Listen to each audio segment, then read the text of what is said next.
Hey yo, what's up, fam? You already know the deal. Great vibes on 10 for the win. Yo, what's up, fam? You already know the deal. Great vibes on 10 for the win. Yeah, lift the stones, move the weight, come in, sit down, time to elevate. True talk, love loud, let's begin. Great vibes on 10 for the win. We coming in strong with the check going wild. Big laughs, big thoughts, that's the style. Heavy talk, but the heart stay light. Great vibes here to make you laugh all night. Put it up to 10, let the vibe begin. Hit that like my friend for the win. Drop that 10, let the love roll in. It's great vibes on 10 for the win. Hold it up to 10, throw a 10 in the chat. Throw a 10, like great vibes. Where the real ones at?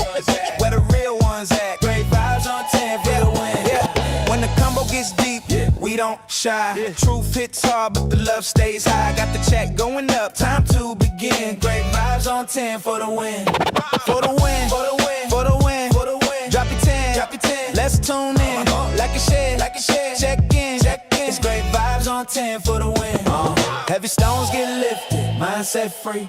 Great vibes flowing through this energy. Talk deep, stay kind, feel the aftermath. Cause great vibes always here to make you laugh. Heavy stones get lifted, mindset free. Great vibes flowing through this energy. Talk deep, stay kind, feel the aftermath. Cause great vibes always here to make you laugh. Great vibes on 10, show that love. Hit that like, rise above. No hate, hate here, just real talk again. Welcome on, great vibes on 10. We coming in smooth, yeah, the check gon' spin. Heavy stones lifted, we moving again. Talk deep, laugh loud, woo. Truth to the brim. We vibing on 10, never let's get it in. Great vibes on 10, show the love, show the love. Woo. Hit that like, rise above. No hate, hate here, just real talk again. Welcome on, great vibes on 10. Woo. Heaven 10's up high, let's roll. Heavy talk, light heart, that's be mine, Evan Soul. It's the spot where the real ones show. Great vibes on 10 for the win. Drop a 10, drop a 10, let's begin. Hit that like, spread love, tap in, you tune the great vibes. Let's get it, let's get it. We keep it fun, but respectful. We keep it deep and intellectual. We lift stones, heavy but movable. Great vibes, always here to make you laugh. That's undisputable. Alright, y'all, the show's about to start. Hit that like, drop a 10, and let's move these stones together. Hey yo, what's up, fam? You already know the deal. Great vibes on 10 for the win. Yo, what's up, fam? You already know the deal. Great vibes on 10 for the win. Yeah, lift the stones, move the weight, come in, sit down, time to elevate. True talk, love loud, let's begin. Great vibes on 10 for the win. We coming in strong with the check going wild. Big laughs, big thoughts, that's the style.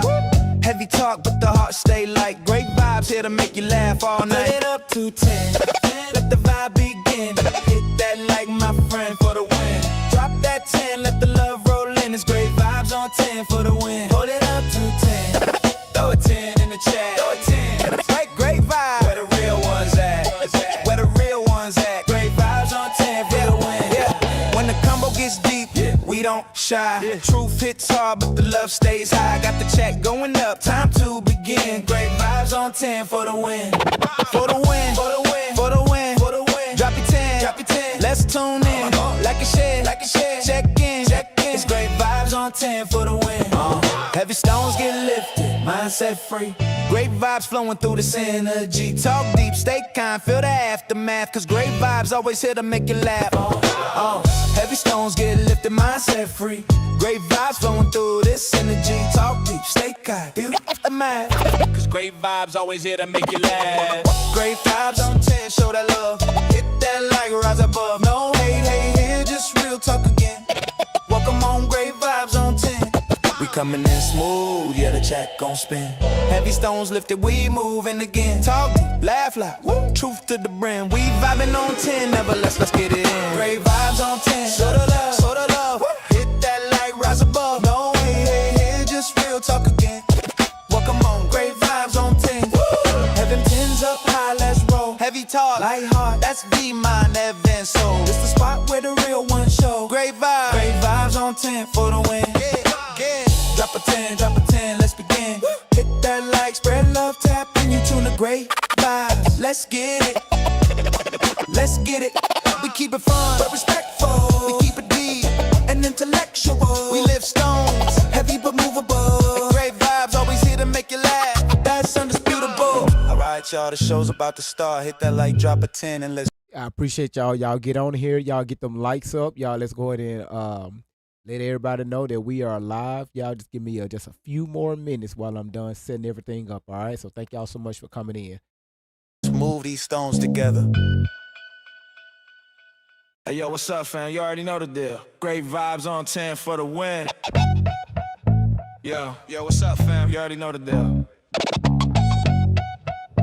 Great vibes on 10 for the win. Yeah, lift the stones, move the weight, come in, sit down, time to elevate. True talk, love loud, let's begin. Great vibes on 10 for the win.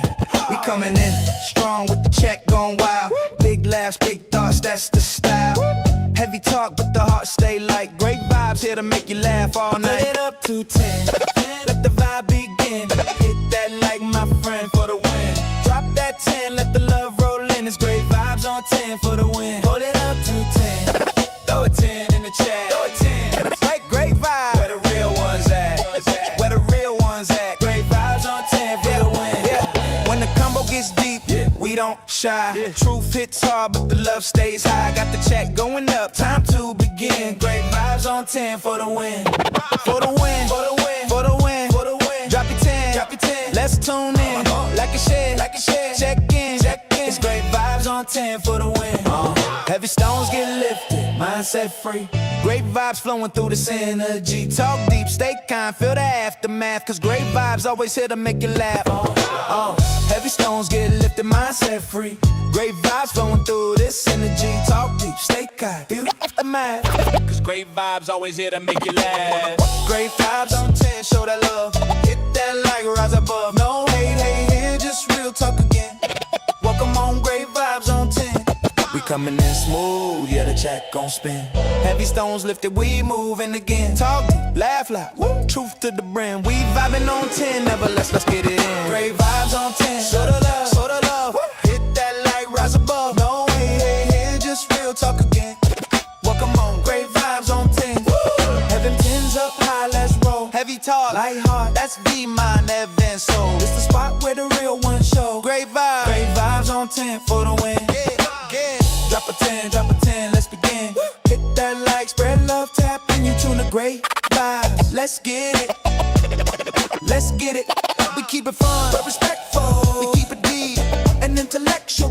We lift stones, heavy but movable. Great vibes, always here to make you laugh. That's undisputable. Alright, y'all, the show's about to start. Hit that like, drop a 10, and let's move these stones together. Hey, yo, what's up, fam? You already know the deal. Great vibes on 10 for the win. Yo, what's up, fam? You already know the deal.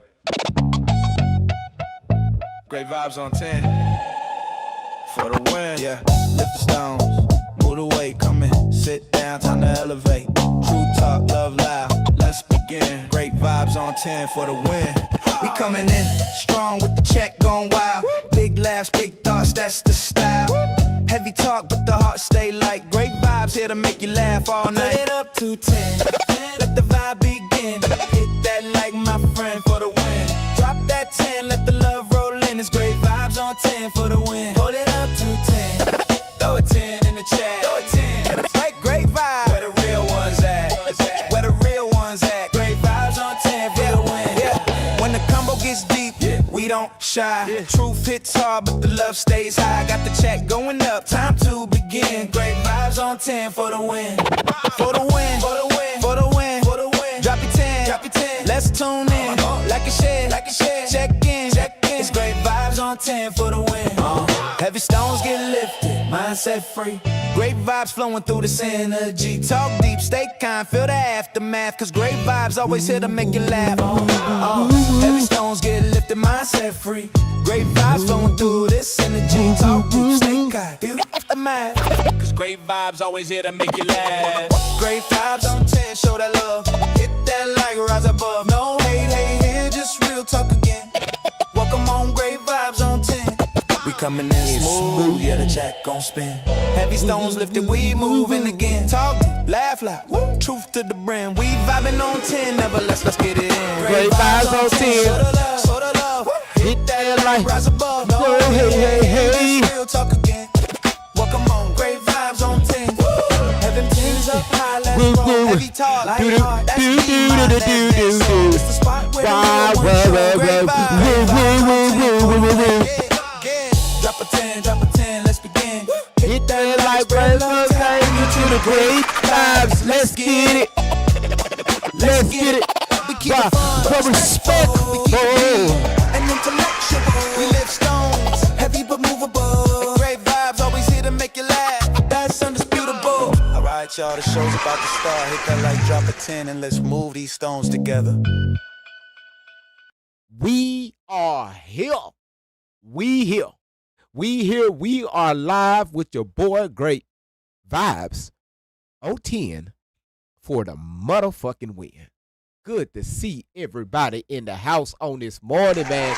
Good to see y'all. Yes, Randy, I feel a whole lot woo. I feel a whole lot better. Yes, I feel a whole lot better. I hope you all are doing fine. I hope that you all are being safe, and you know, because we got this crazy weather that's going on right now as we speak. All right.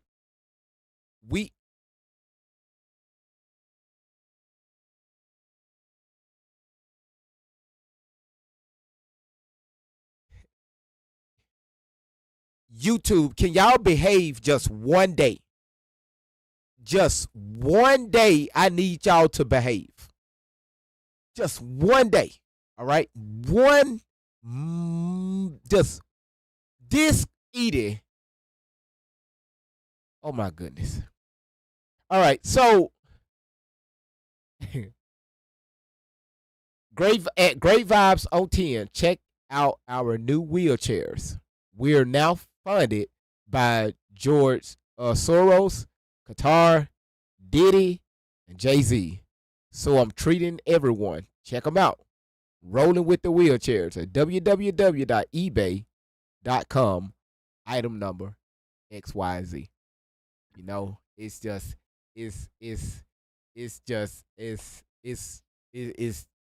I hope everybody's doing good, all right? If you're in the south part of the United States right now, from Texas over to Tennessee, y'all see that this shit ain't playing. It's coming. This stuff is coming down. It's coming down at a rate that's just yeah, it's ice. It's just, let me tell y'all the difference between sleet and freezing rain. Sleet come down, if your ass outside, that shit that be coming down, poking you off the top of your head, them little pellets and shit, that's sleet. That is sleet. Come on, while you driving, you see the little stuff bouncing off your cars, off your hood, you know, and it may stick, you know, over here and it stick over there. That's sleet. Freezing rain, ha. When it comes down as a liquid, but the moment it makes contact on any surface, it freezes on contact. It freezes right then and there. There's nothing your black ass, your white ass, your Puerto Rican ass, your Filipino ass, your Australian ass, I don't give a damn what your background is. There's nothing your ass, my ass can do about it. You just got to sit there and take it. Now, for the ones that's trying to get out there in that shit, don't do it. Don't do it. I popped on the news for the first time in probably the last year. I popped on the news and I'm looking, and these mofos are out driving, flipping their cars, abandoning their cars just in my city alone. I told y'all, don't drive. Oh no, I can drive. Oh no, shit, I can drive. Shit, this ain't nothing. We dealt with worse in Chicago. We dealt with worse in Cincinnati. We dealt with worse in the Bronx. We used to this shit. Motherfucker, y'all ass do snow. Up north don't do ice like that. You do more snow than ice. It's right there between the half of the United States. We call it the battleground. That's from the motherfucking the top of the panhandle of Oklahoma. All it slides. It do like a dip all the way out to the Carolinas. It's a difference when driving in snow and ice. Hell, a lot of people can drive in snow, but don't drive in ice. The moment you press on that brake pedal, trust me, your car ain't gonna do what you want it to do. Now y'all out there just stuck, just trying to turn your wheel to the left, looking like this. I mean,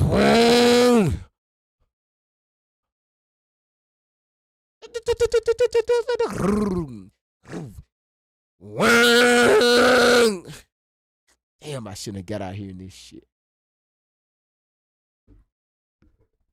Don't get out there. Don't get out there. Please don't get out there. And listen. Thank you, Just Joni. Listen, y'all, it's going to get worse. I've been warning y'all all week about this. This little first round that's going on, no, that's nothing. It's that second round that's going to come in later tonight into Sunday, into Monday. That's the shit that you need to watch out for. So if you're in the South, if you're across the United States, just make sure, number one is don't blast your heat, don't jack your thermometer up to 75, 80 degrees. All right, try to leave it somewhere between 70 to 73 degrees. Leave it there. Other than that, put some socks on. Walk around with a blanket. Walk around with a blanket on. Put something on, so you can save on your light bill. All right, because it's gonna your light bill is gonna run up. It's going to go up if you try to just blast in that heat. Because especially like a lot of homes, a lot of older. Hold on one second.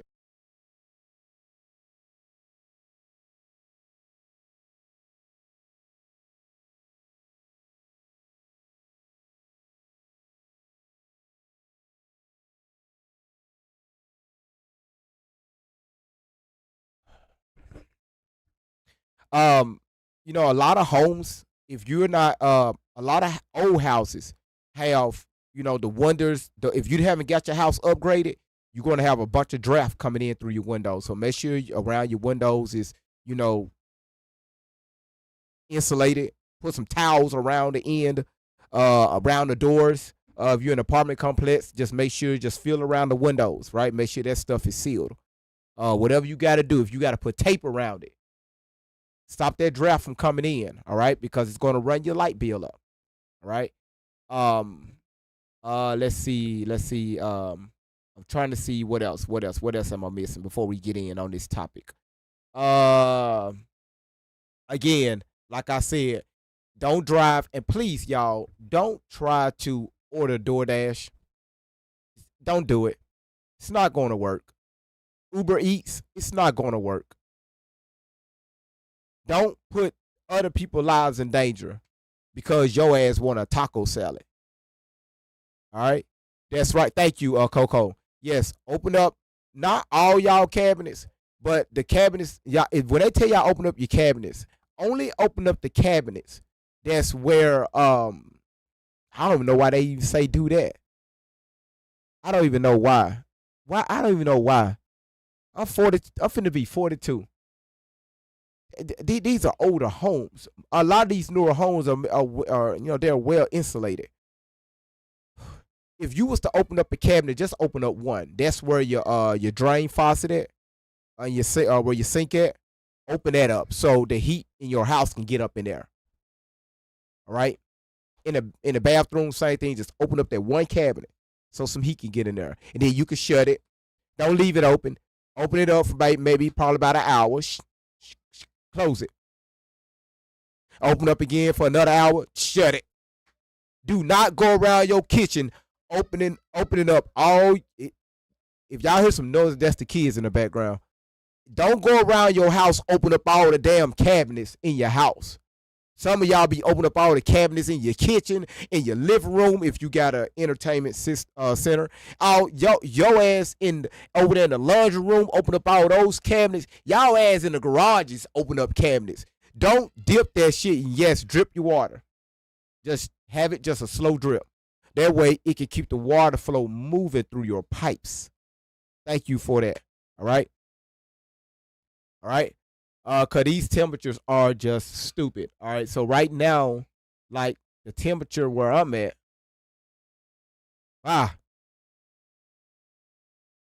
y'all, it's 18 degrees, wind chill -2. Wind chill -2. And again, y'all, we haven't even got to the worst of it. Be careful. All right. Edith, hold on 1 second. I got you. So again, I'm just trying to let me see what else I'm missing. And I think that's about it. I think Thrive Girl said, Allie, we love Allie. We love her too. We love her too. We don't, we still trying to figure out who Allie is, but we love her too. That's why we're looking out for her. So thank you so much for putting that in the comments. It's -10 degrees in Minnesota. Wow. Paperbag said, hello, EV1.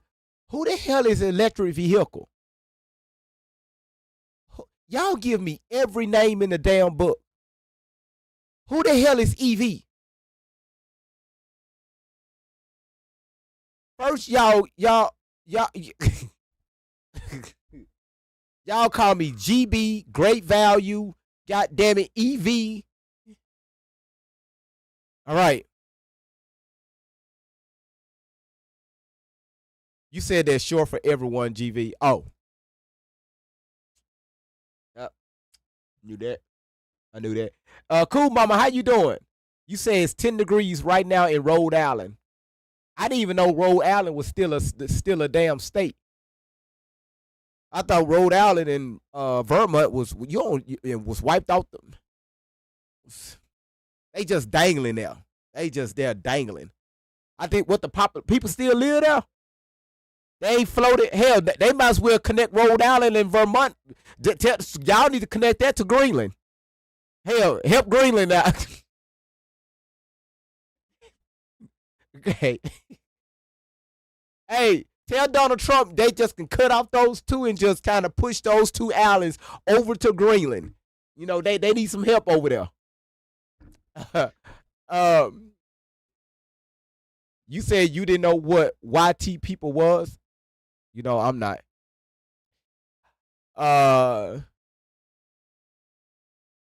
You said, we finna hit listen, we finna hit the recap.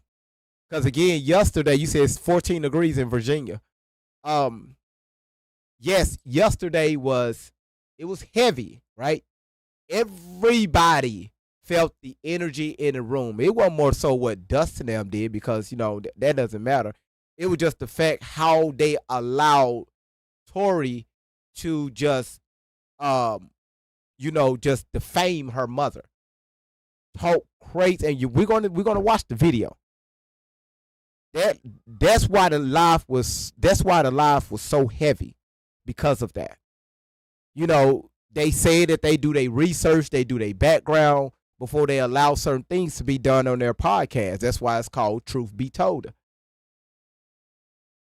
But they failed to go in depth on the history, especially when it comes to these allegations that Tory put out.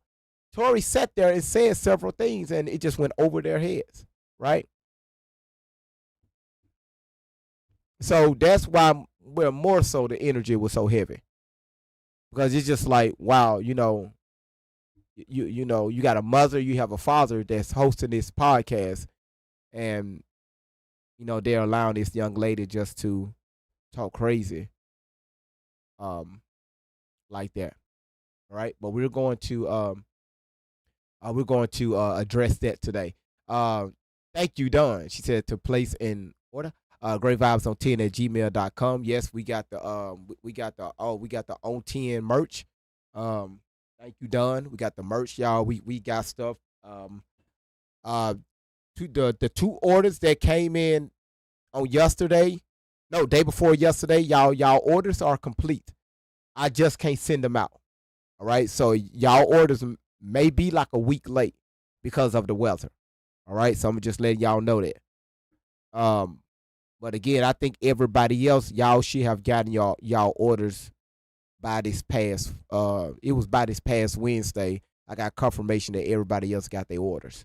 All right. Um so Brandon, we're gonna address all of that. All right. Angela, so listen. Thank you, Shauna girl. Listen. Damn, y'all been hitting up the live go. Okay, I didn't know that. Or was that from yesterday? Listen, Laura, thank you for donate to the live goal. Thank y'all again. Thank y'all. I don't want to hold y'all too much in this little monologue. I'm just waiting for people to get their notifications because y'all are still messaging. Hey, great vibes. Pamela, the hoodies. I had, 3 of the hoodies to come in. I don't like the material. All right. The hoodies that I ordered,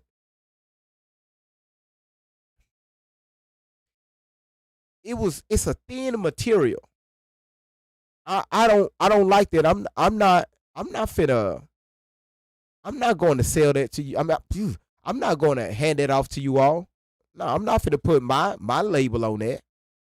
So I'm looking for another company, which I think I have one, another company to get these hoodies from. And again I have it narrow. It just dog them hoodies they're too thin. No, I'm not gonna. I'm not finna. I'm not. Listen, Randy, we're gonna deal with that. What else I'm missing? Again, the live goal, gift gallery. Make sure we knock on that. And again, later on today at 7:15 Central, we have a battle. Okay, so after this live, we're going to get our equipment. All right, but we're not. I don't want to deal. I don't even want to talk about that. Let's deal with the topic at hand. Whew. All right, y'all ready? Y'all ready? Great Vibes, Softy is a good company. You said Softy is a good company. It is, but again, we got to look at, everything is all about profit margins. All right, and it's still I have to make sure I, give it to you all at a decent rate. All right.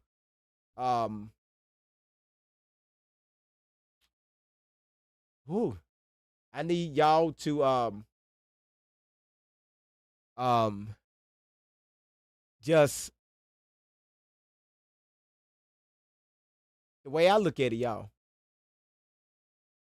Don't be so hard on yourselves, all right? Because we are dealing, like I think Don said it the best. We're not dealing with a 31-year-old woman, all right? I know 21-year-olds that, I'm talking about their mindset. Tori couldn't even touch it. 22-year-olds, 23, 24, and I'm talking about both male and female. She's 31 years old, and y'all can just see it. You can hear it. She's not 31 in the mind. Hell, she's not even grown in the mind. Yes, Don did state it very well. Zoe, I got your emails. I got you.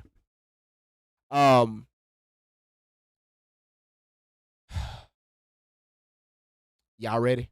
Y'all say let's go. All right.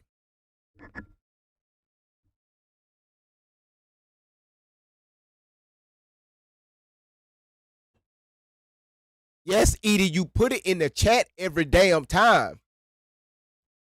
You make sure that you put it in the chat. GV, I just sent you an email. Please read it now. I finna read your damn email right now while I'm trying to get this stuff out. Cause I know your ass you gonna send something that's gonna have my mind going left. So I gotta sit down and wait. I have to prepare myself to read your damn emails.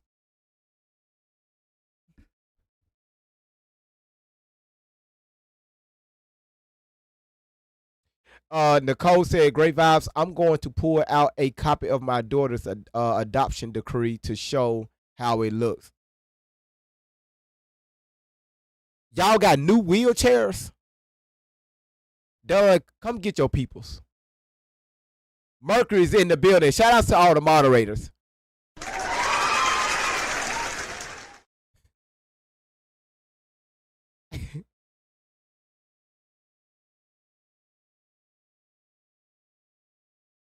Should I be that petty?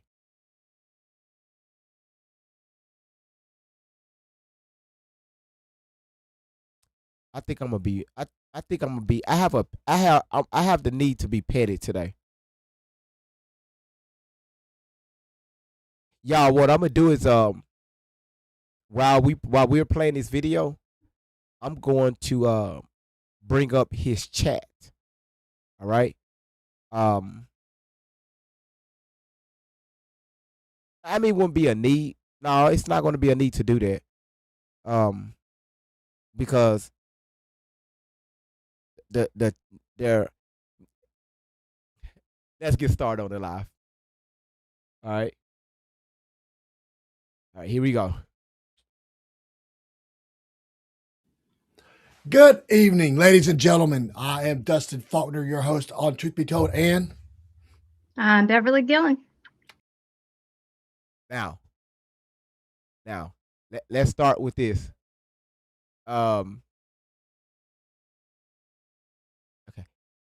Okay. Listen. All right. Y'all see this right here? Do everybody see my mouse going around this picture right here? I think I'm gonna be petty. All right. You got to be told. Look at her photo in the title.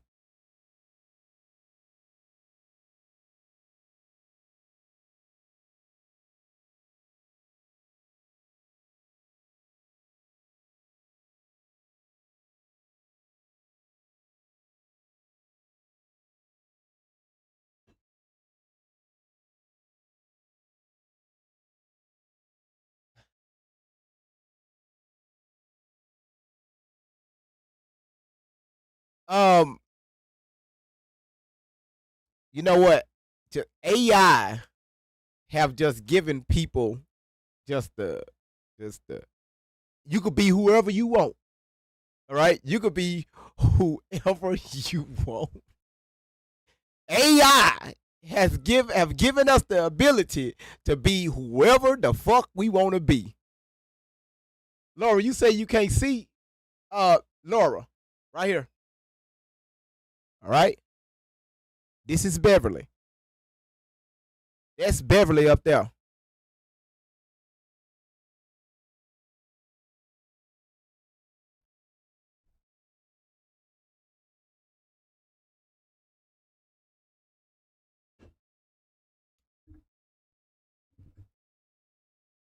All right. So, you know, truth be told,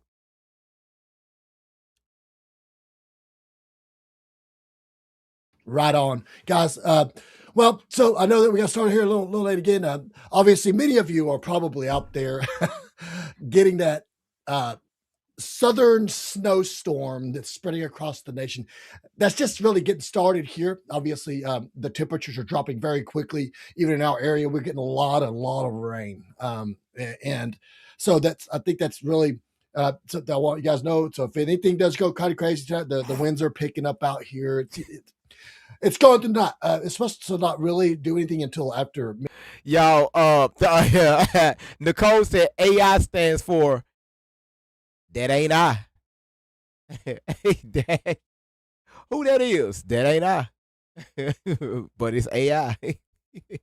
And not really bad here in my area, but for all of you that's watching us tonight, I just want to go ahead and say this right now that I hope that you are bundled up. I hope if you're here in the South that you probably have all of these empty store shelves because panicans are out there, and I've always find it kind of weird how how people don't have already at least 72 hours worth of food in their homes when this would be something that's going to last about that amount of time if your power or whatever goes out.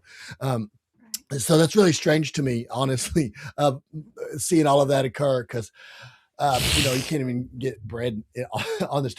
We don't eat bread here in this house, but it's really crazy. So anyway, damn, brother, hell, get it. My dog, get it, please. Man, just listening, it's just really just got me stumped over here. Man, listen, brother. Listen, let me tell you something about these. They extra large, all right? It's for multiple purposes.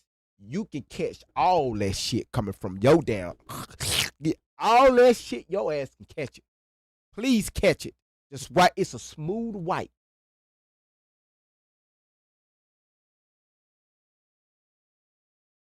Anyway, I hope that all of you are out there bundled up, prepared, because tonight I want you to be prepared because we're going to be delivering some stuff tonight. Allie will be on here with us shortly, but there, like I said, even in the TikTok live last night that many of you tuned into real briefly, that was kind of like a last minute thing. I just popped up. I was really kind of just trying out the TikTok thing. In fact, oh, you was trying it out, huh? Oh, your ass was trying it out. No, let's go there. Let's do it. I told y'all, listen, y'all, sit back. You was trying it out, huh?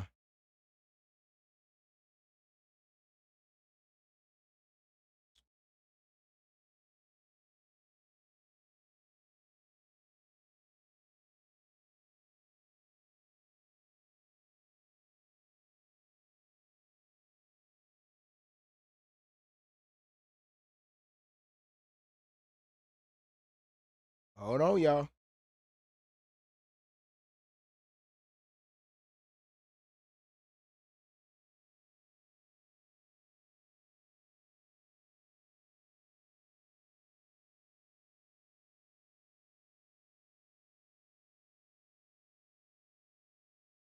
Okay, cool. Got it. Found it.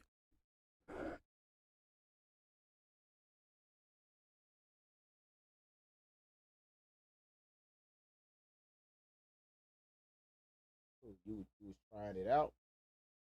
Gotcha. Okay, cool. You was trying it out. All right. All right.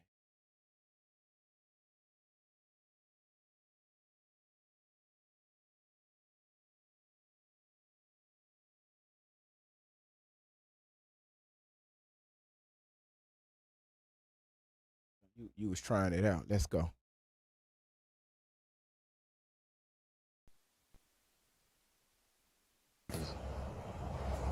at least one name. And she's going to get really pissed. Because I'm tired of how she treats you. I'm tired of her thinking that she is the smart one. Buckle up, Buttercup. It's going to get raw tonight. She's nobody. But she wants you to be fearful. She wants you to think that she has everything on these children, on these traffickers, and fucking on Allie. She ain't got shit. She knows nothing.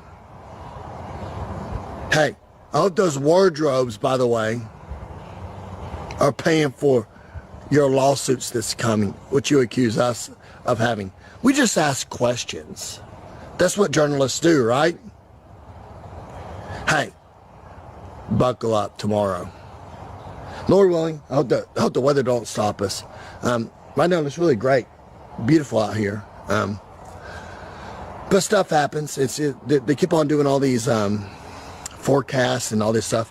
But I don't do that. Any worker knows you just get out in the yard and do it. You don't worry about what the forecast says.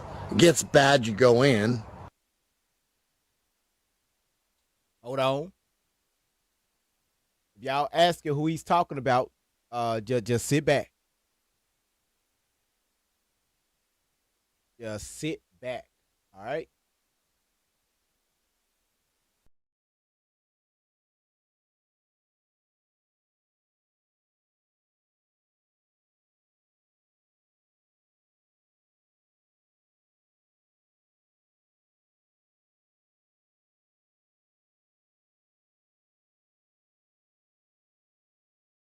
Okay. All right. Y'all listen to this. Now this right here was before. This is before that other video. I should have played this. I should have played this one first, but it's all right. It's all right.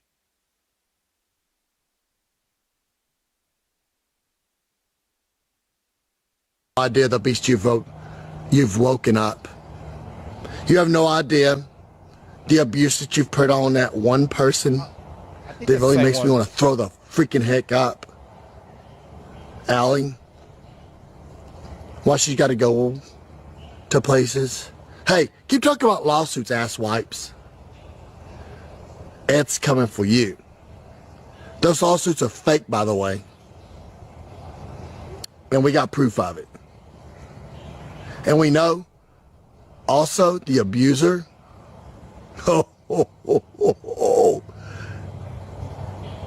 Buckle up. Cool. We're gonna. I'm out. I gotta go. I gotta go. I got a yelling wife in there.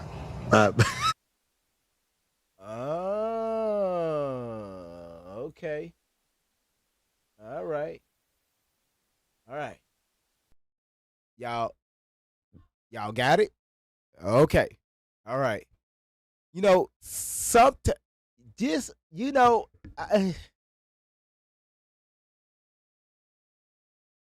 you know, if you're going to do, hold on.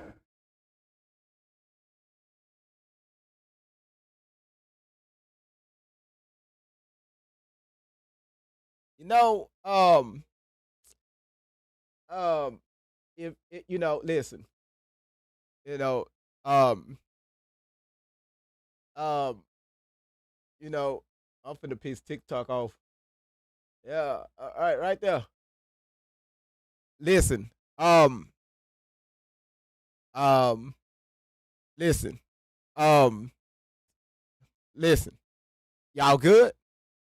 Everybody good in the comments? Y'all, is everybody good? All right. y'all, y'all good? Okay, cool. All right. All right.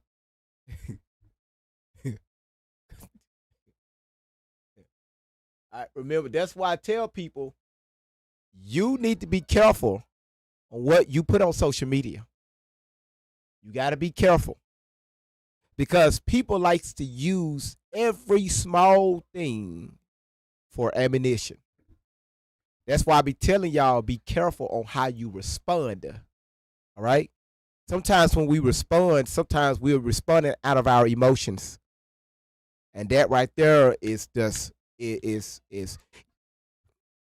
we about to get there. All right, he said buckle up, buttercup. All right. Let's get back to the video. Cool Mama, thank you for sharing the live out. Cool Mama said GV was he referring to your merch? No. That wouldn't be wise. All right, let's continue. I'm talking about don't walk into something that where I'm from, this is what the entire city does. Like, no matter what corner or what block you go on, whether you black or white, hell, the fucking Asians got into it. Your ass, this city is like they will check you for no damn reason. Like for no reason. You could have the nicest fit. They gonna man. Let's continue. Let's go.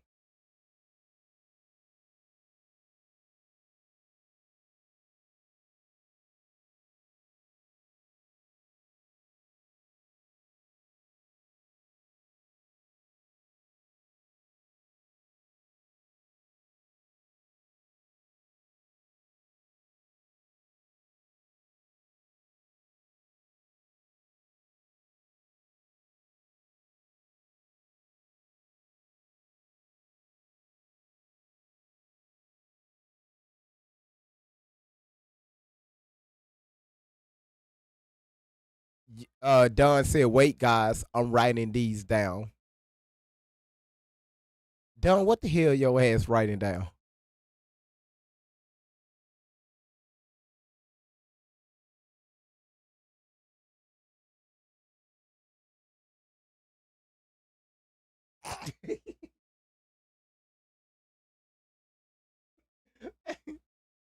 Okay. Sorry about that, y'all. Sorry about that, YouTube. You said Buckco, Buttercup, buckle up. I got you. It's the sound is on now. You know what? You know what? The petty. I love the petty. I love the petty. Some of this conspiracies about it going around because we have a pile of information that has been delivered to us. People are still sending emails. People are even sending emails separately here to Beverly. We're compiling these things as we go, and it's getting this ball's rolling. It's going to still take some time, obviously, but tonight is going to be some stuff that's going to be making a lot of people probably pretty freaking mad as we go in here. But it's time to address it, and that's why we're here. And that is why Allie and Shelly have put their confidence in us with this, is because they know that we're coming on here and we're looking at this with critical eyes, but we also are open and listening. That we're not just a bunch of people that are coming on here trying to ride the wave, trying to ride onto somebody's sorrow and to ride this whole Epstein and human trafficking thing so we can get clicks. No, we want to make results occur.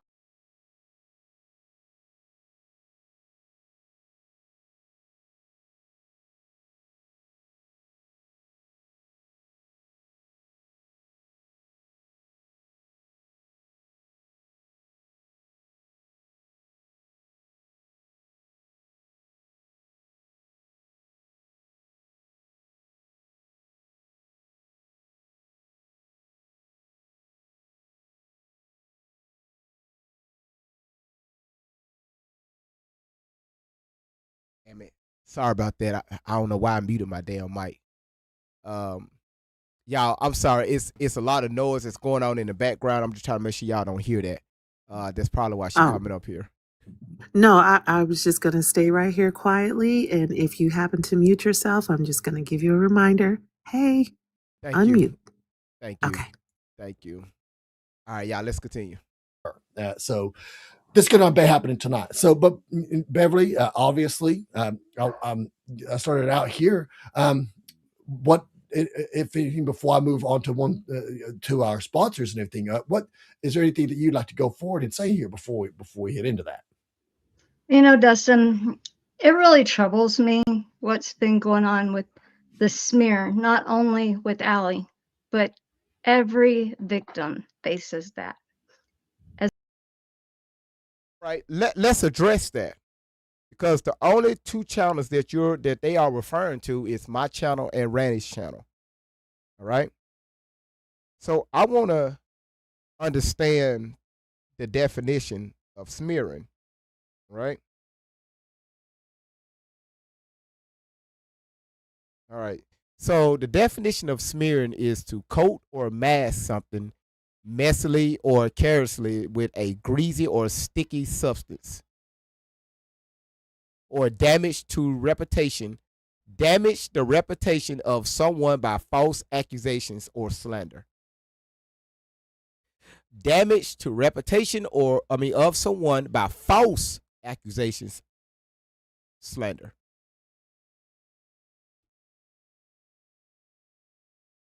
again, listen, y'all, too. If you ever took the Dustin and Beverly, let me help y'all out. If you go to my YouTube channel, all right, y'all on Rumble, go to my Rumble channel. You'll see I have maybe 20 videos over there. But go to my YouTube channel, scroll over and hit live. Scroll all the way down at the bottom and start. Y'all just got here. Y'all just met them. We've been doing this for a little over a year and a half. Now, again, this hole goes a lot deeper. And it just branches out to many, many tunnels that Tori likes to talk about. All right. Again, y'all are, it's funny how y'all have listened to Shelly so much to where y'all are starting to sound like her. All right. Let's continue.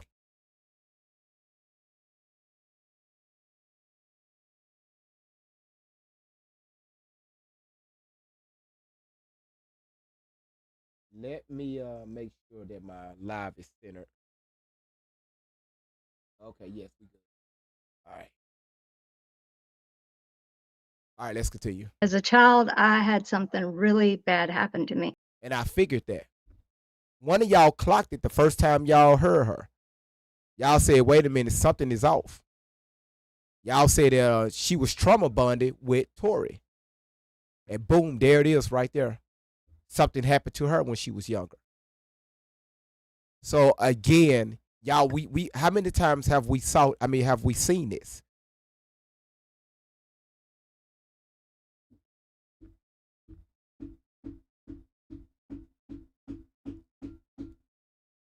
I really hope that this channel don't become their next victims. All right. Even though they're going to say what they're going to say about this channel and Randy's channel, watch the love I'm finna give back. Dustin and Beverly, be careful. We have had women to come on this channel telling their stories on how the person y'all call Allie have misused them and took money from them. How can we smear somebody and these are people that's telling us, breaking down, crying on this platform? How's that smearing? And we have actual victims over here. But don't worry about it. Let's continue. Oh, you don't want to watch those videos. You don't want to see those videos. But let's continue. You said Edie said I love how they went from 1K to 48,000 views in a month. You can pay for those views. You can pay for those views. Okay, you can pay for those views. All right. Let me say that loud. You can pay for those views. You can pay for them. All right. Let's continue. Let's continue. My goodness. And I was told by my predator, don't tell anybody or we're going to hurt your family. And this guy would dress up like Dracula, as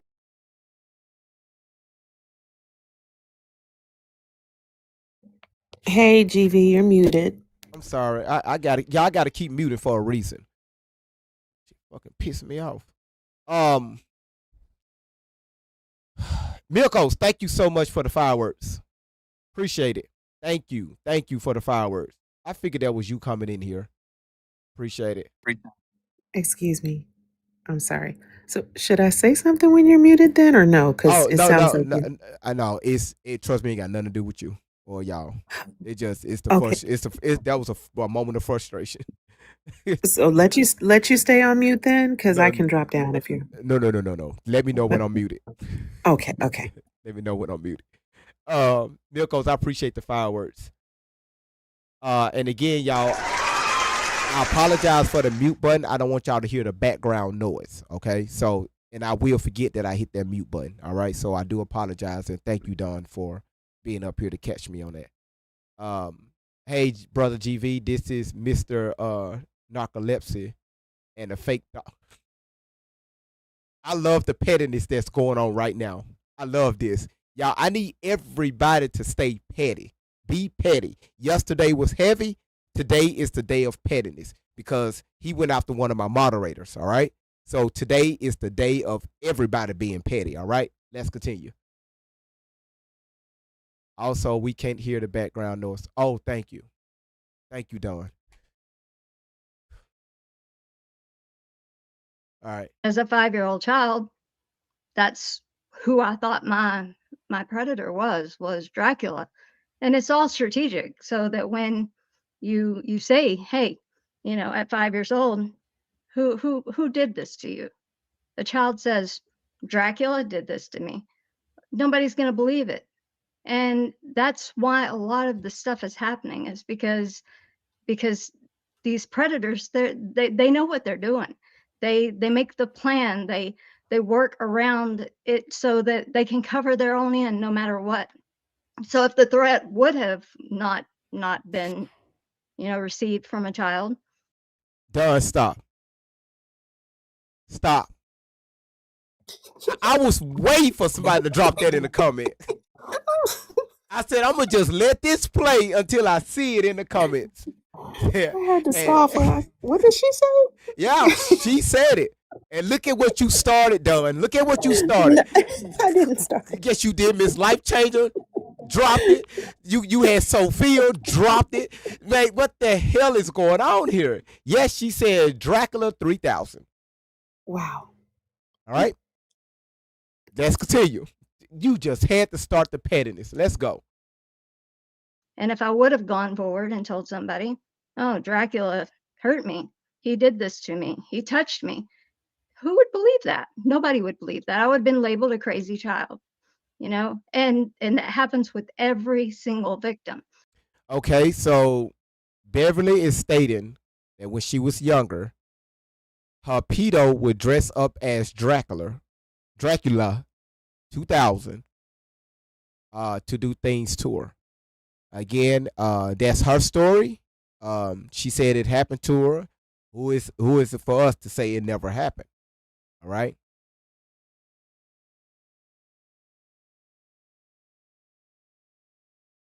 Every single victim is going through the same thing. There are these people that are coming and attacking them because they're saying what they saw. They're saying what happened at that time to them, and it wasn't necessarily the way they saw it. It wasn't necessarily the way, but like I said, that does sound like a crazy thing to say, but it happens every day.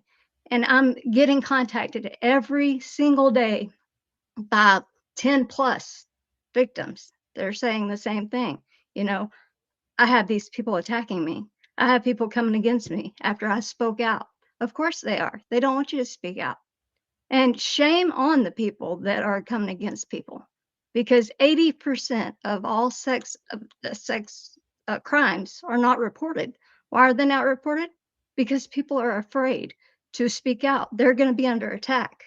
We're in a country that's supposed to be innocent until proven guilty, but that's not the way it is. Beverly, let me help you out, sweetheart.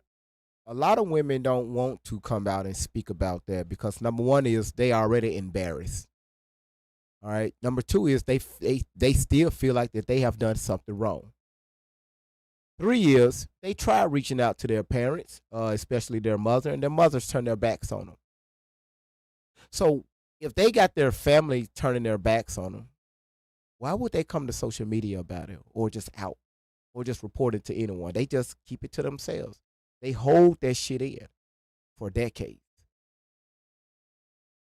All right. Yes, Dawn. Oh, that was me. So No, that was me. I'm sorry. I don't want to interrupt, but I do have one question. go ahead. Was their show about this type of subject before now? Because she said she's getting calls left and right, and victims are reaching out to her, and et cetera, et cetera. Or did this start after her connection with this story? So let's do this. I love great questions. Let's do it. So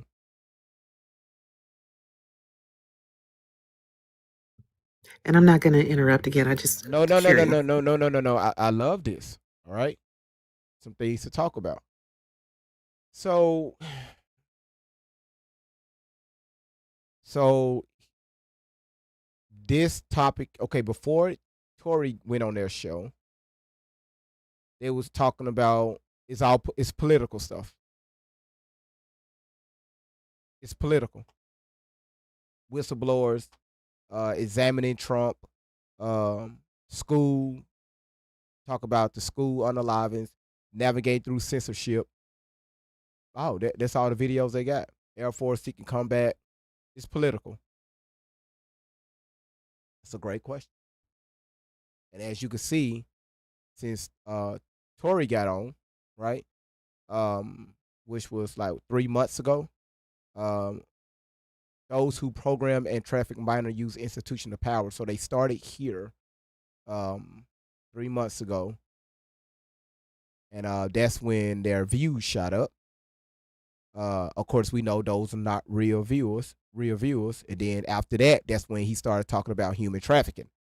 And then here, Ali Carter reveals the truth about life and human trafficking. And that's when he started talking about human trafficking after Tory. That's a great question. Thank you.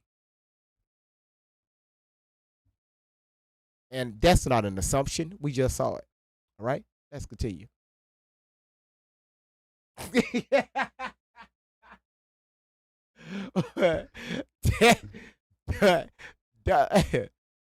Doug said now they're going to have merch.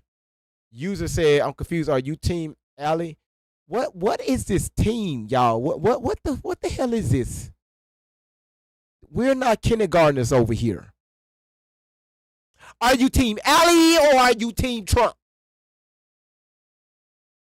Are you Team GV-ish? Are you with GV-ish?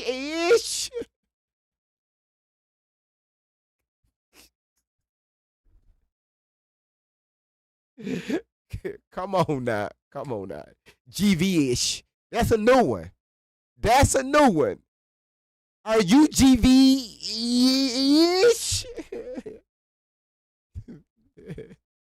Type ish. Let's continue. It is for victims. It's guilty until proven innocent. And that's wrong. These people are wrong for what they're doing. I agree. And I think that is 100% what people need to hear.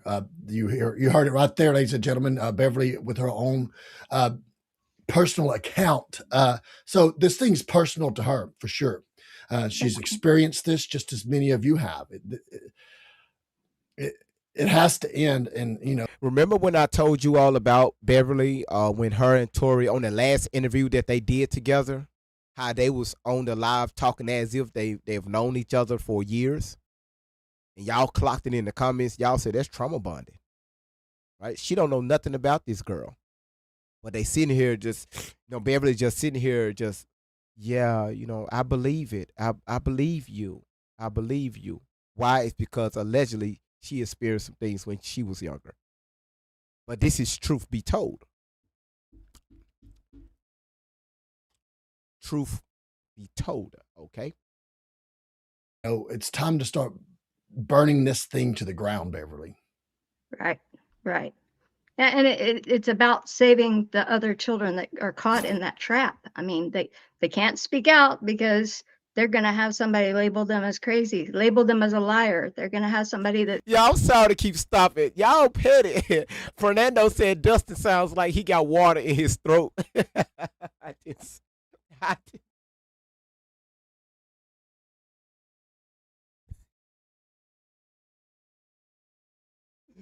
Oh, shit. Well, hell, he came in my channel. He said my channel is boring as hell. He said my channel is boring. Right. I tell y'all, it's a time and place for everything. It's going to come and attack them for speaking on something that's hurting them. When do we stand up for the kids, for the children? When do we step in and say, hey, we need to stop this? Because there are generations that are coming up later on, and this situation's already... Y'all, they got him. They got him. They got him. They got him. What about the children? Done, they got him. They got him hooked in. Rita, we're not saying we disagree with her, but this goes a little deeper. Yes. That's all we were saying. Because most of us have children. Most of us can barely control our own damn kids. Why the fuck we gonna be out there with our cell phone up doing a virtual march with a picket, and our kids back at home, they shitting all in the toilet. And Okay. we stand for save the kids. God damn, save these damn kids. Come on, y'all. Let's be real, okay? You know. Tammy said, wow, this is crazy work, GV. Again, y'all, it's deeper. Get off the surface, okay? Already so bad, it's pitiful. I mean, every street corner you look at, it's there. It's all over the internet. It's everywhere. Miss Outlaw, And how it's you just going doing? to get worse if people don't stop putting a block up for the victims that are trying to say, hey, this is happening to people. This happened to me. Right. And as people are going to see tonight, that there are people who actively are blocking that. There are people who have a lot to lose with something like this. And when I say a lot to lose, they have a lot to lose because they are involved in it, and it will be revealed why they are involved in it, and the purpose that they have out there of getting people together is to stop it. Because when you have something like this that's developed and been out there for years, we're going on 6 years. Elevation. Got a lot to lose, motherfuckers. Yeah, oh, boy. with this since the bonnet video, and now it gets cooled down, and then now it's back in the forefront again, especially when we have here with Trump into the administration, the Epstein files, and everything that's being hid. Watch what ginger does to your wrinkles. Oh shit! Spitting on my damn camera. This is my face at 76. No makeup, no filter. And still, there's a lot of people out there with a lot to lose, and I believe that it's going to start crumbling some of these institutions and these networks that we have been actively scurrying to dig into, and more of that comes out to us as we dive into this. So it's going to be time for the chickens to come home to roost, so to speak. And I think that as we've been even in this, and especially even through my own thoughts and my own end here, if there was something that's to ignore here and it's false, then why come after the people looking into it? It's to discredit us. It's to make us stop because you get enough coming at you. You don't want to have to deal with the pain and the irritation and all of the problems that they cause, so that they can make you stop looking at it. And that's why I think that this is a very interesting case, because of that. And so we're going to be digging into that tonight. You guys have put together some stuff here tonight. So I'm going to do something real quick. I got to go ahead and throw out our sponsors right here, and then we're going to move on to that. So let me go ahead and hit that up, guys. I know that even as we speak here all the So let's do it. Hey Allie, guys. welcome. Thank you girl. so much for having me back. So excited for tonight. Well, I am too. So obviously, I'm going to go here and I'm going to switch out of the driver's seat, and Beverly is going to take over. And we got some stuff here that Beverly has been working on as out here and on the side here. Let's go ahead and get that going. Beverly, it's all you. Yes, sir. Well, I think that first off, we were gonna go and talk about moms. And Oh, there's the age-old story in the oh yes. Bible in First Kings chapter 3 that talks about mom and a mom fighting over this one particular baby. And the king ruled who was really the mom by their actions, because he was going to cut the child in half.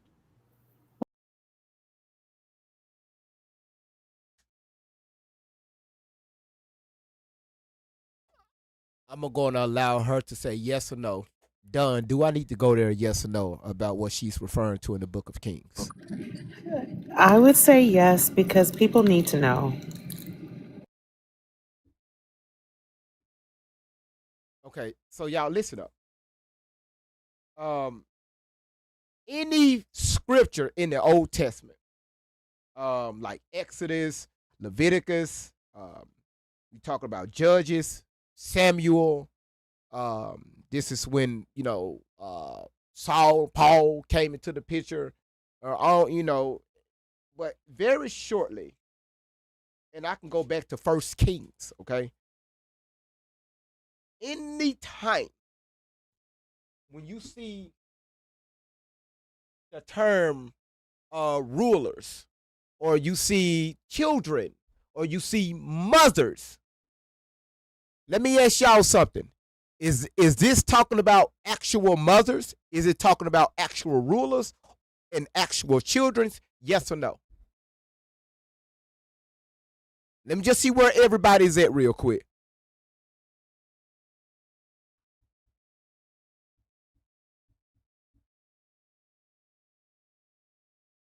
I'm seeing no. Laura says symbolic. No. So the majority of the answers are no. And that is correct. I had challenged this one pastor when I was on Facebook. Oh, and he did not like my ass.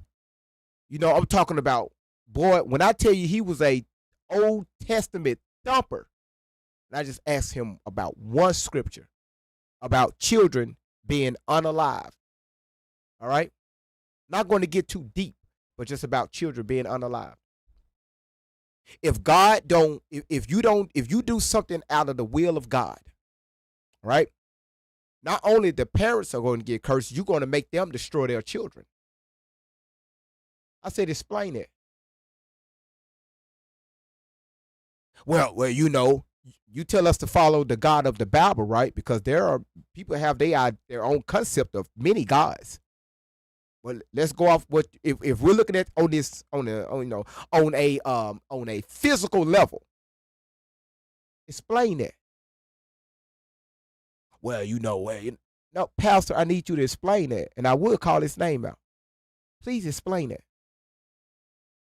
And y'all see that throughout Exodus, especially Exodus.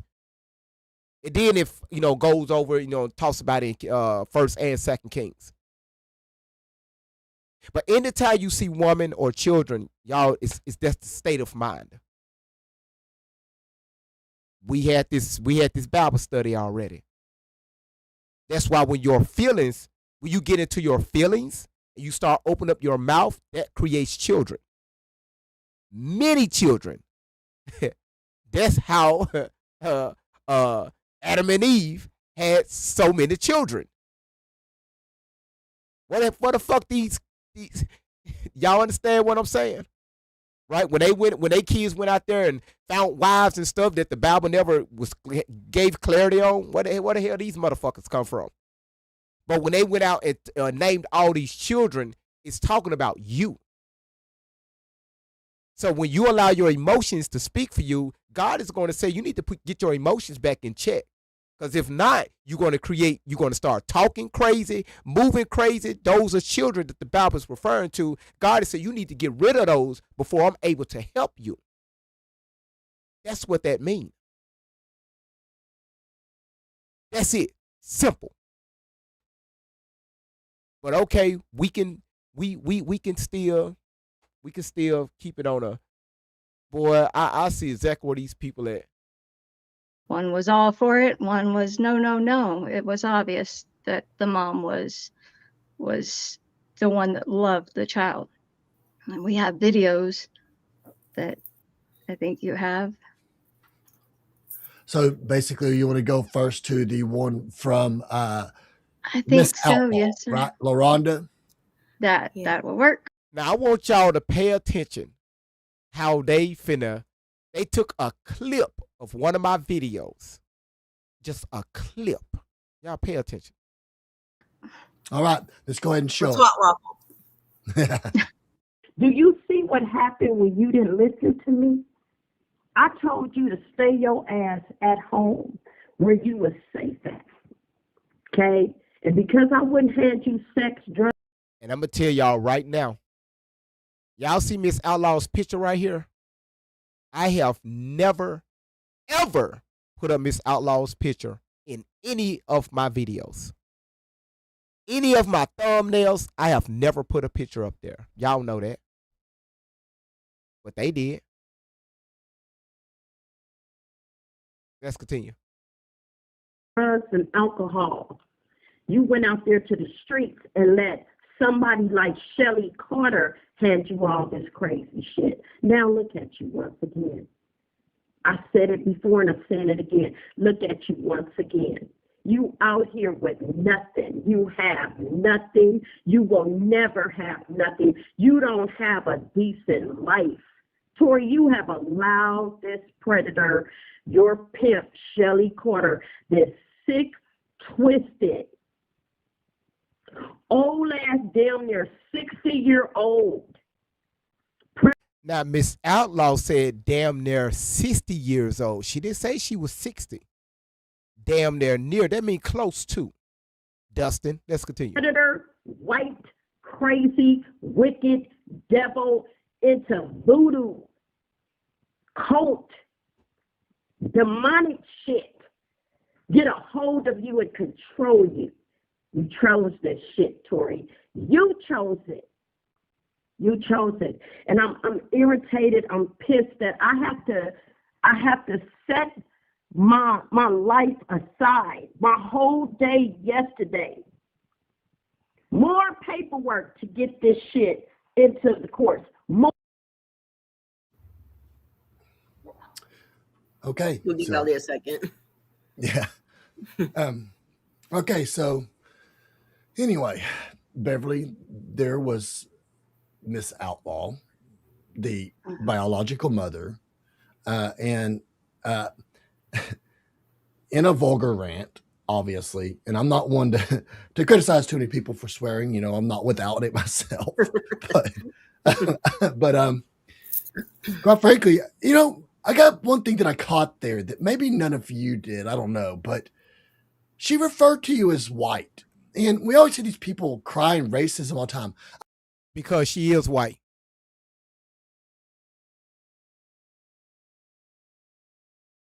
I mean, you want her to say European? There's many terms out there. White just came in the 17th century. That's when the label came there, just like African Americans came into the 1900s. Before that, we was labeled as colored.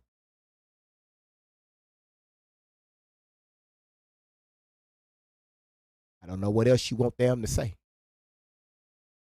I mean, are we in some kind of losing Isaiah situation here? That's about the one fact that they consistently get right. Yes, I am white. No, I am not 60, but I am white. But it does not matter if you're white or not. Right? I mean, Right. a little bit extra pigmentation in somebody is. In the summer, it I'm a doesn't little matter. darker than white, so I don't know. I don't know why that matters, but Nicole said he just made a racial comment. He said these people. You caught it. I mean, I have some freckles. Does yeah, that yeah. qualify If me they as connect, then we're Meg? gonna be I don't see freckles in your picture up there. I've been looking for the freckles in the AI picture, but I don't see the freckles. Got your hair laid to the side. talking different. Yeah, but so is it like Is it like a non-qualification to be able to adopt somebody who looks different than you? I mean, You know, that, when I was petitioning the courts to get her, petitioning CPS to have her placed, one of the biggest arguments that they gave me was, well, she's black and you don't know how to do her hair. That right there sent me, Don. That statement right there. Well, it's insanity. And out of everything that was said and everything, he chose to hone in on race. Excuse me, there's way bigger things happening here, but it just shows you his level. Absolutely. Um, they sat here and let Shelly say, um, she was petitioning the courts. I mean CPS to get Tory under her care, aka adoption.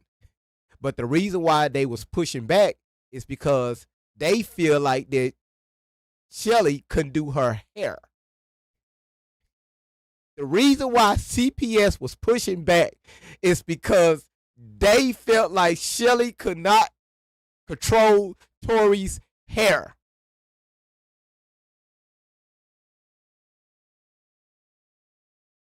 Miss Outlaw clearly stated she was writing letters.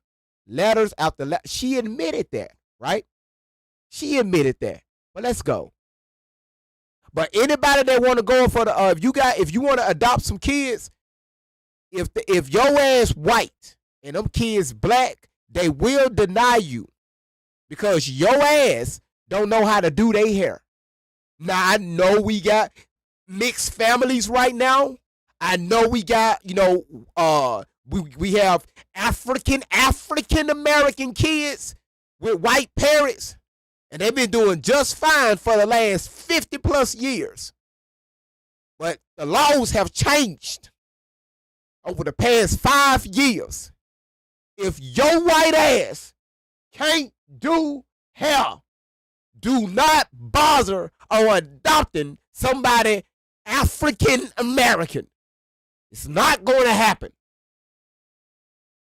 FYI. True. I might not know how to do her hair, but I'm smart enough to figure it out. And if I can't figure it out, I can pay to have it done. Like, you know what I mean? But that's always a big argument of, the white and what about her culture? What you're not going to instill her culture into her. And it's a bunch of arguments that. Well, Shelly, we are looking at it right now.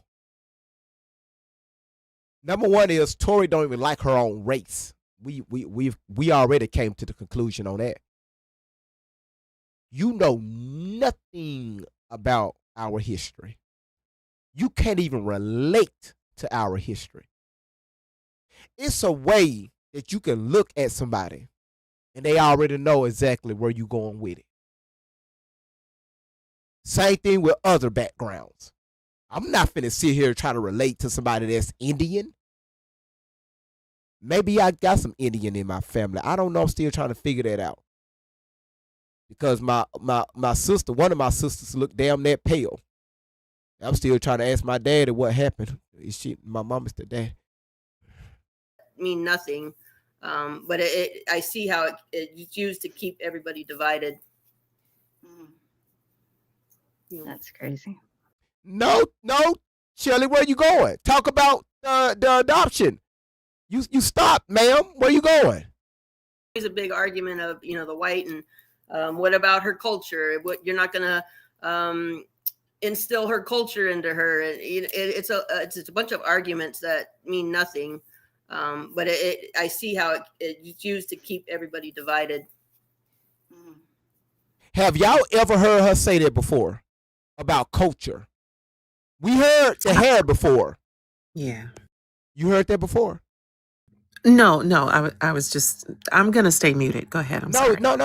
I'm asking because No, I have never heard her say that. I've never heard her say about the culture, right? Right. Because it's some people heard some things that I haven't heard. So yeah, I haven't heard that. Anybody in the chat, y'all saying no? I heard her talk about the hair. All right, about it, a few years back. Mm-hmm. But the culture, okay. No. So we got a racist ass system, CPS system. Okay, got it. That's crazy. According to Shelley.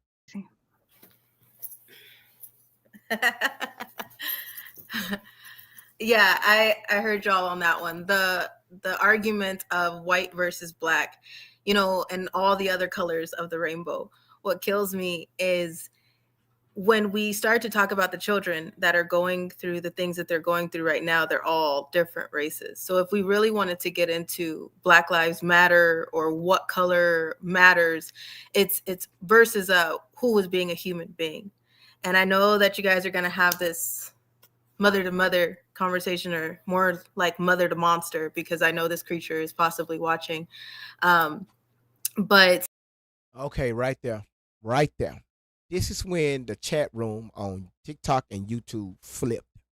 The moment she said that. This monster, this creature, and you have Beverly sitting here just smiling. Dustin sit here talk about how can somebody, you play a video of Miss Outlaw going off on her daughter. Okay? Again, that was near the ending of the video. How come you didn't play the beginning of the video? What led to that point? All right? Again, clickbait, right? So you sit here in real time, Dustin, with your head looking down. Y'all clearly heard this little girl say this monster. And Beverly, you sitting there smiling about it. Got it.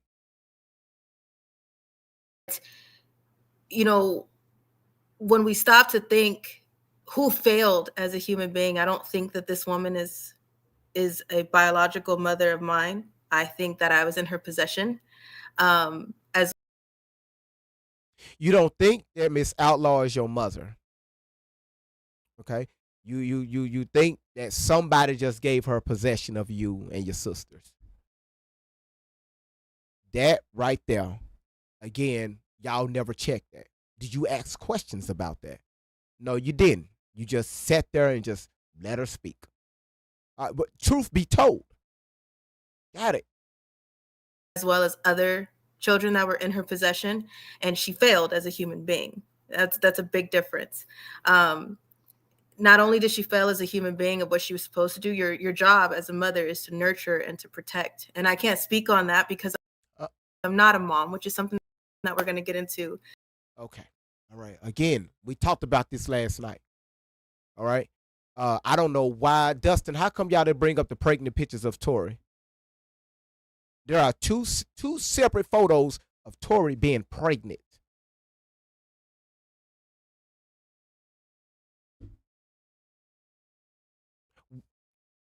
Where are the children? Tori, where are your children? All right. As well tonight. But, just with my auntie eyes on, I would never let someone do to another child what has been done to me and sit back and be silent for years at that. The jump to a white woman shouldn't be taking care of a black child or vice versa.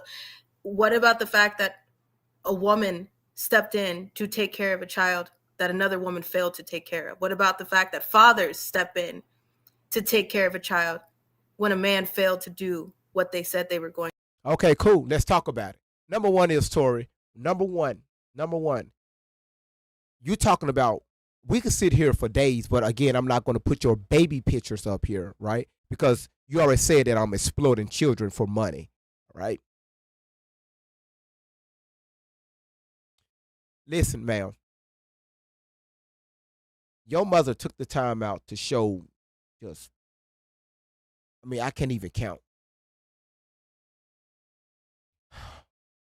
When daughters become of a certain age, not all, but a lot of them do. You can't tell them nothing.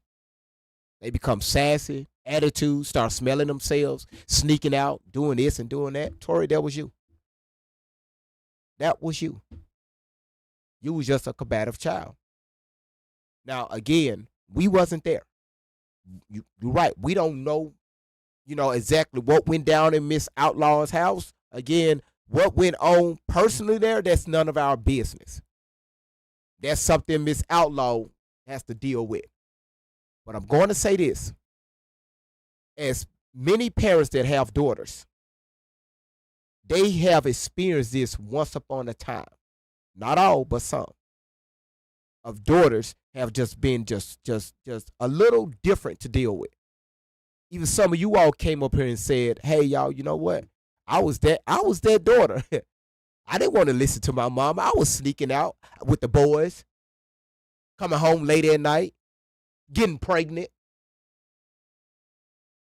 I wasn't trying to hear none of that stuff from my mama. Yeah, Tori, that was you. You know who else? You talk about your father. Your daddy didn't have nothing. He didn't want to have nothing to do with you because you accused him of touching you. You destroyed that relationship, Tori, not your father. All right? Tell the truth. On truth be told. Going to do. It takes animals. Animals are better parents sometimes, but an animal can get pregnant. It's one thing to get pregnant, have a child, and be what you call a mother. It's a Yeah, whole hell of another thing to be a mom, and a real one at that. So it has not a damn thing to do with race. This is what 92 hair washes can do in 6 months. Not 10 washes, not 30 washes. Now, Miss Outlaw said it wasn't child abuse. I got you. But again, some things that's personal, we just keep it to ourselves.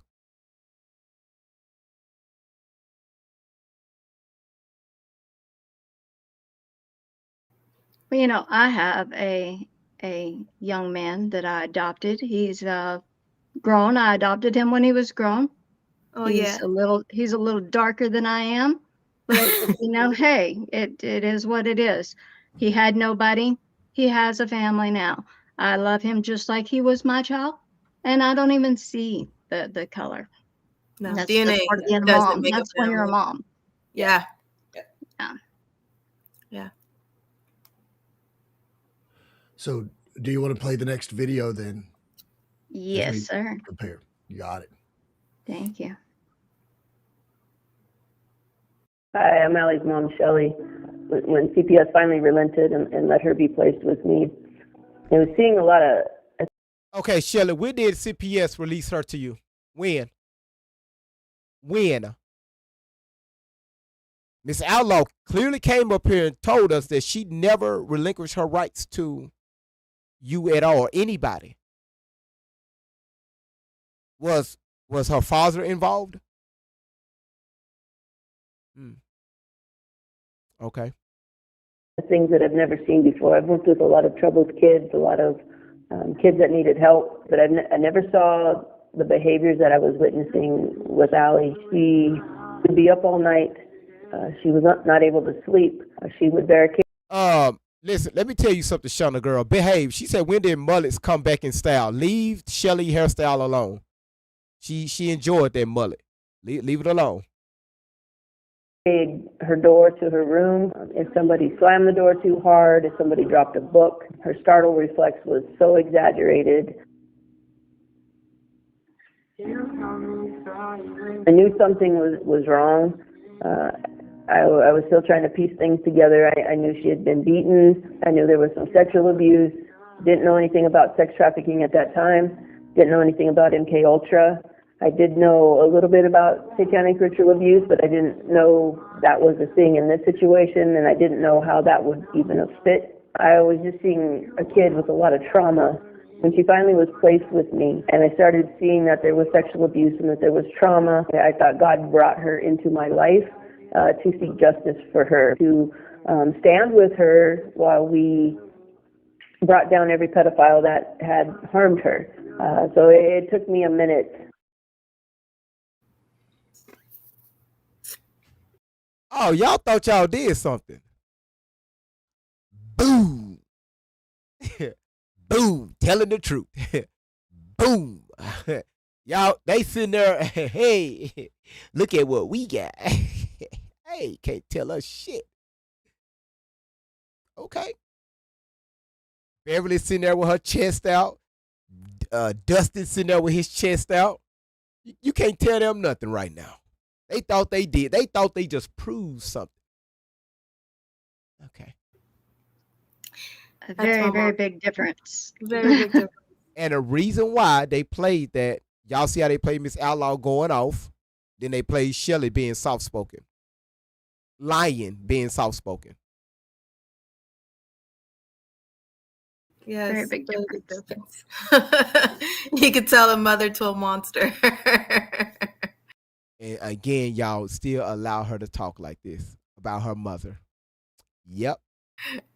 And you know, I have my own children, and sometimes they do things that I don't agree with, just like every child in the whole world is going to do things their parents don't agree with every now and again. But I can't imagine ever getting on air and talking that way about my child. I'm not going to judge anybody for what they do, but if you're concerned and worried about someone and you want them to come home, I think it would be more productive to say, hey, I love you.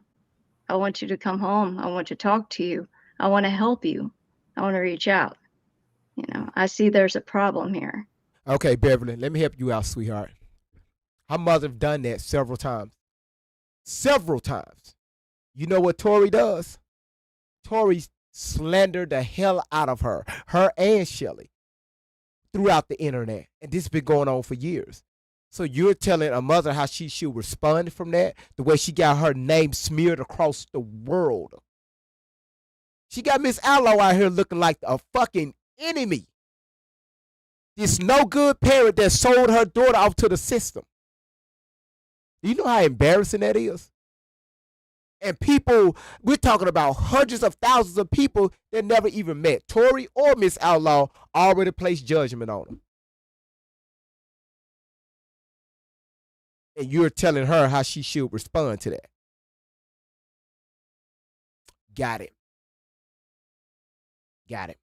And I didn't. And again, you didn't even do your research. Beverly, you never done your research. We pulled the videos, hundreds of them. Y'all pulled one video. One. Didn't hear that. That's not what I heard. I didn't hear. I saw there was a problem. I saw you were hurting. So I reached out to help you. And that's a huge difference in the two mom talks. I don't understand how people can't hear the hell that I went through in just that. Okay, fuck that. If Shelly did so good, why the fuck y'all still together? Tori's 31. Why don't she have her own place? Why she's not working? Why she don't have a productive life? Beverly, did you ask her that?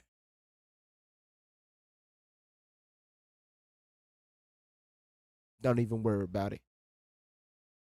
I don't understand how anybody couldn't hear. If anybody that's watching, have you ever been in a toxic relationship? These people that are helping this mental patient incite violence, have they ever thought for a second, if this is the hell that I hear and this is what's going on in the public, what the hell happens behind closed doors? And if I'm telling you that all this hell happened when I was a child, how do you not hear that? The thing that blows my mind too is this woman showed up in January of 2025. The last time I seen this woman, this creature, this thing, this excuse of a human being, this sad, very disgusting, vile waste of space. The last time. And we just sit there. Dustin, you just played the video of Miss Outlaw going off on her daughter.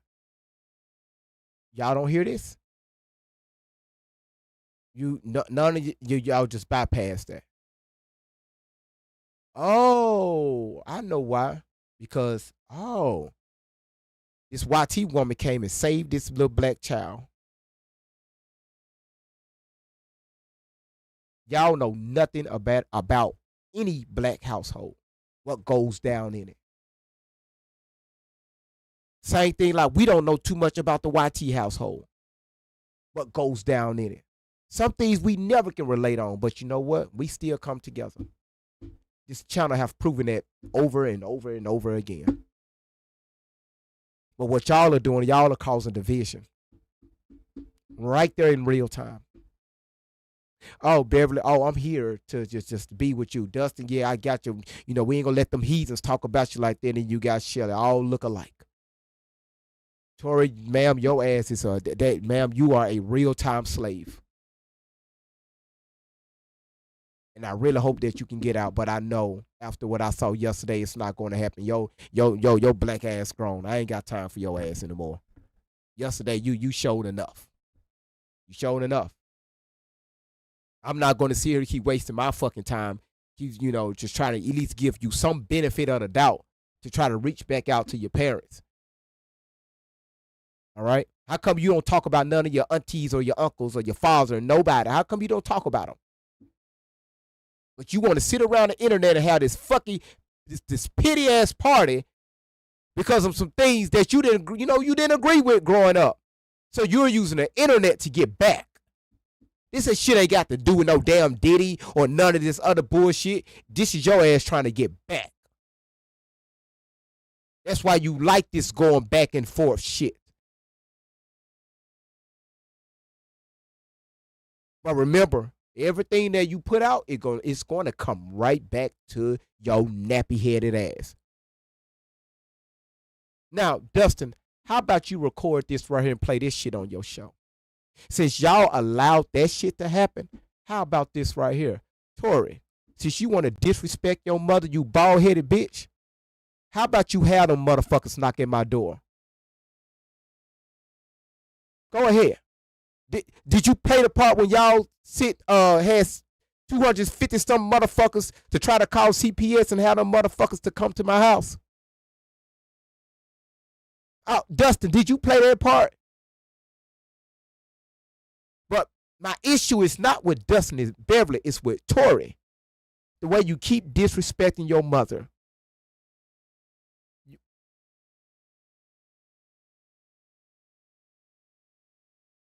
Time I seen this, I was 14 and a half, 15, and she let her boyfriends do so many evil things to me.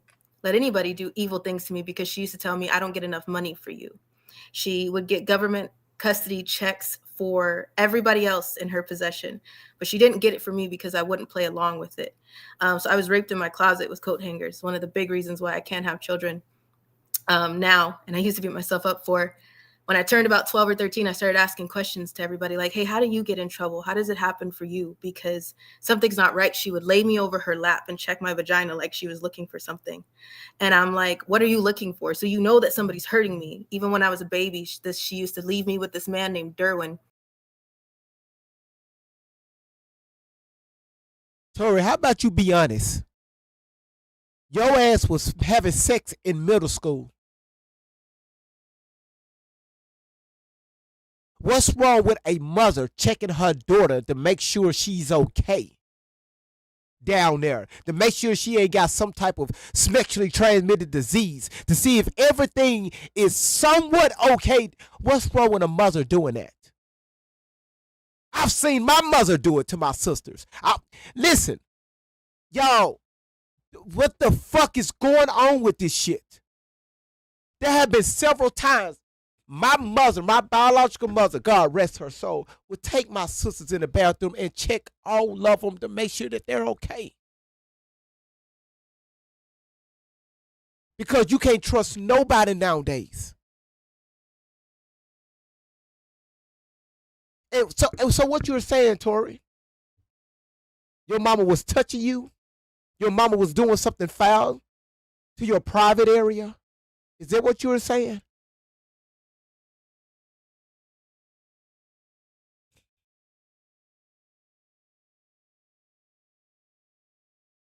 And once again, Dustin and Beverly, y'all are parents. Y'all allow this shit on your show? Gotcha. And she would put me in a room with him with the fire truck. They would hand me a drink and wait till I went to sleep. fire truck. New story. New motherfucking story. New motherfucking story. A new damn story with a whole fire truck in a damn room. You got a police officer. You got a whole police officer walking in the house with a fire truck in his hand.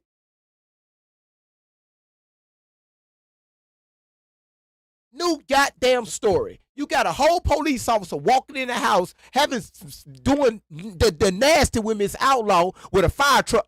A police officer with a fire truck. He didn't have a police car like a toy police car. He had a fire truck in his hand. And y'all just sitting there, just like the shit Miracle be doing. Edie said, new story unlocked, new character unlocked. But Beverly, we went down this rabbit hole. Dustin, we been here. So we know when she's lying. And again, y'all just sitting there just letting the shit go. Truth be told. Sleep, and he would jack off on all over me in the bathtub. And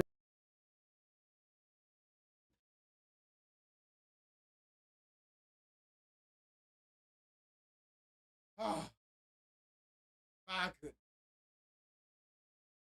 Y'all, give me a minute, ma'am. You can do a mind moment. Give me a minute.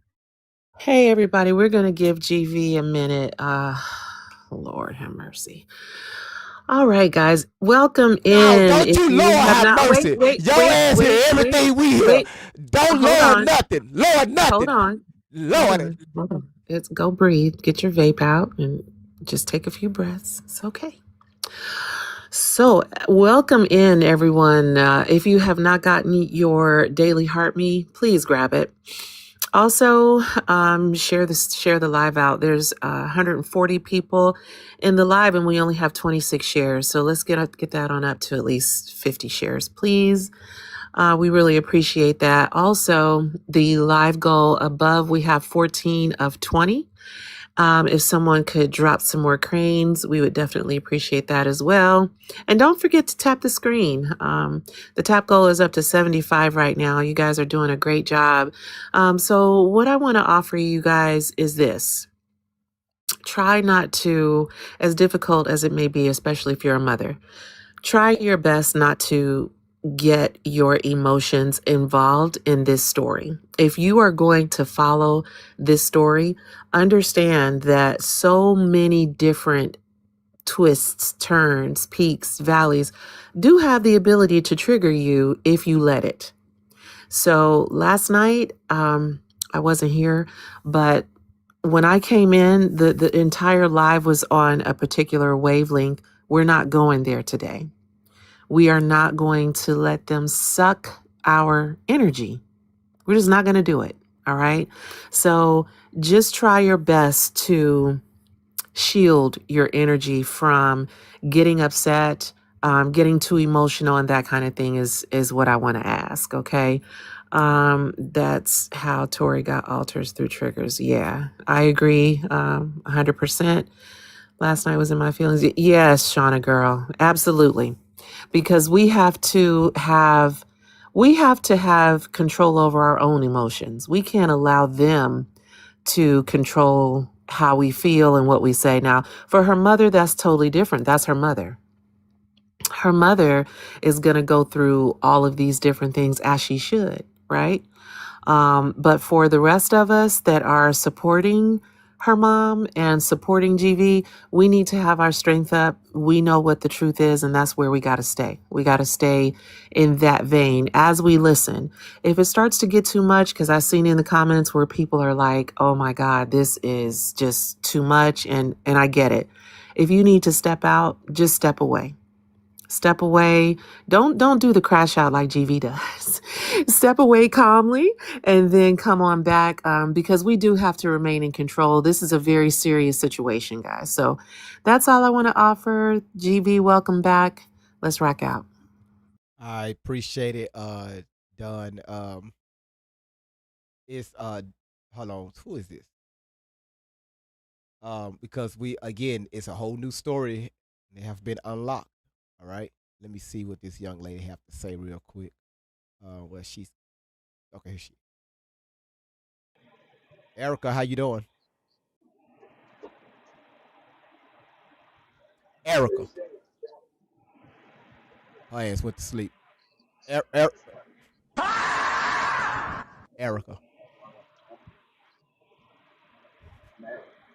Erica.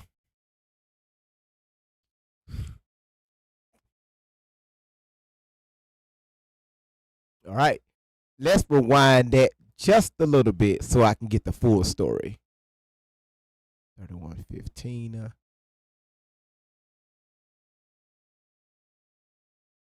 Myself up for. When I turned about 12 or 13, I started asking questions to everybody like, hey, how do you get in trouble? How does it happen for you? Because something's not right. She would lay me over her lap and check my vagina like she was looking for something. And I'm like, what are you looking for? So you know that somebody's hurting me. Even when I was a baby, she used to leave me with this man named Derwin. And she would put me in a room with him with the fire truck. They would hand me a drink and wait till I went to sleep. And he would jack off on all over me in the. Okay. Miss Outlaw, are you still here? Watch this right here. Miss Outlaw, are you still here? But because this definitely going to be 2 parts. All right. There she go.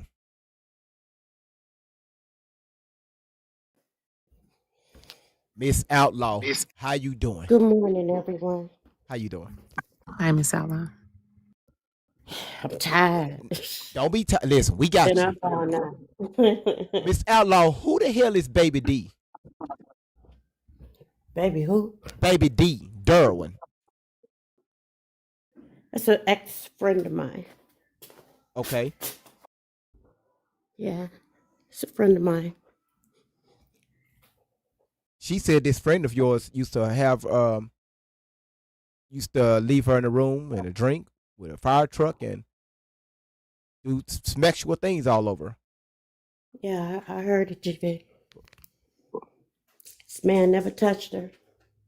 Just like every other man, my daughter said, every other male friend and her father and every relative that she's been around, they touched her.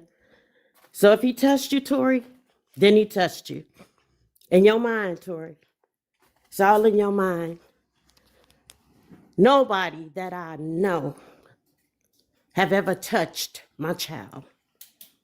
Never. Never. You know what? For the fact that she mentioned his name. Yeah. Just like she mentioned her father, yes. Yeah. Just like they made that list. He was on that list. Along with other people. Yeah, that And little just along whiteboard. with- That She whiteboard that we said that showed. my girlfriend touched her. She got my girlfriend on that list, a friend of mine. When they made that list, remember, and they posted that list? Yes, I She remember. claimed that everybody that I know that I've dealt with have done something this foul to her. Because that's Shelly Ray Carter. That's this racist ass stalking Shelly Ray Carter. Speaking through my daughter. How old was Tori when you had this guy friend around? How old was Tori? Tori was in Head Start. She was like 5. When you was Derwin. with Derwin? When Derwin was around, she was like 5 years old, right? 5, 6. 4 or 5. No, she wasn't even She in was like- kindergarten. She about was 3 or 4. Okay, she was Yeah, 4. 3, 4 years old. Yeah. About 3 So- or 4 Yeah. years old. Okay, so we're going to say 4. Okay. Mhm. So she said when she was 12 and 13. Hold on. I want to make sure this is right. I don't want to butcher what she's saying. Hey, Camille. Hello. Okay, Mel, she said that she was abused and beaten and all this crazy shit. Oh, wow. Yeah. How sad. Yeah. That's, Yeah, all you guys were except for the twins. She said you were in a mentally ill hospital as well. Oh, wow. There's history of you. Where's the This paperwork? racist ass white chick right here. I wonder where's the She claimed paperwork. that Beverly. She claimed that she got history of all of you except for the twins. She got medical records. Okay, Well, so Beverly those need- are medical Beverly records. needs to go to a mental institution. Yeah, all That's of them where do. she needs to go. Exactly. Because that's really sad. You don't. Wow. Yeah, but It's you were in a unbelievable. mental hospital too. I sent you there. Oh, okay. Yeah, I'm the one. I used to beat the shit out of you and Oh, have wow. you raped and all that too, and let these I didn't know racist that. ass white folks, nasty perverted ass racist ass white folks. You see these motherfuckers right I here. see him, and I didn't know that. Mhm. That's new Yeah. information in Yeah. my ears. Yeah. So you were sent to my damn near 40 shorty. You were sent to a mental health hospital because I sent you there and I know. wonder what time and what age was that? yeah. So you've been abused all your life as well. Oh, wow. Right. I guess you can call that a new story unlocked. That's a too, new huh? story. That's new to Mhm. me. Those are new stories. New crazy ones. Those Uh, are crazy ones. You Those are the remember, you crazy- remember Derwin, right? Those are the crazy ones that she's been telling. Yeah. You remember Derwin? It's crazier. Yeah. You remember my good friend Derwin, right? Mhm. Did Derwin ever touch you? No. Did he ever do anything to you? Nope. Yeah. Okay. Nope. Derwin, I apologize if wherever you are, I haven't talked to him in over 20, 25 years. I apologize for my daughter lying on you on this social media once again. Sending out apologies. Miss Outlaw, you thought you was slick when you just said something. Y'all, Miss Outlaw just took What I a phrase from Daddy's Little Girls movie, Tyler Perry movie. When what's her name? What's that chick name that started dating the father? Gabrielle Union. She was out on a date and this guy was trying to rap. And she said, wait a minute. Buddy, what'd he say? She said, wait a minute. How old are you? He said, 40 shawty. Thought I didn't catch that. All right, so let's just play that again. You don't have nothing. Your life is not about nothing. Wow. Okay. All right. You all my girls are pathetic, along with Tori. You don't have shit in your life. And she do though. She has a better life than me. That's cool. Yeah. Well, Camille, I want that life too. Camille, Camille, I want you to listen to this, okay? Okay. Telling you that all this hell happened when I was a child. How do you not hear that? The thing that blows my mind too is this woman showed up in January of 2025. The last time I seen this woman, this creature, this thing, this excuse of a human being, this sad, very disgusting, vile waste of space.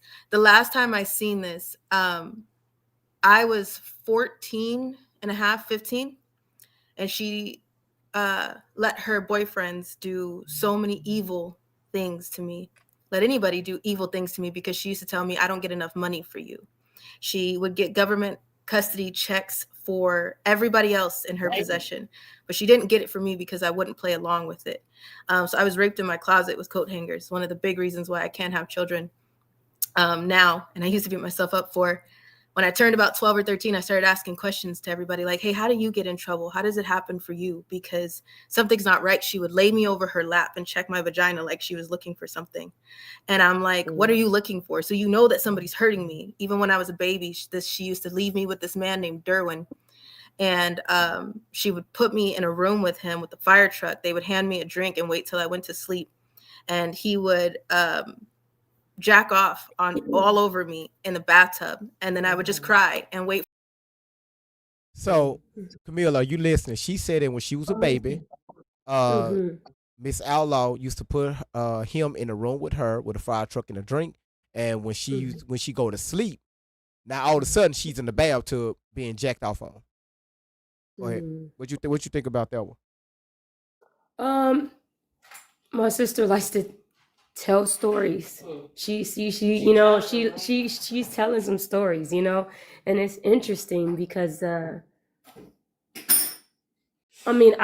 sorry. I can't entertain her craziness. I mean, literally, it's I don't even know how to respond to that. I mean, you was there. You was the oldest sister in the house, and I guess Derwin was around y'all. Mhm. Did you see anything that was off about this gentleman? Anything that No. pick up anything that was pedo Highly behavior? educated man. No, no. Say it again. Highly educated man. Highly educated. If Career man, anything, right? he would, Yeah. give us, he would just talk to us, and everything was good. When I seen when we seen him, I don't know where she came up with any of it. Wow. I'm sorry. I've been saying it, and I don't know how many ways I can say this. My sister like attention, and she's always been that way. She's always been that way. These stories that she's coming up with, is beyond me, out of my control. I've never seen nothing as what she's mentioning. Nothing at all. Okay. Nothing at all. All I right. don't know where she's coming up with these stories, but I have not. Okay. No. Gotcha. I got you. Darren, sir. Again, Miss Outlaw, she apologized on her daughter's behalf for putting your name out there, alleging that you sexually abused this child. At her mouth has put so many people names. I can't even get my words out. The amount of men that she said did things to her when she was younger, it baffles me. It blows my fucking mind. And I want to GV, say but look too, what she as said. my mom oldest daughter, I want to put it on the record, and Beverly and they whole cast can clip me and say whatever they want, but I'm telling you, as the oldest daughter, nothing never happened. Tori has never experienced none of what she is saying. If she experienced anything, it was with Shelly. I'm gonna make that clear. It was with Shelly. You chose to do that. You did. Now let me tell you what Shelly took away from us. For me, as your older sister, she took away your high school years. We never got to see that. Your personality as a teenager, we didn't get to see that. You go off to college, we didn't get to see that. You experiencing college, the college life, Prom. the right way, prom, the right way. As your sisters, we wanted to see that and be proud of you with that. Now, Beverly mentioned how we don't care about her. You took away all of that, Shelly. You took away all of that. And that we will never, ever get back. I will never get that relationship back with my sister and talk to her about prom and in graduation and in college and help her through that. The first car. First car, first everything. We will never get that back. Why? Because she done swallowed up these lies that Shelly has rehearsed her to say. These are lies that she has rehearsed her from 15 to now. You have rehearsed these lies and have my sister perform it all on social media. These are rehearsed lies that are performing on social media. And then you put it on this platform where Beverly and her crew is sitting here going off of these lies. You guys can go off the lies all you want, but we as her family know the truth. So no, Tori has never experienced anything that she's mentioned. She's never experienced, but you took away a lot from us though. A lot from us.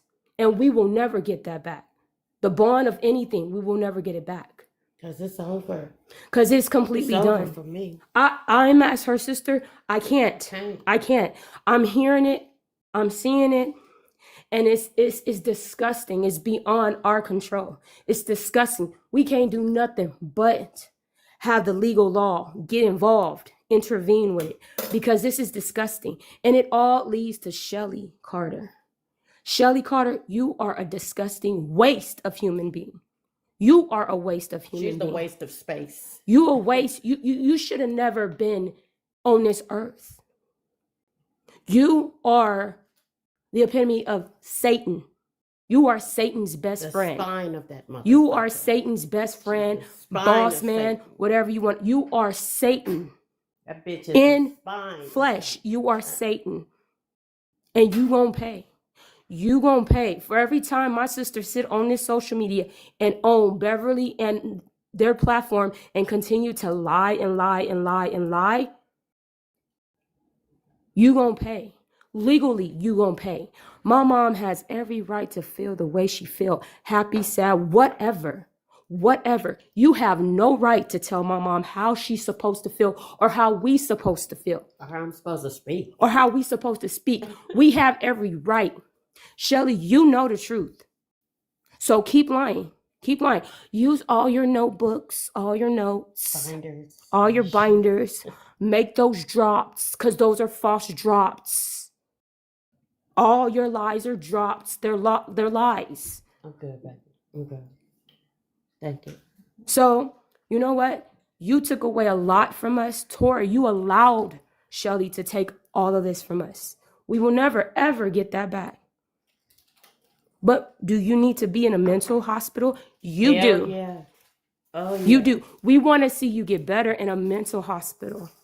Away from Shelly, away from the crew that she's created. But me as your sister, you lied and you know you lied and you will continue to lie. And how you going to justify pictures? Okay? Come on, How you say going to it. justify pictures? You own a picture at 14. We have pictures of you at 14. How you going to justify that? We got pictures of you at 12, 3, 4 years old. How you going to justify that? We have pictures of you as a baby. How you going to justify any of that? Keep on trying to justify it. You making yourself look stupid, ridiculous, crazy. That's you. I'm very hurt. As your oldest, I'm hurt. I'm hurt. I'm so hurt. I'm hurt alone with mom. I'm very hurt. And I will always be hurt. Even after the legal process, we're hurt. Because I can't believe you did this. And yes, you are taken away from actual people that actually dealt with this. You're taken away from them. And we apologize for that. We do. Not that we have to. Not that we have to. Not that But we my have sister, she likes attention. And she had found someone to help her gain this entertain attention. that shit. Yeah. And this is really sad. Because the people that she with, they need to be in mental wards. So keep racking up false paperwork, false documents. Do you know about the HIPAA law? No, you don't. Or if you do, you don't care. You just don't care. You just don't care. Have your mom ever been in what she said it was a criminal? No, You gotta be kidding. No, she said they're using a patent hospital. Really? You gotta be kidding me. You went there? You she went said there. I wasn't No, there. You Miss- went there. Miss No, what Ally. I'm saying is my sister took her stories there. Your stories are just getting crazier and crazier and crazier. You gotta be kidding me. You gotta be kidding me. Wow, Shelly got you like that. She took your mind like that. Wow. You gotta continue on this horrific lies. You know, mom ain't never been in no mental institution. Never. I don't care what kind of hospital. Never, ever. You gotta be kidding me. The more I hear it, the more crazy your stories just keep getting and getting and getting and getting. You gotta be kidding me.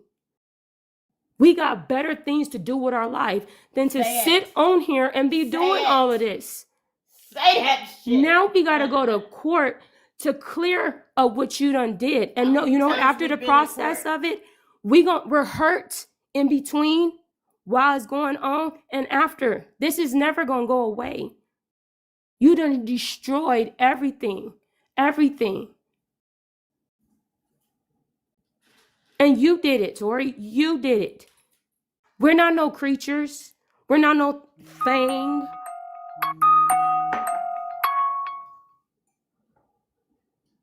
I'm so speechless right now.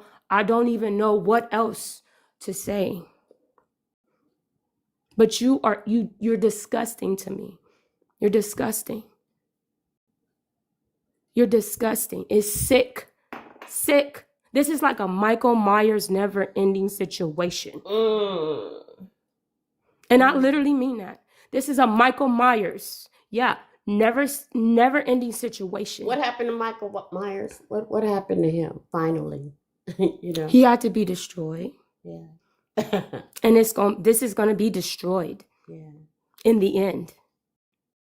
And I want to see how much you're gonna be laughing about it. I'm so bothered. I hear my mom, and she has every right to be hurt. She has every right to feel. Every right. Every right. Have you ever heard of a parent-child disagreement or rebellion? You never heard of that? How children rebel because they don't want to follow their parents' rules? Camille, what was the rules for Tori?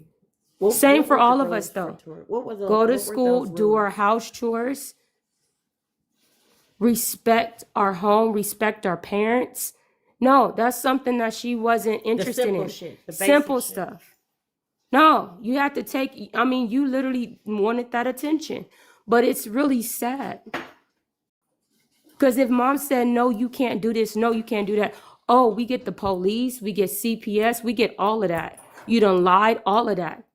That was like a everyday thing for you. And this right here, this feel like that. This is a everyday thing for you, but you done took it a step.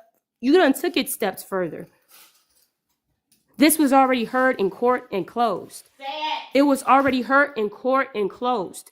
Everything was unfounded. Everything that she's saying was unfounded by a judge. The judge couldn't even tell my mom where she was at. So Shelly, you had her the whole time. You've been telling on yourself the whole time. How stupid are you? You the stupid one. Are we racist people? No. But we're racist towards ignorance, and you have that. That's in your mind. That's in your mind. And yes, this is me speaking as your older sister. And I will keep saying it. You will keep playing Keisha, what Keisha's saying. You will go off what Keisha say. You will go off what Keisha say. Keisha ain't been through nothing either.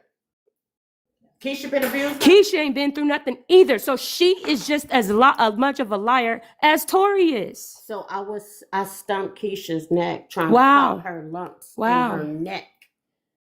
It's on here. It's on the social media. Everything, Yeah. but it's a lie. Everything's a lie. Everything. That's what I'm saying. My sisters, both of them, they like to work together and come up with these horrific, crazy stories. Keisha, you have a son, man. What is wrong with you? What's wrong with you? You have a son. That we'll see this one day. We have a nephew. We have a nephew. How he gonna view you as his mother? How he gonna view you? Huh? What is wrong with you? Oh, it wasn't Tori. Tori didn't do all of that. Tori didn't go through all that. It wasn't Tori. She lying. It was me that went through it. You gotta be kidding me. You got to be kidding me. You got to. What is wrong with you? What's wrong with you? And I told you that. If you wanna do your own thing, go on and do your own thing. But don't bring us into it. We got a life like we don't have a life. Like we don't want to live it. We want to just be here dealing with you. On social media. Worldwide. You got people attacking us on social media because of your lies. Your lies. Like I said, and I will say it and say it and say it. This is like a Michael Myers never-ending situation, and I will say it. Beverly, you can clip that too and talk about it and lie about it and laugh about it and dissect it. You could do whatever you want to. You could take our clips and clip it. It now what? You clipped it what we now what? Now what? How that make you feel? That make you feel and why he on there sleeping? Yeah, and that's what we was talking about. Yeah, and we were talking about blah blah blah blah blah. And oh my goodness. I've been trying to get this sleep in all day, but I gotta get this story out. I gotta get these lies out, okay? These racist Hold on. lies. They racist. Let me clip this here. This is what Miss Outlaw said. Oh yeah, that's what she said. Mm-hmm. You know what? I seen him falling asleep. Camille, I don't know what the fuck y'all had to eat. What y'all ate this morning? I don't know if y'all ass had some gummy It's called bears. energy. It's I don't called know. natural energy. No, I don't know if you had some cookies, some fucking No. some fucking My gummies. mama tell you what I eat. No. I'm talking. No, your mama ain't got to tell me nothing. I'm You talking won't about eat what I you. eat. I'm talking about you. You know what you ate. And I'm going to sleep while I'm telling you. Bald head, but All right, y'all hold tight. Come here. You hold that thought right there. Hold on.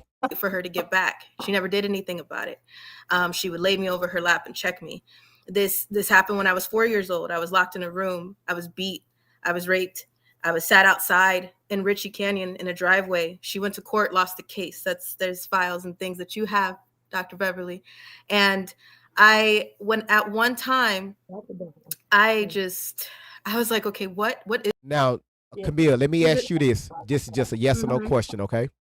Okay. When she talked about she was set outside when she was 4 years old, her story was when she was in daycare, the daycare worker boyfriend used to sexually abuse her in the closet. It's always these closets.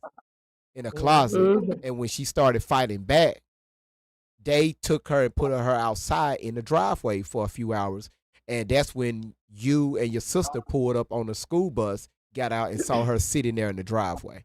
Is that true? Wow. No. Okay. No. None of it's true. No. Okay. All right. Hold on.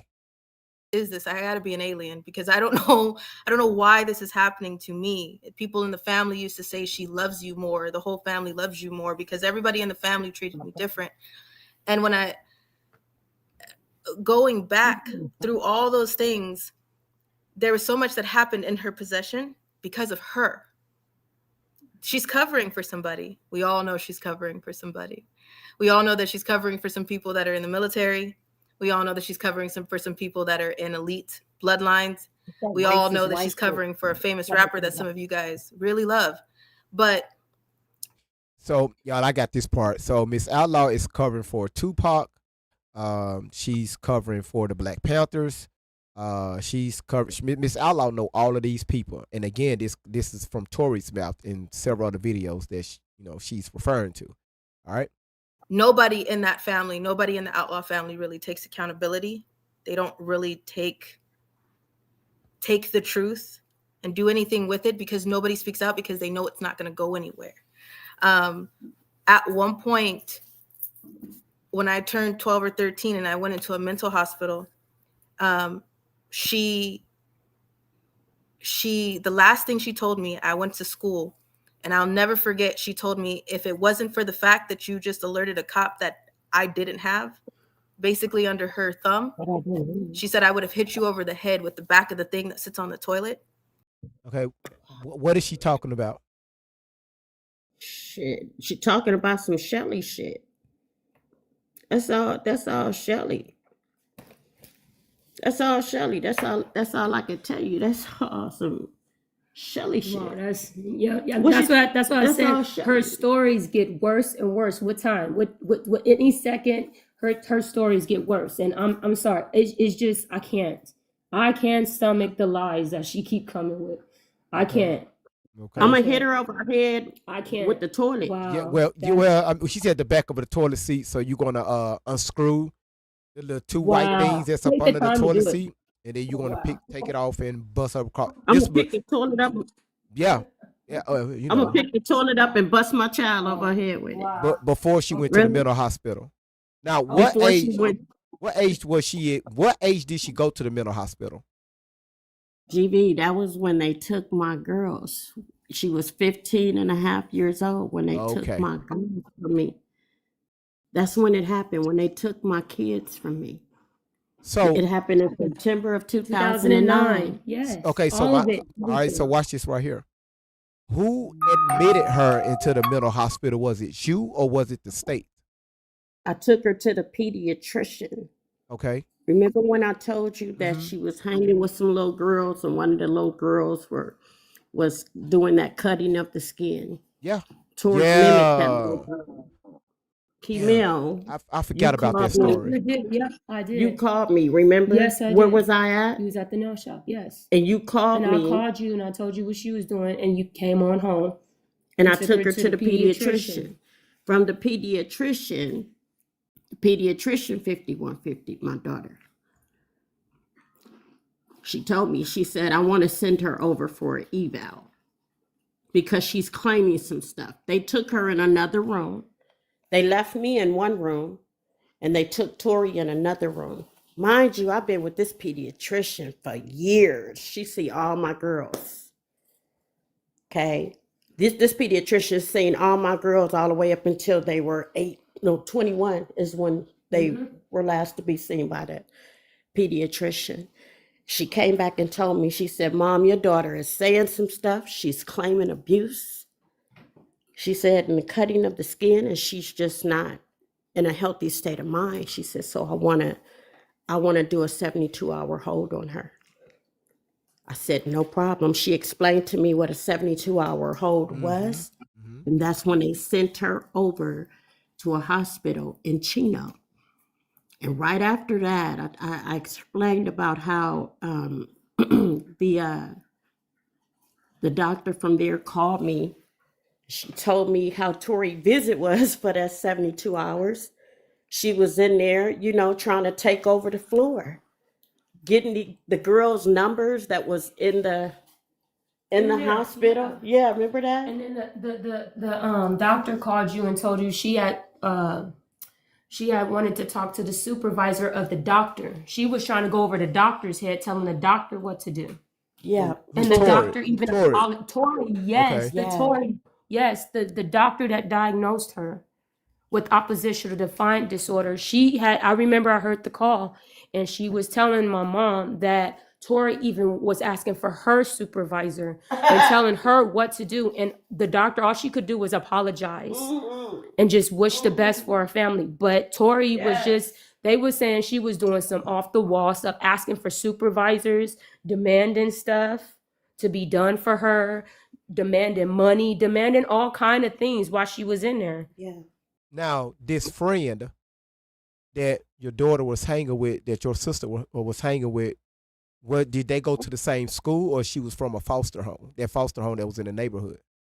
I No, think they they all mention their names. no, Yeah, they no all name. went to the same school. They all went to the same school. So But the one of the sisters was one of the sisters that Shelly was trying to Yes, take, remember? yes, they all went to the same school, except for the sister.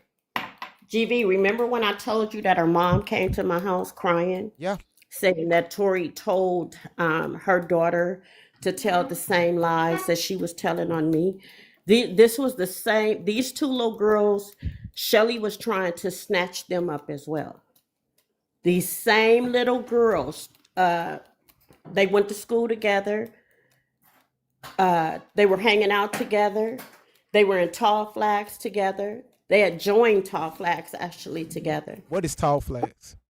Tall Flats. I was in Tall Flats, so it's part of the marching band where you toss the flag in the air as you're dancing to the marching band Okay. music. Gotcha. Yeah, and I was in Tall Flats, so my sister was inspired to be in Tall Flats because she seen me in Tall Flats. Okay, the flag team, because we call them flag teams here. What the Well, they were called Tall Flags. so, was y'all majorettes?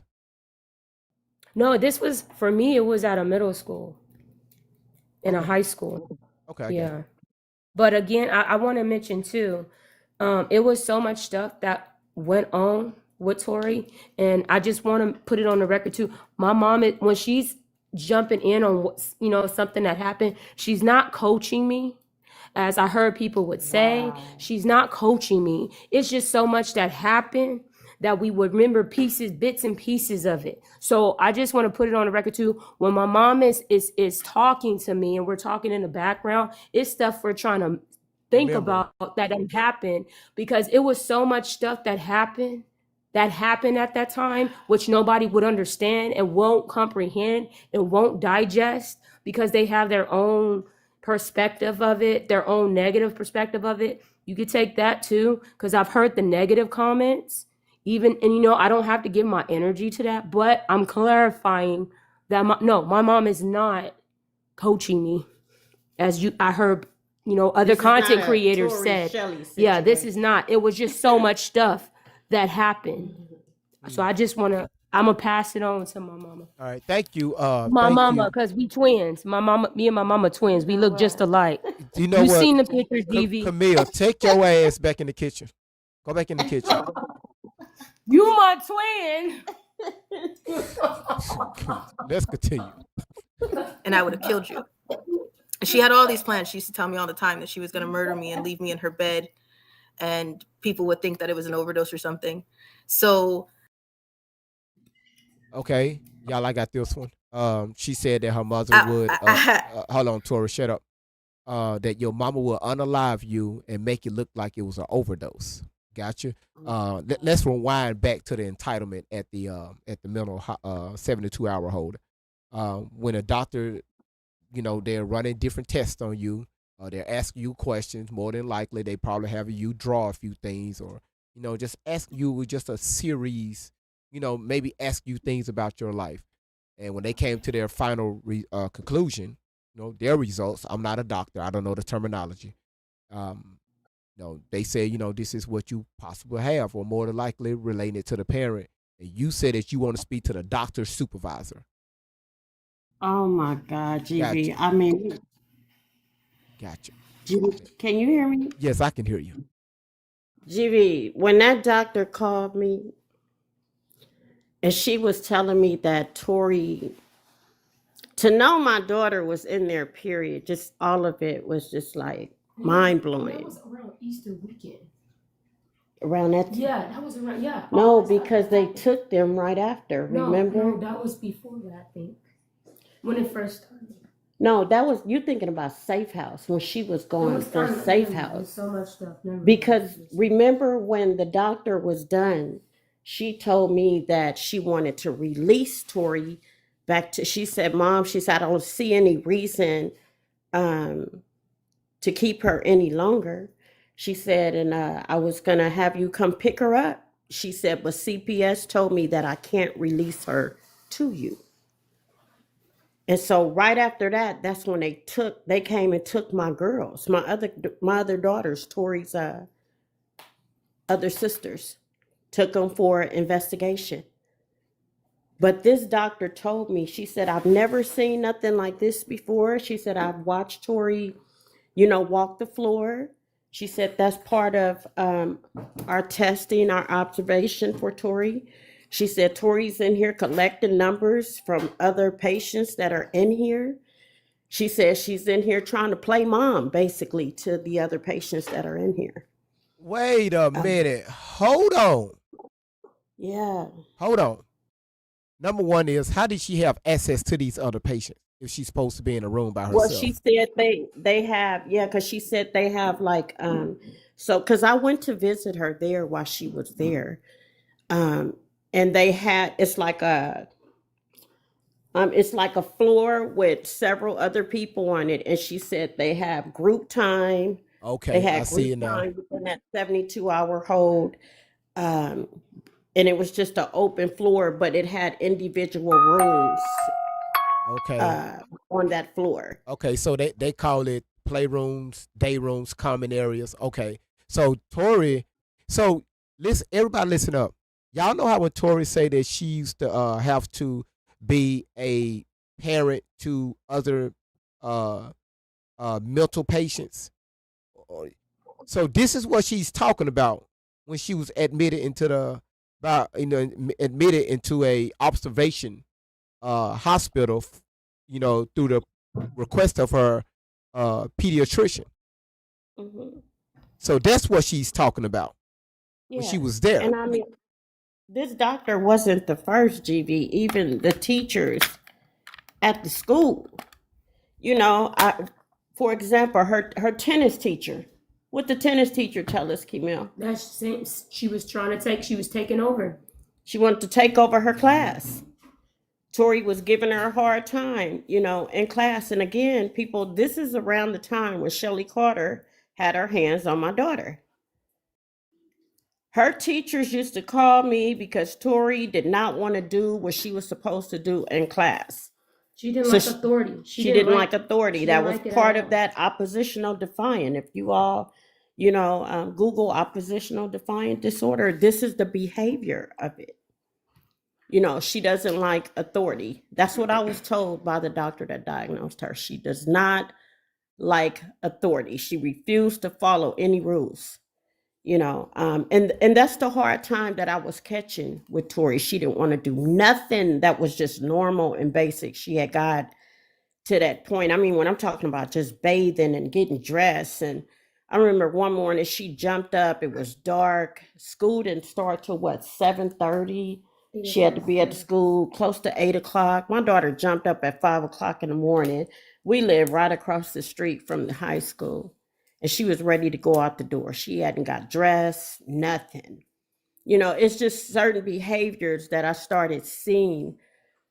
Like I said, right after we got to Moreno Valley in 2006, when she started school, and the behaviors were like off the chain. I didn't know what was going on with her until that day I took her for the final time, actually, to the pediatrician, and they did a 72-hour hold on Tori, which is a 5150. And this is when she was diagnosed. That's how she ended up in CPS care. And I'm talking about, I want to say it was a day or two later when the doctor wanted to release her back to me. They took my other 3 girls from me for 6 days. 6 days. And they would have given them back 3 days later because we went through a weekend. But they would have given my girls back on the first court date. But I'm dealing with crooked social workers that kept trying to keep my girls out of the sight of the judge for whatever reason. And looking at everything right now, I believe they were trying to keep. Oh they no, were trying to lovely. keep my other girls. Lovely. Listen, you are welcome to be in the chat, but what you're not welcome to do is sit up here and say anything about Miss Outlaw. Okay. Now you can believe Allie, you're entitled to do that, but you're not going to come in here attacking. We're not going to tolerate that. Okay. It's funny how you call her a child. She's not a child. She's in her 30s. Okay. 32. 32. And also, you may want to consider believing the parent and also doing a little bit of research. But you can come in here. You're welcome to stay in the chat, but you will be respectful or you won't be here. Thank you. Simple as that. Go ahead, Miss Outlaw. We can move forward. Thank you. Don, I appreciate you. Love you. Thank you so much for that. I appreciate that. Yes, If I ma'am. was a bad parent, again, my kids were given back to me. If I was such a bad parent, everything was striked unfounded. My girls were taken away because the judge, these crooked ass social workers, needed to do this investigation because these lies were told so long. And again, you can love Allie all you want, chick. Allie is not my daughter. Tori Tashina Outlaw is who I gave life to. I could give a damn about your opinion. It doesn't matter. Yeah, Miss Outlaw, It doesn't. Miss Outlaw, we was on the right road. They came here for a deterrence. We was talking about I your get daughter what you being do. with CPS. Because I want Dustin to I clip get- this. I want him to clip this. Yeah. Okay. Forgot what I was saying. About we was talking about opposition defiant disorder. Yeah, they gave my girls back. Again, they took my daughters because the lies were being told for too long. And GV, I said this before. There was a police officer that was at Valley View High School. And there was a time I went up there because, man, I was at the school. Every week, I want to say twice a week, I had to go up to the school. One of Tori's teachers was my neighbor. She lived with her parents, and it was Tori's teacher. Do you recall that day when she came to the house? Yes. Excuse me, her father was a pastor, and she worked at the middle school. She came from work. I'm outside doing the yard. I was at home that day, and I was outside doing some yard work. Tori's teacher came from the school on her lunch break. When she pulled up, she said, I need you to come to the school right now. She said, because they got Tori. The principal's got Tori in the office. She's telling another lie again. She's lying on you again, Miss Outlaw. She said in CPS, they don't call CPS. I went up to the school. When I got in the office, they had Tori in the principal's office, and they contacted CPS again. This is what Tori was doing. She was doing what Shelly Ray Carter told her to do. I would drop my daughter off at school. For example, Tori come home one day. She came in. She wanted to go back up to the school and just hang out at the school. I said, no, you don't hang out at the school. I don't allow my daughters to hang out nowhere. You're not in any after school programs or none of that right now. So no, you're not just gonna roam the neighborhood and hang out. No, you don't have that kind of mother. Well, my friends, well, I'm not your friend's parents. I said, no. You have homework to do. Get yourself upstairs, do your housework, get yourself ready for school, get your clothes ready for the next day. Well, when I told my child no, the next day she went back to school and told one of these horrific lies that she's been telling on social media and had CPS and police at my door again. So this was Tori's behavior from 2006 to 2009. It came to the point where I couldn't tell her no. I could not tell my daughter, no, you couldn't do this, or no, you couldn't have that. And she would go to that school the next day and she would tell these lies. And that's when she got to the high school, there was a police officer, that resource officer, but he was a Moreno Valley police officer that worked at the school. And I got called up there because of Tori's bad behavior. And this is when he told me, he said, Miss Outlaw, I done watched your daughter several times walk up and down this hallway. He said, and I could tell she thinking up a lie. He said, and I knew she was going to come in here and tell me another lie. He said, and she did. He said, Tori came in here and told me that you beat her and she had bruises all over her. He said, so I told Tori to go over to the nurse's office because he wanted the nurse to check my daughter for the bruises Tori said she had. He said, when I sent Tori over, the nurse checked her. It wasn't a bruise on her. He said, but because I'm a mandated reporter, he says she's still claiming she's being abused. I have to report it knowing that it's a lie. This is how CPS from 2006 to 2009 was being called on me because of your ass, Tori. And I think this is just disgusting.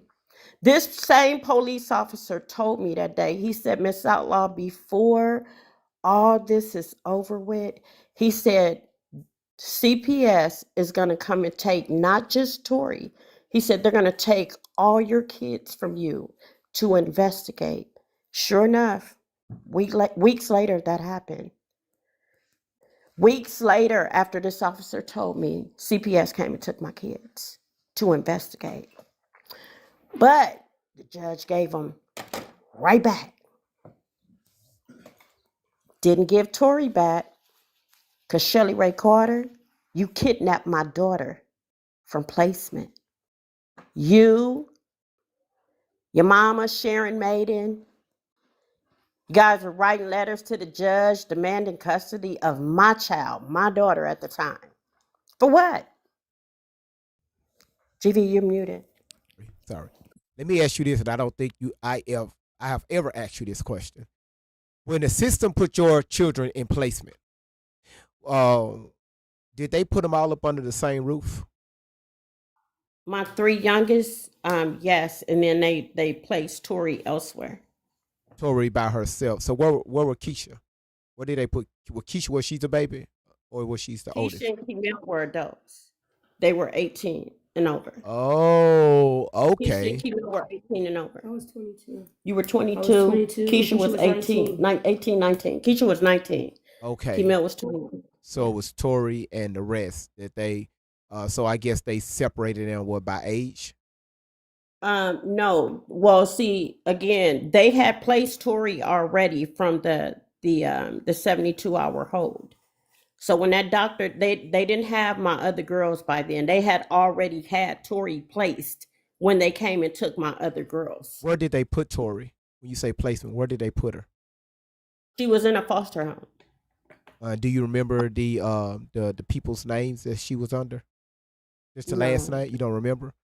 No, I don't think they ever even told me the names of she was in a foster home, and actually it was somewhere because I remember them telling me where I live right now. I know she was in a foster home here in the next city over from me, which was Marietta, California.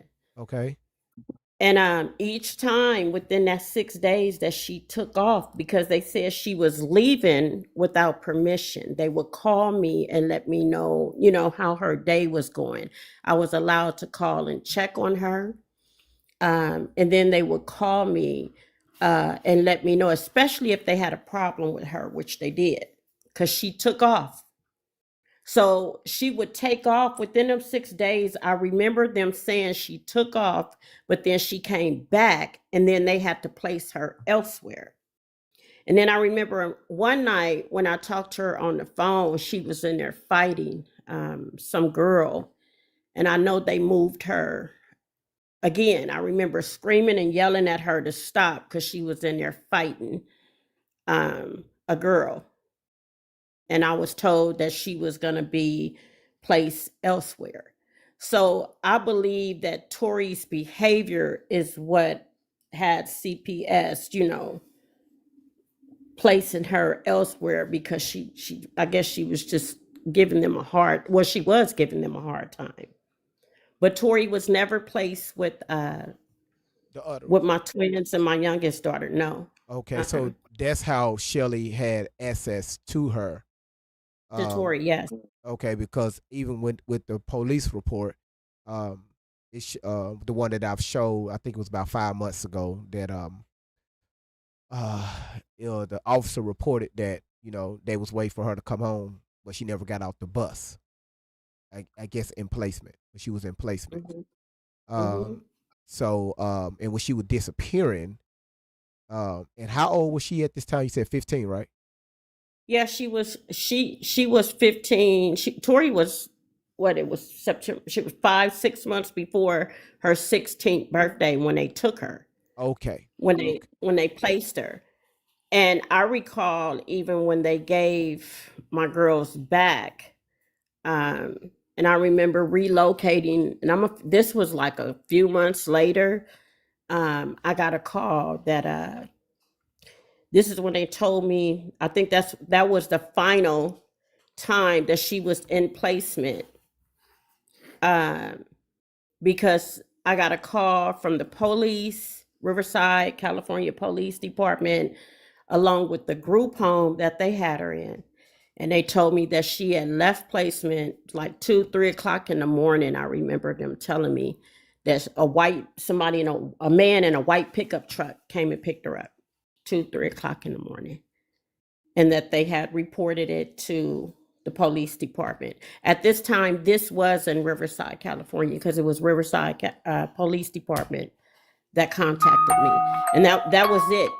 That's when Shelly took her. That was the final time she did not return back to placement after that. So your daughter said that she used to be was on a parking lot in a pickup truck, having smacks. People was graping her in this pickup truck. Do y'all remember when I played that and the words that come out of her mouth? So okay, I'm putting a lot of stuff together. So again, so when CPS came, took your daughters, based off the information what Tori related to them, they came, took your children, had your 3 of your daughters in one place and had Tori in another place. And this is when she was really reaching out to Shelly. Right. And Shelly was come picking her up and more than likely dropping her off, because we had another young lady, the lady that was saying that Shelly had her to go pick up Tori. Yes. Yeah. And again, y'all, those not our words; those were hers. And she was feeling. I mean, she felt real bad about it because she said she didn't know. So when Tori was, I'm trying to make sure I get this right. When Tori was back and forth, and CPS was moving her around to try to keep her, I guess, safe from being picked up or being running away or whatever the heck she was doing. This was during the process when CPS gave you your children back because they found everything unfounded 6 days later. And Well, it was unfounded, GV, the first court date. the first court date. The So first court date, the judge striked it all and marked it all unfounded. And he told me, he said, I was ready to release your girls back to you, because he told me he had reviewed my case. He never seen a case like it. I remember him saying these are accusations that should have police reports, medical reports. These type of accusations should have had, again, police report, medical reports. He said there's not one police report here. It's not one medical report here. He said, but on your end, Miss Outlaw, I have the video of your home, GV, the pictures that I showed you, a lot of what I showed Tony. He said, I have this. I have letters from the teachers, the letters that I showed you, GV. He said, I have all this on mom's end. He said, and there's nothing I could do with this except for return your girls to you. He said, I just need to see your daughters. He said, I'm not understanding why they're not here. It was the first day that we were in court. He said, I just need to see your girls. Remember, I told you that the social worker, we would be there all day from 7 to almost 4 in the afternoon. Our case was the last one that was called. And the social worker which was a black dude. Oh my God, I remember this dude asking me for my kids' birth certificates, they social security cards. I refused to give all that up. I'm like, I'm not giving you my social security card and my kids' birth certificates and they social. Are you crazy? But he would bring my girls in, and then there was another worker that brought Tori in. The judge allowed me, while we were waiting for our case to be called every day, the judge, because it's cameras in the courthouse. So my attorney, I remember him telling me, he said, Miss Outlaw, there, because when Shelly came in and tried to provoke me, that's when he informed me. He said, there's cameras in here. He said, the judge sees everything. Okay. But they allowed my girls to sit in the hallway with me until we were called in court. And I believe that was another way of them too seeing how, because I seen some stuff in their GV that was crazy, man, with other parents. I was just blown away. But I remember them bringing Tori in. Now they would bring me my 3 youngest girls. And I used to go in the bathroom and brush their teeth and wash their face and comb their hair and literally bathe them down because they weren't being taken care of from the lady that placed them. I wasn't satisfied with the way they looked when they brought them in. But Tori, they brought her in, I want to say twice within that week. And they walked her straight through. She never came and sat in the hallway. They walked her straight through and took her through this door.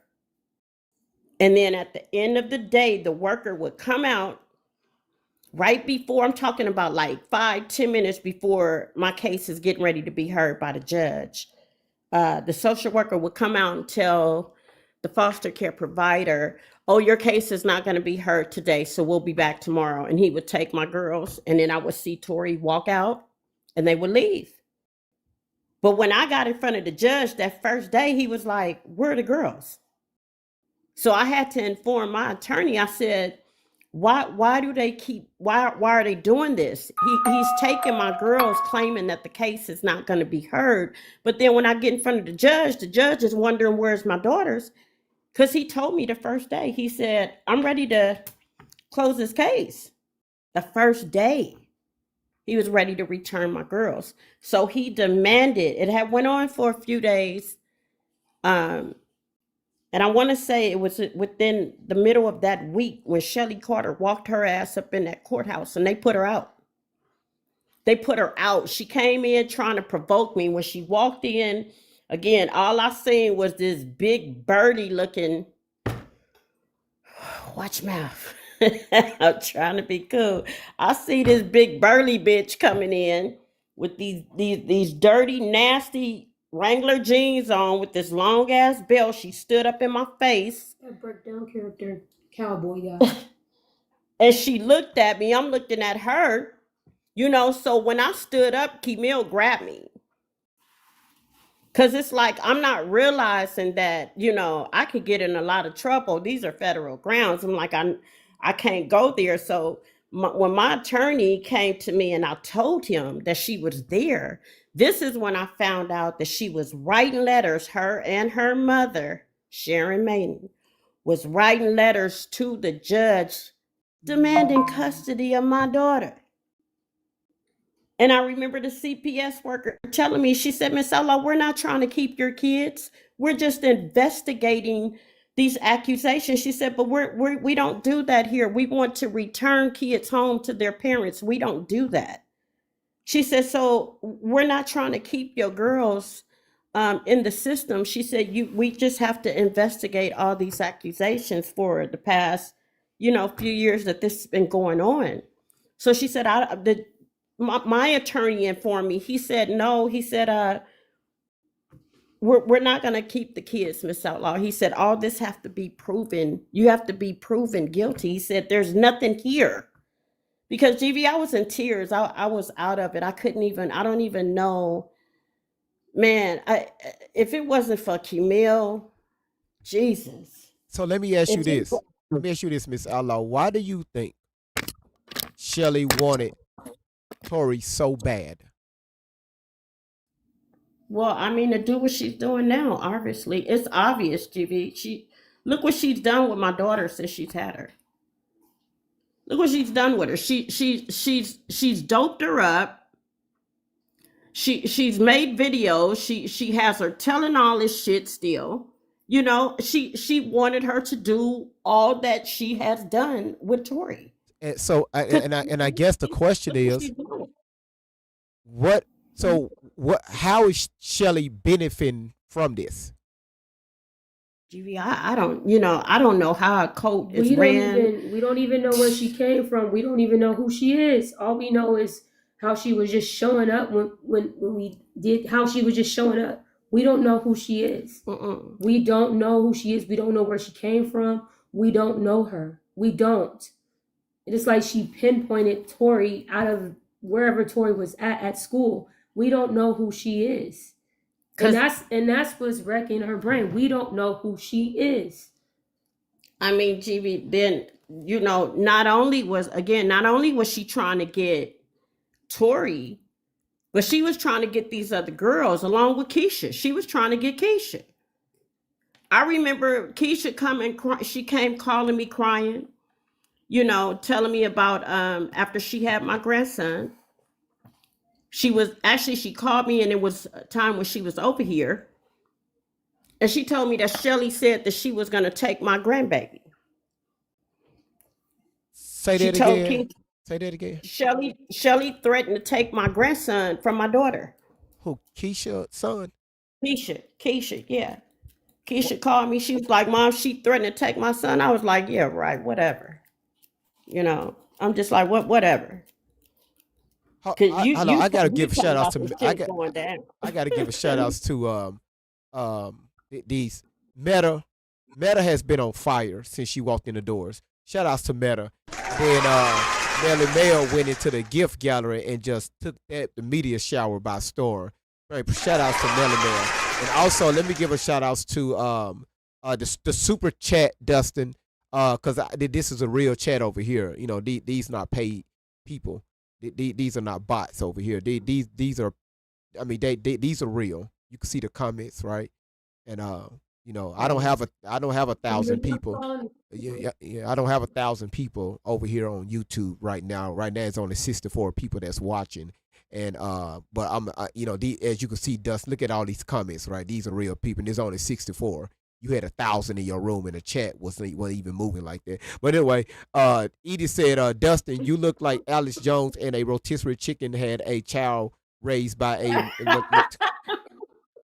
Look, y'all. So y'all see, I'm not making this up. Again, this is why I tell y'all. Again, I remember when YouTube used to be quiet, and they on a whole nother level. So there was that one, and it won't let me go far back up. But let me see who else did that, just in case I missed it.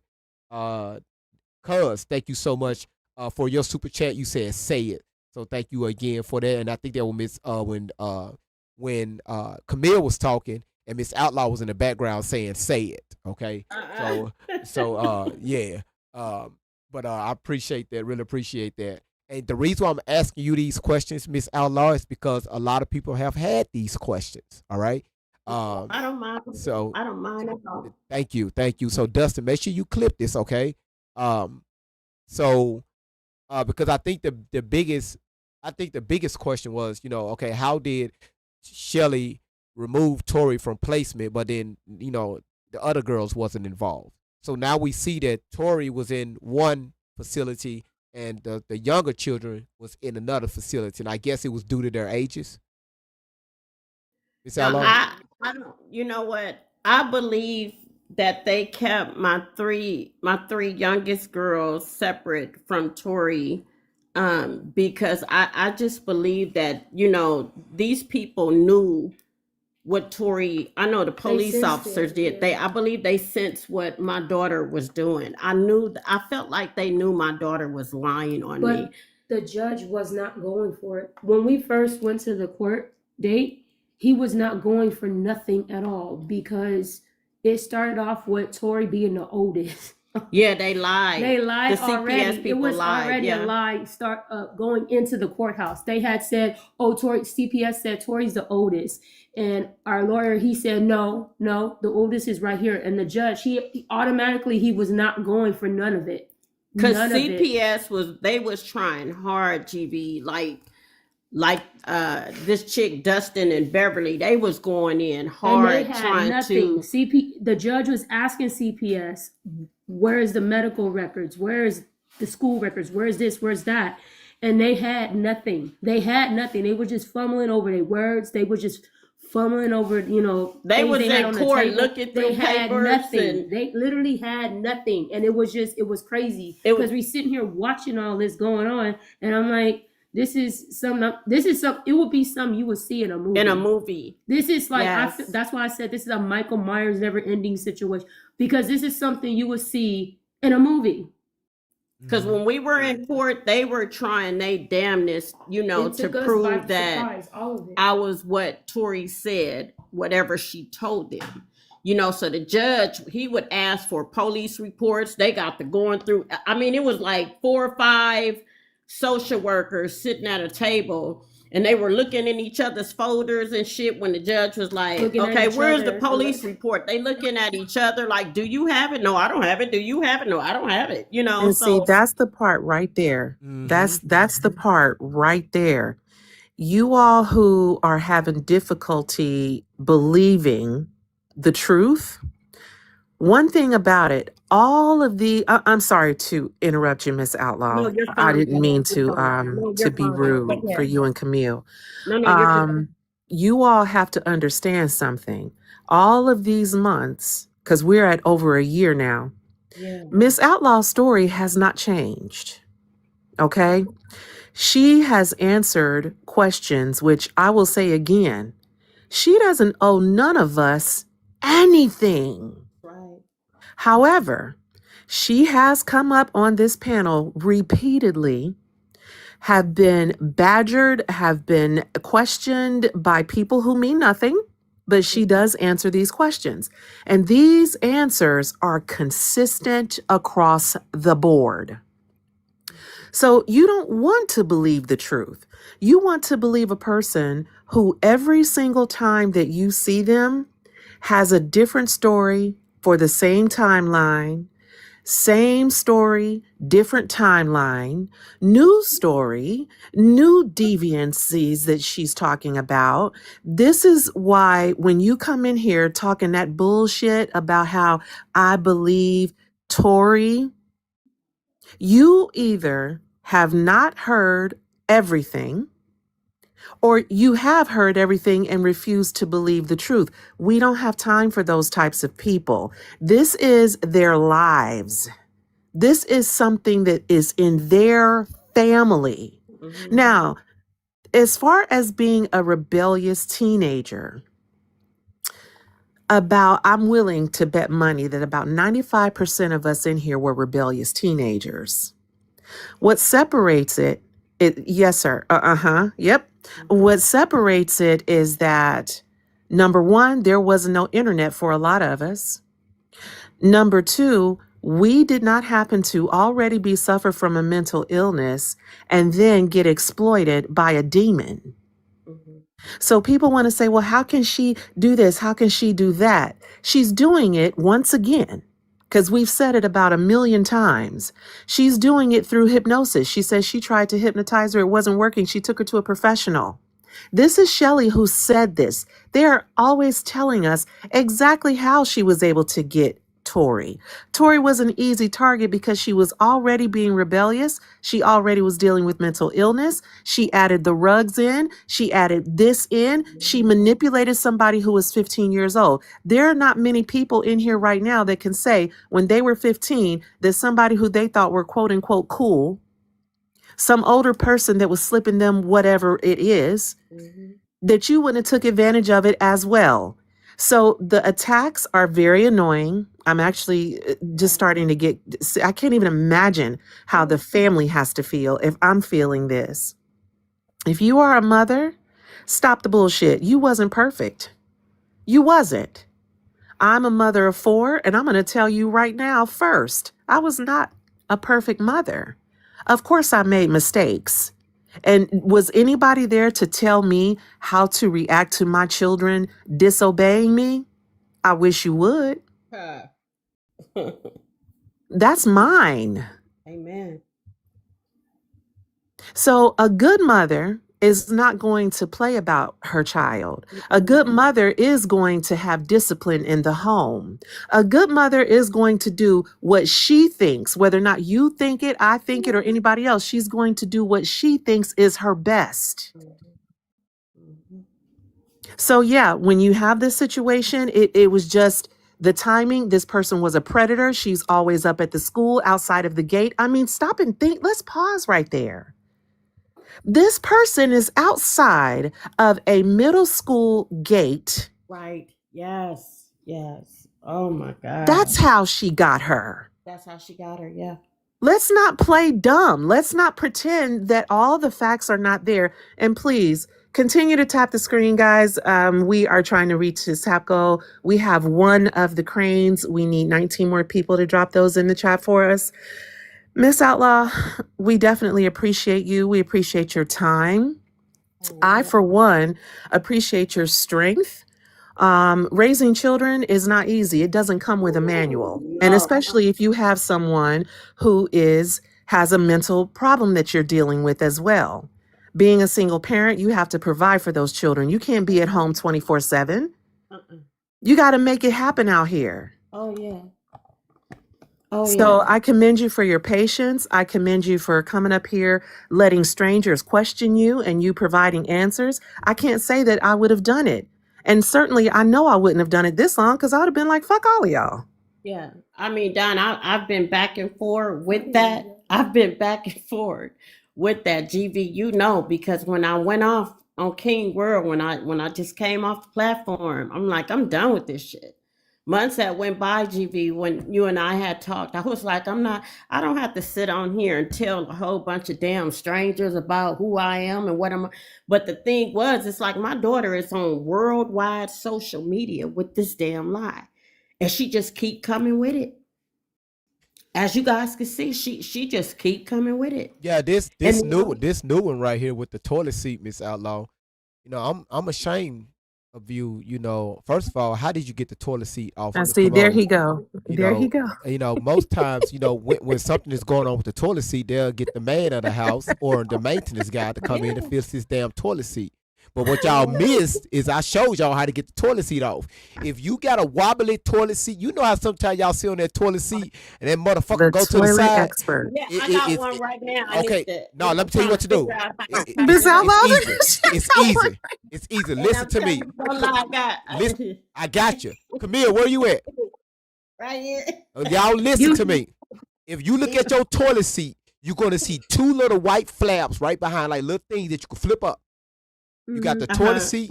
It's two little white tabs. You flip them up. You're gonna see a screw. You Mm-hmm. hold that down with your hand. Hold it down with your hand, and right up underneath the toilet, it's a white thing that you could turn. It's loose. Just tighten it up. Wait, no, it's not a screw. It's like a It's a screw. And you gonna see like a little white ball or something. Pop that off. yeah, it's like a cap. Like Yeah, remove. Not on the side of the toilet. Is the whole toilet moving or the toilet seat moving? it's the toilet seat. Okay, so yeah, but remove that cap. You're gonna see a screw. You're gonna see it's like a 10 millimeter screw On the inside. on the inside. Yes. Oh, damn, you done told. I didn't know that. Yeah, you can hold it with your hand and reach right up underneath the little marble toilet. I mean, it's right, just reach right up underneath it. And if you look up underneath that toilet, you're gonna see like a little white thing Yeah, you I could see turn. that. You see it? Yeah. Yeah, turn that to tighten it up. Oh, damn, that's simple, huh? Yeah.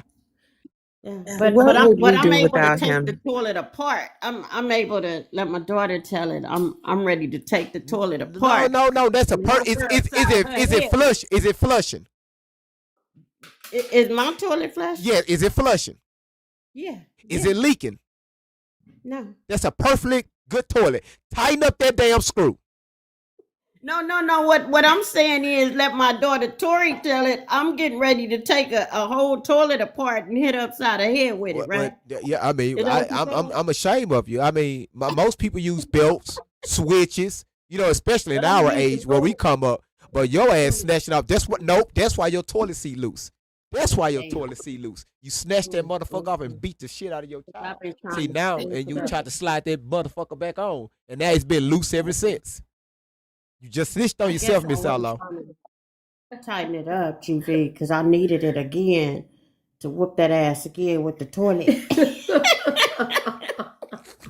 No, hold on, Melissa said unbolt it from the floor. No, why you need to unbolt the toilet from the floor?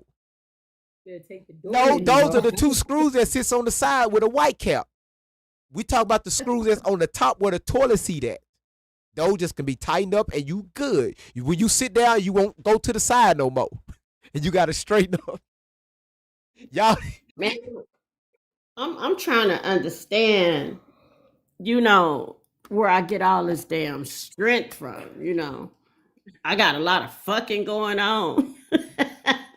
I got a lot of beating my kids' ass going on. yeah, I'm undoing toilets and shit. that's a new story. That's a We- lot of energy. That's a new One story. my age back then and now. Well, I'm gonna finish playing out what she's saying because again, we got to do a few parts to this because again, Dustin, and I'm doing this for Dustin and his channel since they want to come on my page and clip shit and twist it up. Dustin, I hope you got that part. So now you got the full story. Okay, let's continue. The last time I seen her, I was at Chino Hills Mental Hospital, and I told the Chino Hills Hospital, if you release me to her, Okay, so that was the name of the mental hospital you was talking about, Chino Hills. It was in Chino Hills. I don't recall the name of it, but yes, it was in Chino Hills. Okay, got you. the next time you see me will be in a body bag because nobody's going to do anything to help me. Say it's the same young lady that was Miss Outlaw. Thank you for clearing that up. Okay, I ain't even got to address that. Nobody tried to help me as a child because of the evil that See, even her internet service knew that she was lying and started skipping. Let's go. Right. and that was the last time. Mind you, I was 14 and a half, 15 years old, 25. No, she As wasn't. any woman, any mother, any real human being, if this Tori, Miss Outlaw said you was 15 when you went there, not 14 and a half. Let's go. woman kidnapped me, that everybody claims that kidnapped me, where were you since 14 and a half to I'll be 32 years old on February 15th this year? I'm 31-year-old grown woman. Sometimes I don't look at DID, whole other issue, situation we'll talk about another day. But where were you 15, 16, 17, 18, 19, 20, 21, 22, 23, 24, 25, 26, 27, 28, 29. Well, Tori, according to you, you got married at 15. I guess after you got out of the mental hospital. I don't know. You got married because He again, said, she just snitched on herself because the story she told in the past, she was out on the streets, doing different things, and she was with celebrities. So y'all see this shit in real time, okay? So again, if you keep saying you believe Allie, she just told on herself again. All right, let's continue. Yeah, went to Russia.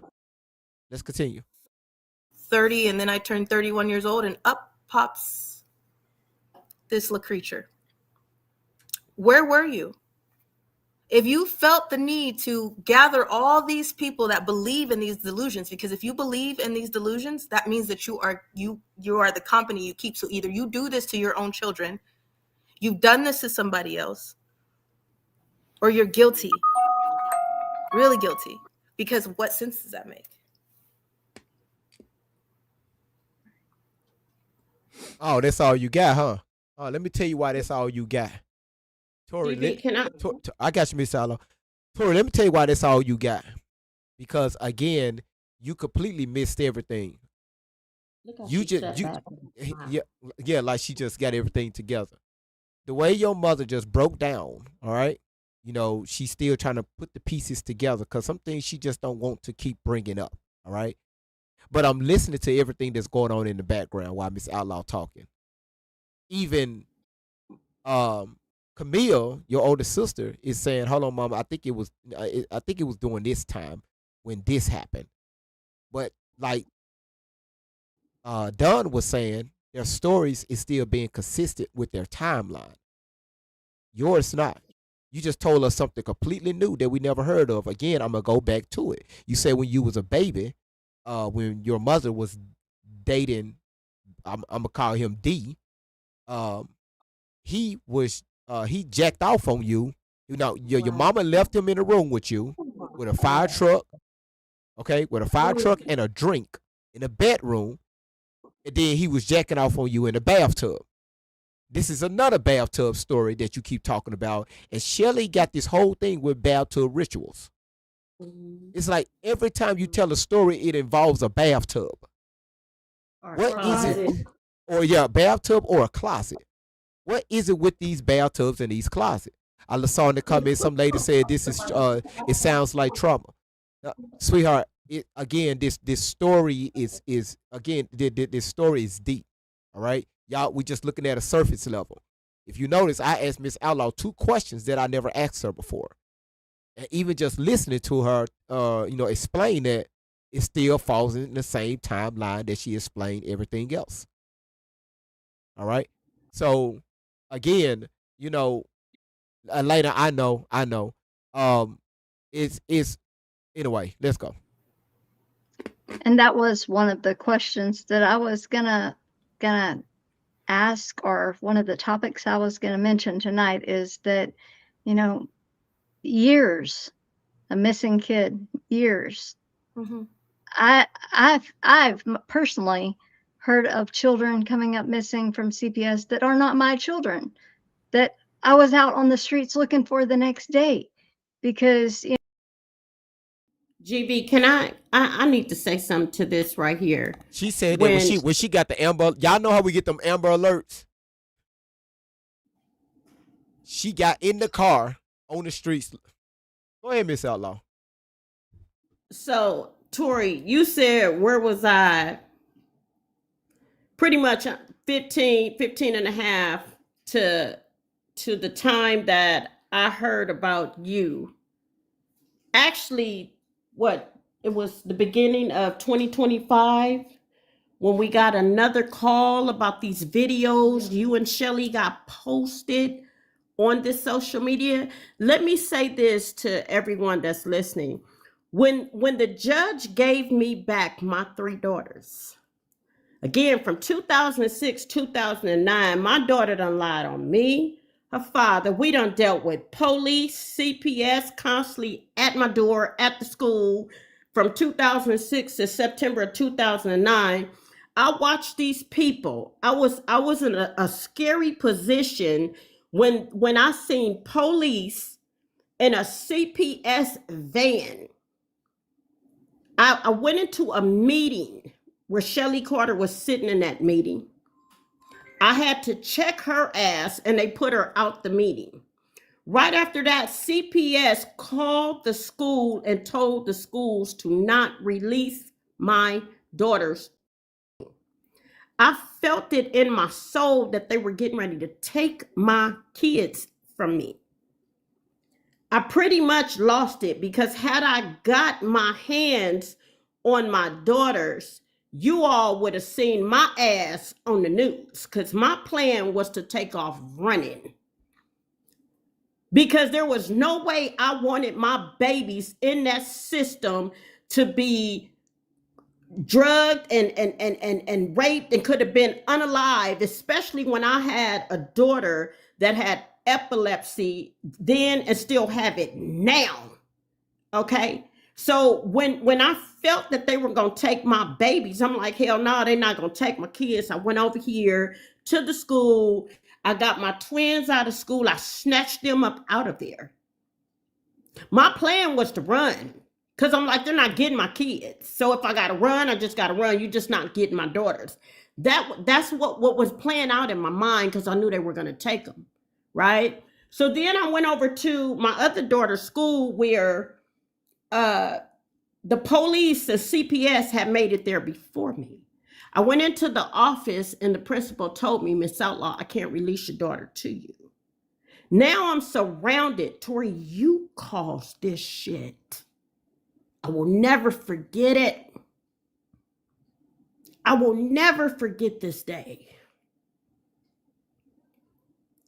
I was surrounded by police and CPS.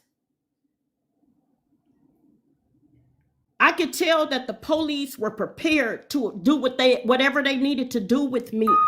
And if that was going to end my life, then that's what they were planning to do. The way they surrounded me at my kids' school, and school was letting out. So it's parents and kids everywhere. When the principal said, I cannot release your daughter to you, but I got my twins in my truck. The police surrounded me. It was 3 of them, 2 social workers. Tori, I hate you for this to this day. You have a sister that have epilepsy still to this day that stopped breathing when she has a seizure. And you still sit your ass on your social media and you don't care. Miss Outlaw, take a breath. Surrounded by. Take a breath, Miss Outlaw. P.S. I want to say this, Donna. Thank you. I'm looking at police. I've never broken a law in my life. I've got as much as a speeding ticket. Mm-hmm. You know, that's about it. I've never been arrested. I've never been in jail, prison, none of that shit. I'm looking at these police officers surrounding me. I got my babies in my truck looking. They don't know what's going on. I'm not understanding why they taking my daughters from me. I didn't understand why did they have the right to take my kids from me. But they did. I had an officer tell me, open the door. I said, I'm not opening my door. I'm not opening my door and I'm not giving you my kids. I'm standing at the front door of the school, people. I want you guys to just meditate on this shit for a minute. I'm standing at the door telling the principal, give me my fucking daughter. He told me I can't do it, Miss Outlaw. I'm well known at the school, people. Mm-hmm. I'm well known at the school, the teachers, the principals, everybody not knowing what's going on. GV, I showed you the letters. They not knowing their teachers. They not knowing like what is. I had my daughter teacher come to me and said, Miss Outlaw, what's happening? I said, they're about to take my kids from me. Mm-hmm. My girls and my twins is in a van with Keemel. They're in my truck. I told Keemel, I said, don't open the door. You're not getting my babies. You're gonna have to fucking kill me because you're not getting my kids. You guys don't know what that day was like. I was ready for them to go and shut me down because I wasn't giving them my babies. It took Keemel to say, Mama, let him go. You got to let him go. We'll get him back. My daughter, but it took me a minute. I stood outside of my vehicle in front of the whole entire school. This is an elementary school, a bunch of babies up here with their parents. School had just let out. They took my girls at the school. I was planning on running. I didn't know what to do. I had snapped. I was crying. I was yelling. I was cussing with the police. I got pushed on. I got snatched on by policemen. Tori, we going to court again. Because nobody know what that felt like to me. After arguing with the police, after arguing with CPS for the longest time, my girls are crying. I see these people bring out my baby, my 6, 7-year-old. How was Jada? They brought her out and put her in the van in front of the whole school. I thought that was bad. Oh, God. But it's on social media. Now it's on nationwide, worldwide social media. Tori, you gonna pay for this shit. I had to open my doors. Finally, they threatened to arrest me. They said, Miss Ella, if you don't open the door right now, we will arrest you. They threatened to arrest Keemel. When they threatened to arrest Keemel, I said, open the door. My babies was screaming, kicking, crying. Tori's baby sister being that upset, she could have had a seizure that would have shut her down.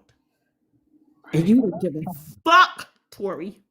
And I promise you, babe, I promise you, Shelly Carter, Dustin, Beverly, nobody was there but that entire school. I had parents, women, mothers, fathers surrounded me.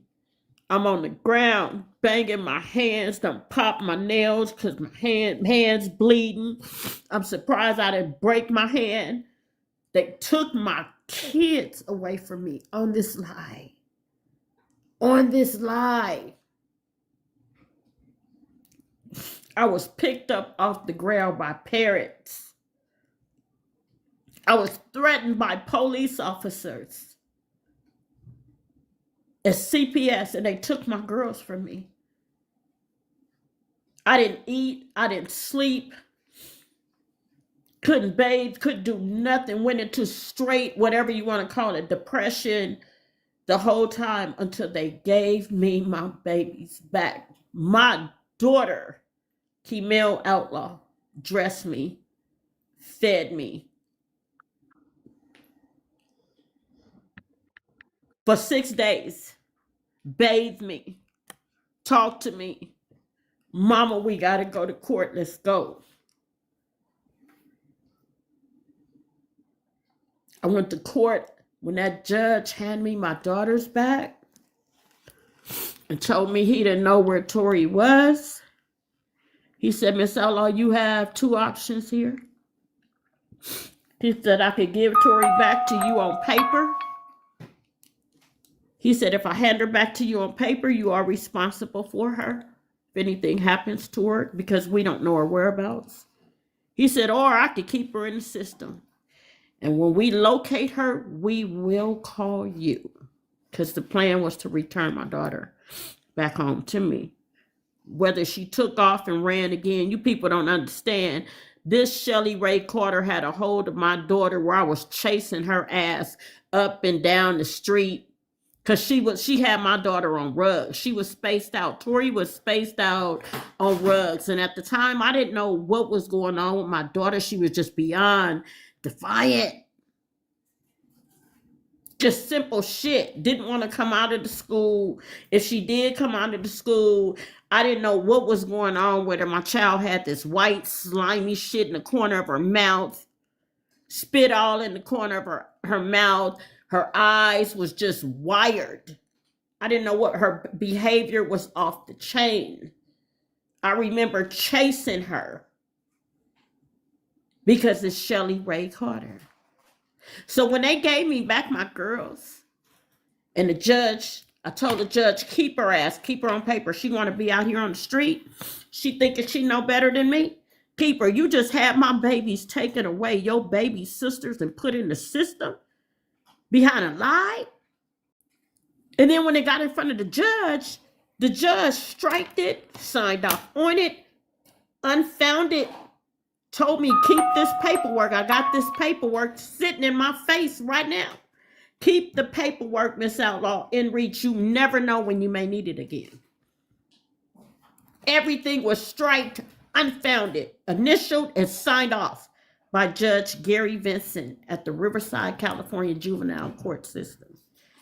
Every accusation, everything that she has put on this social media and added, the judge striked it. How is it that Shelly Ray Carter, you bring this shit to social media, worldwide social media, the same accusations along with more that you have made, Shelly Ray Carter, more lies you came up with and told my daughter to tell on this social media. So we done went to court, the judge seen it all and threw it out.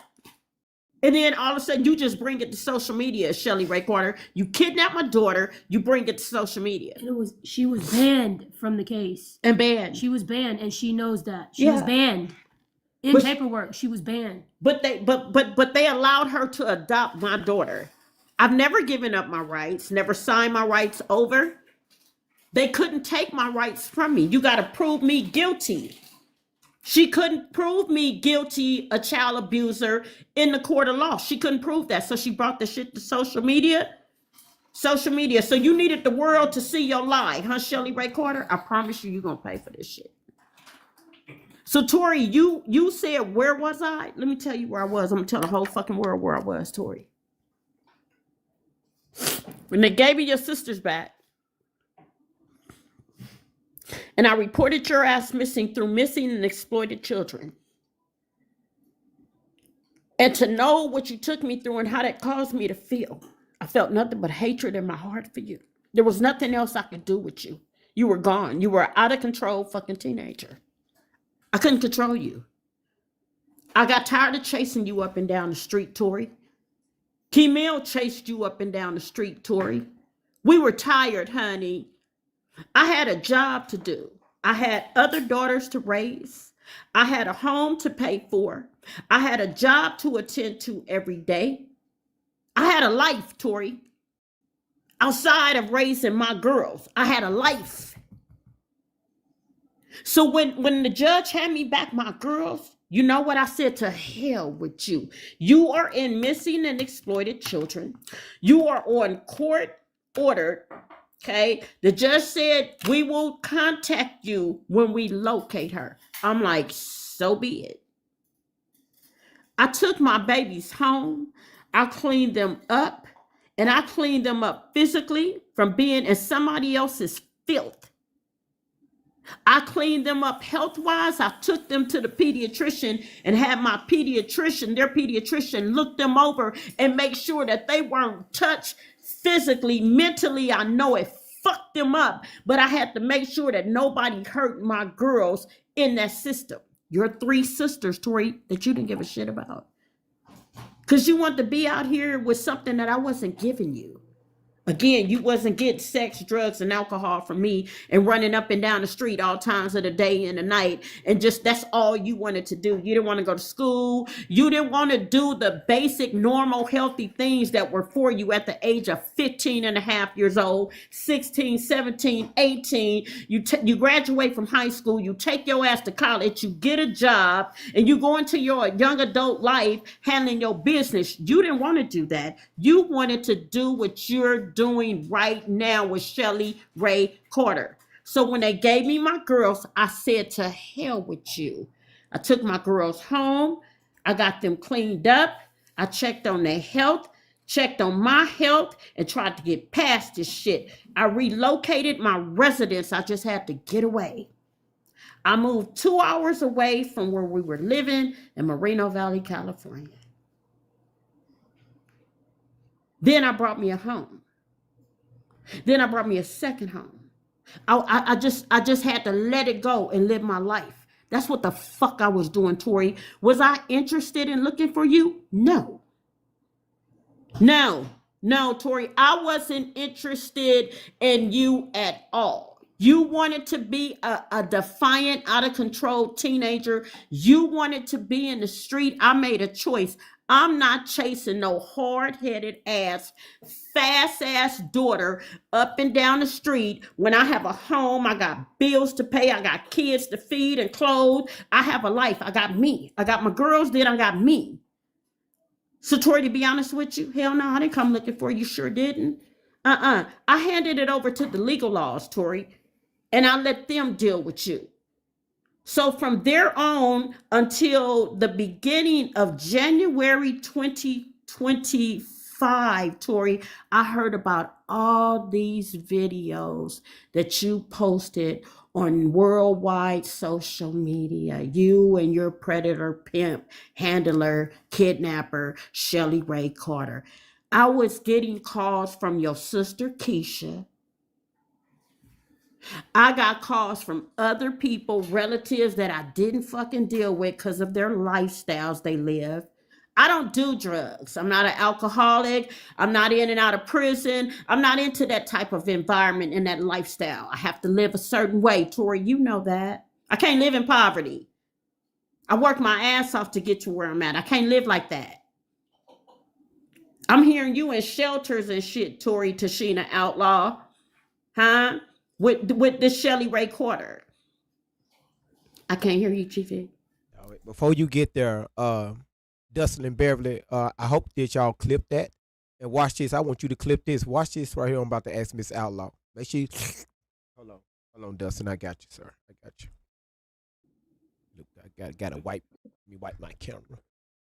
And when he talk, he like to slob. All right, there you go. All right. Damn, that's that green shit. It's all right. Dustin, I got a pediatrician. I mean, I got a doctor for you. Listen.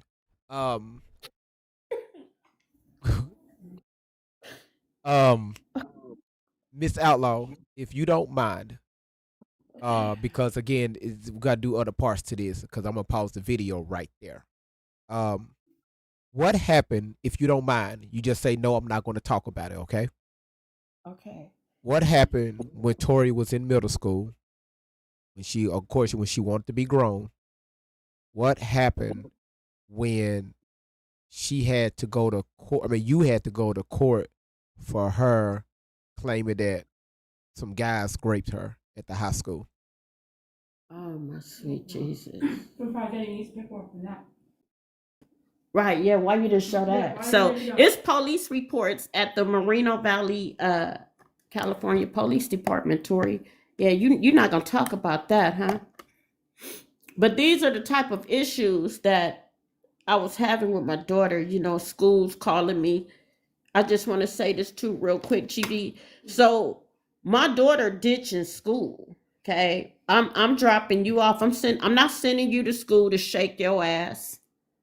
I'm not sending you to school for sex, drugs, alcohol. I'm not sending you to school for none of that. I'm sending you to school for one reason and one reason only, and that's to get an education.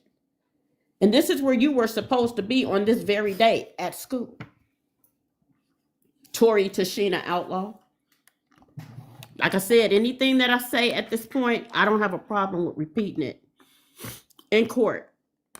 I don't have a problem with the judge, my attorney, hearing what I'm saying right now and playing it over in court when we go to court, Tori. But your ass was supposed to be in school, Tori Tashina Outlaw, right? Let me think back to this day. So, Camille, did we get the call about the two boys? How did that happen? You did get a call. I got a It was from call. the high school. I think it was from the high school. I don't know if it was from the high school or the detectives. I know It's from some one of them. detectives called me. I The got a detective call. did call you. I got a call to bring my daughter. Okay, it's coming back to me. I got a call to bring Tori to the Moreno Valley Police by a detective. Here we go. So I got a call to bring Tori by a detective. I get a call. My child was supposed to have been in school. And mind you, this has been a while, so we got to go back in time to think about these events that we trying to get past. Too, it's for the people out there though. Thank you, Kimel. Mhm. I get a call from a detective. Gotta stop what I'm doing. I gotta stop my life. I believe I was making dinner that day. I had to stop, drop everything, and run to a goddamn police department. Why am I going to the police department? Why am I getting calls from, again, police, CPS, teachers, when I just dropped my daughter off at school? Take your ass into school and do what you gotta do. Tori, that's it. Get a call from a detective. This wasn't the first time either. This wasn't the first call on. This was one of the incidents out of Tori's behavior. Detective says, Miss Outlaw, I need you to bring your daughter in to the Moreno Valley Police Department. What do you mean? Bring my daughter in. For what? I got 6 girls, but I got one that's just off the chain. That was you, Tori. Keisha as well, but Keisha wasn't as bad as Tori. I go into the Moreno Valley Police Department. I'm asking my daughter. She's standing in my face when this detective called We me. were there for hours. We were what? Say it again. We were there from, I want to say, 8 in the morning to like almost 3 o'clock. At the police At the department. police department. We get to the police department. I have a detective come out. He introduces himself. This was the Moreno Valley Police Department. He comes out, he introduced himself. He said he wanted to talk to me and my daughter. He takes us back into a room. There's a table in there, 3 chairs. Tori and I go in, we sit down in the 2 chairs. The detective sat across the table from me. He said, Miss Outlaw, I brought you down. He said, I have 2 young men in another room with their parents. They're here. And he told Tori, he said, Tori, I'm giving you the opportunity to tell the truth. Because my daughter, Tori Tashina Outlaw, you call rape on these boys. So these boys, these teenage boys, is at the police department with their parents in another room. They got me in a room. Tori and I. As this detective is describing to me why we're here, I'm looking at my daughter, blown away once again, because every fucking week I'm getting a call about my daughter. Because when I drop her off at school, here comes somebody calling my ass to come. If it wasn't at the school, it wasn't CPS, it was the police department. I'm getting calls constantly on my daughter. This detective said, Miss Outlaw, we have these young men in another room with their parents. Your daughter called rape on these boys. These boys, pretty much, I'm going to sum it up. These boys could go to jail. They could do time in prison. They could do time, Miss Outlaw. So he described to me that what happened. But my daughter, again, she told the school that these boys raped her. Okay? So the detective said to Tori, I'm giving you the opportunity to tell me the truth. Right? I'm telling Tori what happened. You need to tell this detective what the fuck happened. I sat there for a minute with her, with the detective. She's sitting back like she is right now on this goddamn video with a smile. Like she done did some proud shit. You done served the country. Okay, everybody's supposed to bow down to your ass. I'm sick of you. Because I'm in that day real good right now, Tori. This detective sat there and he asked you over and over and over and over again to tell him the truth about what happened with you and these 2 boys. 2, not 1, 2. This is why you got all these twisted, perverted ass, sickening ass stories. Where you came with it from, I don't know. I'm not perverted. Never known your father to be perverted. So I don't know where you get this shit from. Shelley, yes, I do, Shelley Ray Carter. You refuse to tell the truth, Tori. These little boys was gonna go to prison because of what you said, what you called on them, Tori. They were going to go to prison had it not been for the videotape. They recorded you willingly having sexual relations with these two boys. They recorded it, Tori. And that's what saved these boys from going to prison. That recording and that report is still sitting at the Moreno Valley Police Department. When I went down there recently to pick up that report, because again, we're going to court.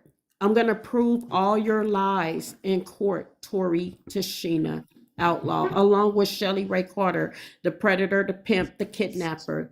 So how did Tori sneak from her middle school? Did she? How far? So how did they meet up? How did Tori meet the guys from the high school? So these boys, GB, I'm assuming they went to Valley View High School. The school is right across the street. I mean, directly across the street from the residential area that these young boys lived in. So they walked from the school and it's recorded. It was recorded. These boys recorded her. They recorded themselves walking from the school. The detective said it was recorded. Tori is recorded going up the stairs, and everything that they did when it came to the sexual act, it was recorded. My daughter willingly. These boys did not touch her without her permission. They willingly did what they did with my daughter. So you ditched class. You went to one of these boys' home and you willingly went into them people's house. You had no business in this parent's house, but you willingly took your ass in there. Went up these people's stairs. These parents weren't at home. See, you couldn't bring no boys in my house. My daughters were not allowed to date. And they wasn't allowed to date because you're not popping up pregnant to be on somebody's welfare, to be struggling and not have nothing, no education, no nothing. I wasn't having no teenage pregnancy jumping off, not in mine. Okay? So Tori went willingly into these people's house when your ass was supposed to be at school, and you had sex with these two boys, and they recorded it. Then after it was all said and done, again, it's all recorded, sitting at the Moreno Valley Police Department still to this day. You called rape on these kids, and you reported it to the school. So the school reported it once again to CPS Police Department. Beverly, Dustin, and all of these other content creators, since you claim you got so much on me. See, my daughter was out here. Yeah, I want you to hold that part that they got something on you. We're going to save that for part 2, but go ahead.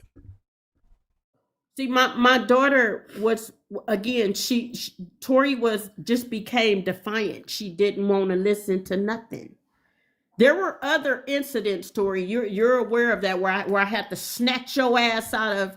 I took you up to the school summertime to do what was it? JROTC, and some told me to circle back. That was like summer school. Hold on, Miss Outlaw. Let's clarify this. Y'all listen.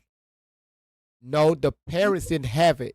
You can record from your say. Well, what year was she was in middle school? In 2009 and 8? 2007 and 8. Yeah, you was recorded. They recorded from their cell phones, right?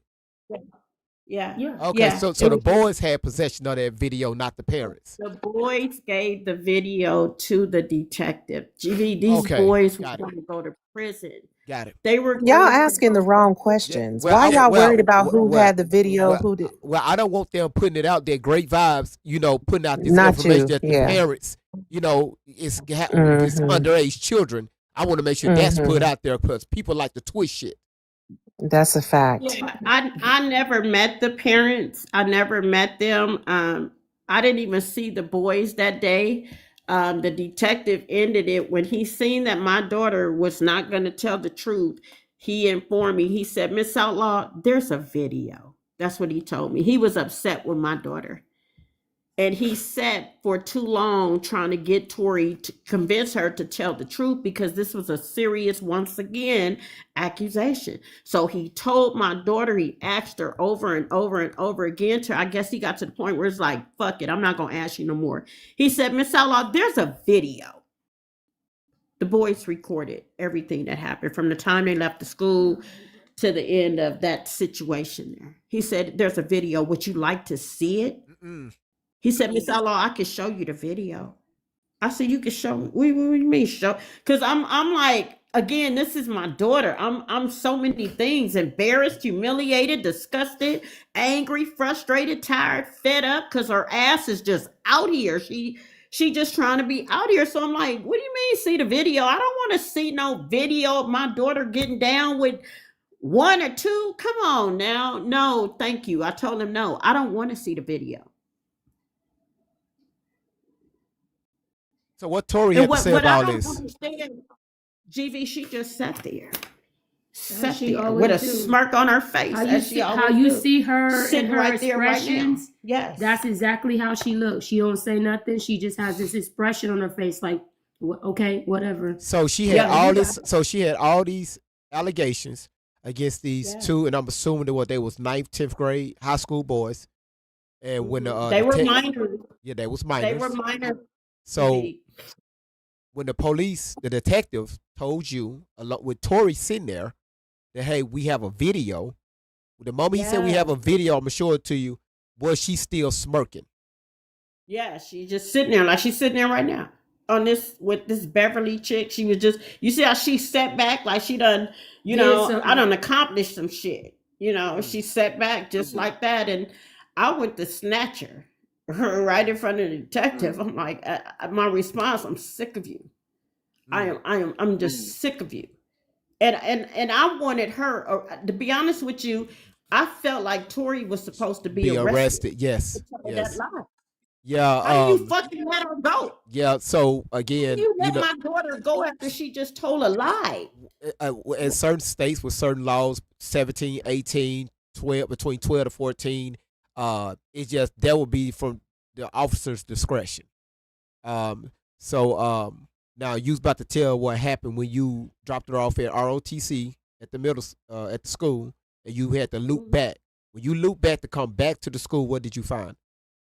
My God. So I take her, she just getting ready to start. It was summer school. Summer school, yeah. She hadn't even started ninth grade yet. Ninth grade, yeah. She hadn't even started yet. It was just summer school. So it was like it was basically like an introduction to high school, but it was through JRTC kind of thing.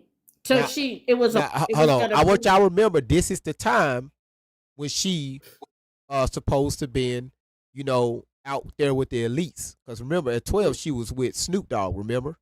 Okay, so all this stuff is going on with her with these elites. But her parents and her sisters telling y'all, okay, well, this is what happened when she was at school. But go ahead.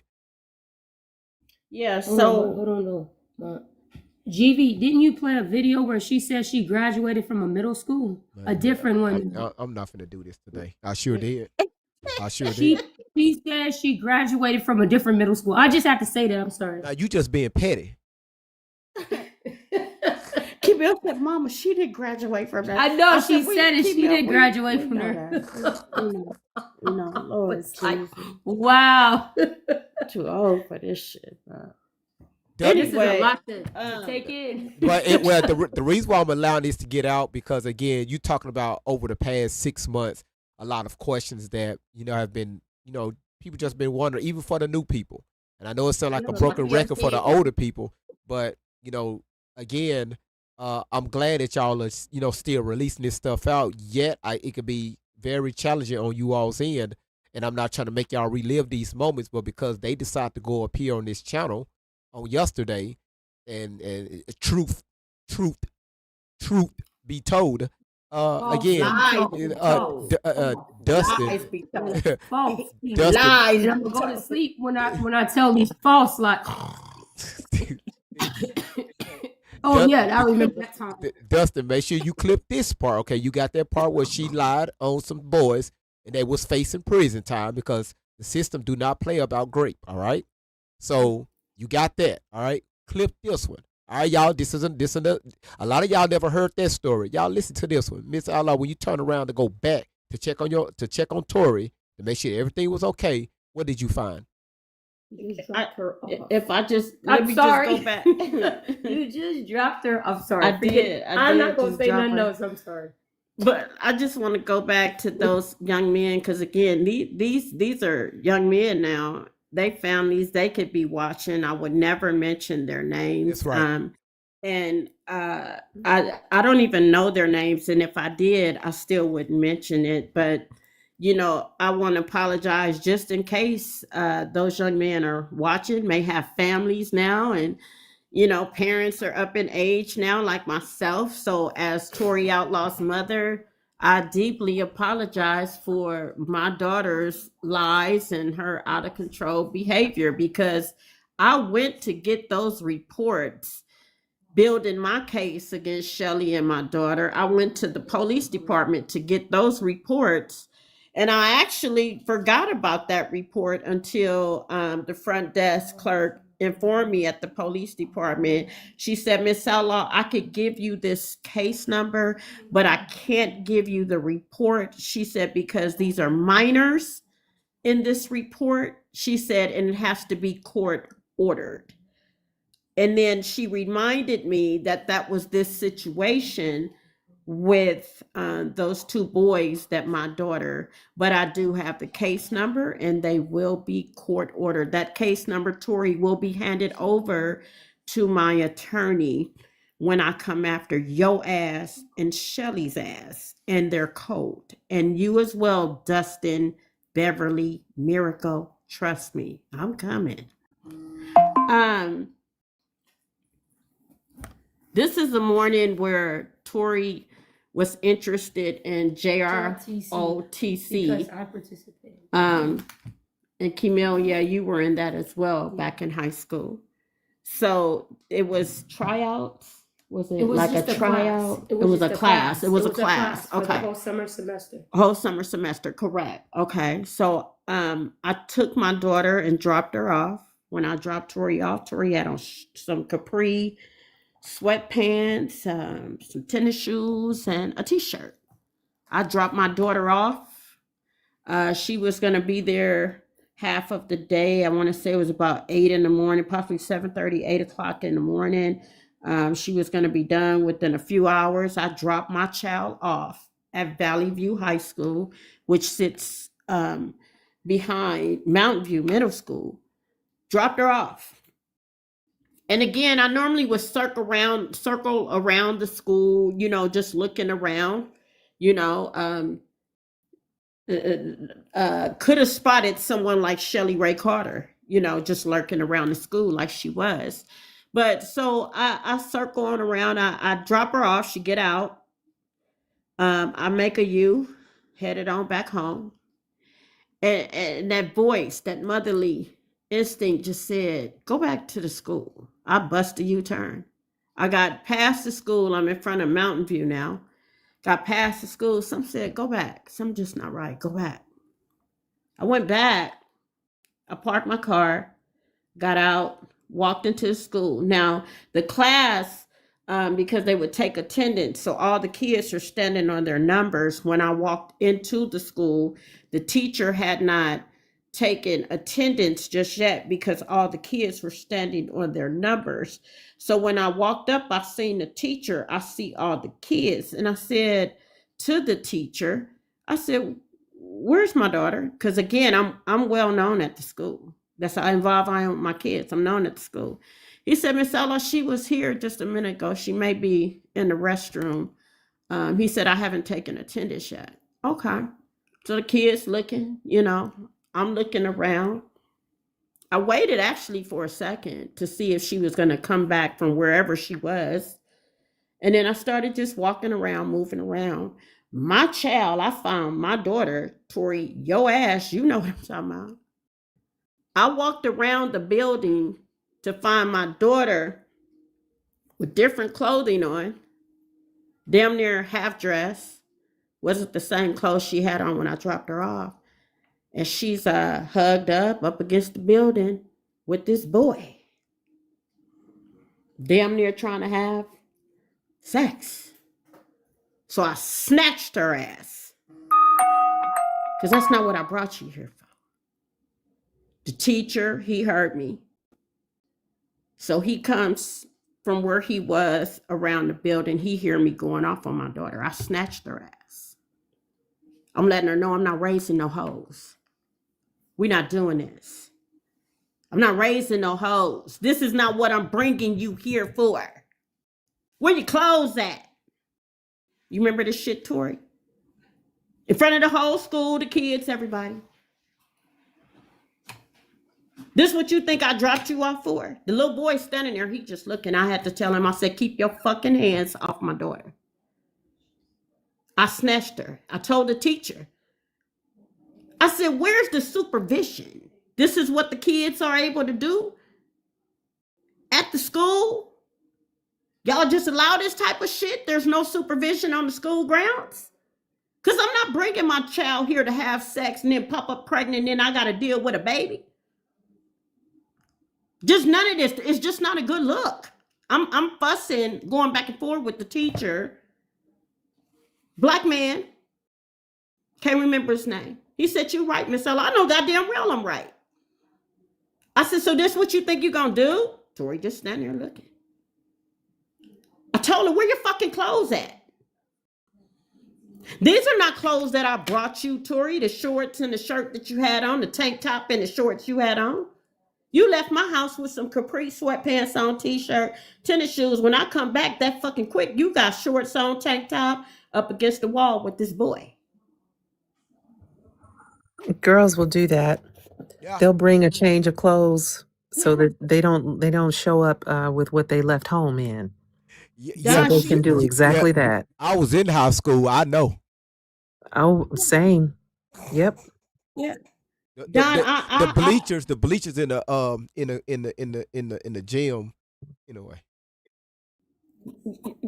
You know, the teacher, I got my child by the arm. I got her ass by the arm. Mm-hmm. You know, I told her, I said, so you trying to be a stank? We not doing this shit. Exactly. You're not popping up pregnant. Mm-hmm. You're not taking these chances of catching a sexually transmitted disease. It take one time, you can catch something that'll kill you dead. Yeah. We're not doing this up here. I was angry with the teacher. You know, he's standing there looking at me, all the kids looking, you know, and I'm telling my daughter, I said, you're not coming out here presenting yourself as some stanky ass hoe. That's what I told her. I'm your mama. We're not doing this. I got 6 daughters. You're not coming up pregnant. You're not catching those sexually transmitted diseases in my house, sitting on my furniture all around my house, on my toilets, drinking out my dishes. And this how I'm fussing at my daughter. Do you know you can catch something that would kill your ass dead, Tori? Just from kissing, you could catch some shit. I'm on her. I'm scolding her. I'm whatever you want to call it. I'm letting the teacher know I'm not having this shit. Where's the supervision? He just said, Miss Outlaw, I'm sorry. I said, no problem. I said, you know what?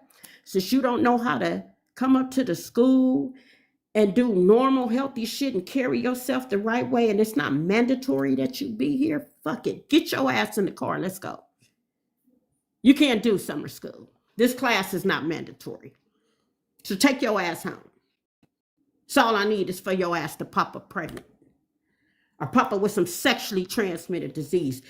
Get your fast ass in the car. Let's go. James remember me calling him, letting him know. Talk to your daughter. Not Tupac, James. Not Tupac, James Simpson. Okay? Your ass was just out of control fast as hell, and I wasn't having it. Huh? That was an ass whooping right there for Tori. That's how I got down with my daughter. Get your ass in the car. Go home. Get your ass home. Take a bath now. Brush your teeth. Okay? Put some fresh clothes on. Because you out here just stank in the street in front of everybody. That's private. You don't carry yourself like that. You carry yourself like a young lady. Young ladies don't have themselves out in the opening like that. This is why I believe my daughter takes off on me the way she does on this social media, because Tori knew I wasn't having it. Tori, you ain't never spoke to me the way you spoke to me on this social media. And when I come face to face with your ass, you won't do it then. But this is how I get down with none of my daughters, none of them came up pregnant under my roof before high school graduation. None of them. You won't become another statistic, Dustin, Beverly, the racist ass white man assumption that you will never be shit. You will never amount to shit. Tori Tashina Outlaw, you gave these racist ass Ku Klux Klan white folks exactly what they expected of you. Right here on Dustin's channel. This is what they expected of you. This is what they expected of you. None of my daughters wasn't popping up pregnant on welfare, talking about baby daddy. Hell no, we wasn't doing that. Those weren't the type of daughters I was raising. Okay, my girls that are here that listen to me, they are doing very well for themselves. Very well. I wasn't in a need for a man to be up in my house, as you telling this story, Tori, that I constantly had men in my house dogging. Only just you, Tori, just you. Just you. None of your other sisters, just you. Right? And Tori, if I was in such desperate need for money, I didn't buy my house, Tori. I didn't buy my house on welfare. Can't buy a house on welfare. No, you can't buy a house on welfare. Not Section 8 either, Tori. You can rent. You can rent. You can't buy. Yeah. You can't buy. And when you rent, you can't pay a mortgage like what I have and the type of rent I've paid on welfare, Tori. Because when I did rent, Tori, I didn't have, you don't get that kind of money on welfare. Yeah, property taxes are included in mortgages. Miss Outlaw, yeah, you know, some of y'all. Boy, then when you file your tax, they're gonna ask about property taxes. God damn it, call my mortgage lender. Hell, ask them. Then they want to get bad at me. Then I get upset with them. How the hell the escrow drop? The problem here is that we don't be ready. It's just like we don't be ready for you. You just be coming out with whatever. It's like at the beginning of the year, it's like, okay, first my escrow was here. It was at 2,000. Then it go up to like 4,000. Now you telling me that I owe you money from escrow. How the hell I owe you from escrow? I'm paying your ass every single month. The shit is being drafted out of my account. How the fuck Y'all I owe ever just you? be sitting here, right? We just listen to the story. We all into the story and everything. All of a sudden, GV just come out with what the hell? It take you a minute to catch up to what he talking about. Like, wait, oh shit, okay. It's just man, these mortgage companies, they just rob us.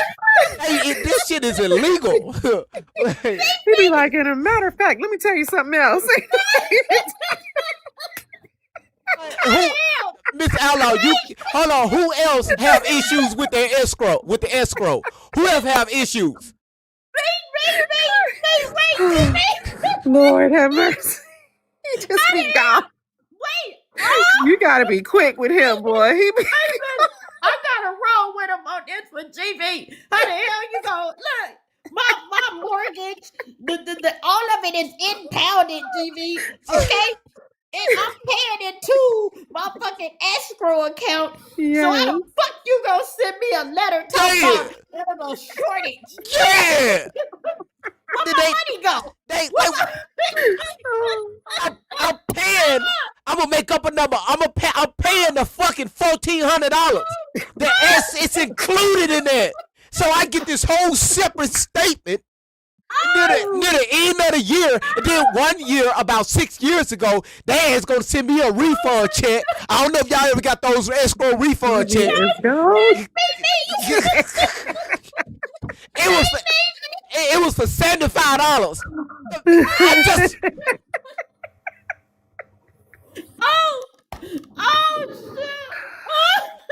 I just I'm sorry, y'all. I just had to let that one out. I've been wanting to talk about that for years. I'm sorry. Clearly, It you just, just want to raise my mortgage. Tell me I got to pay you an extra $2,000.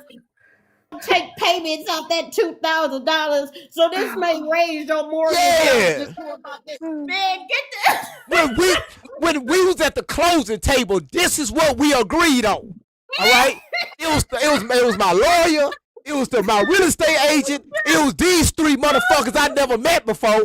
Everybody was at this closing table. We was there for 5 hours.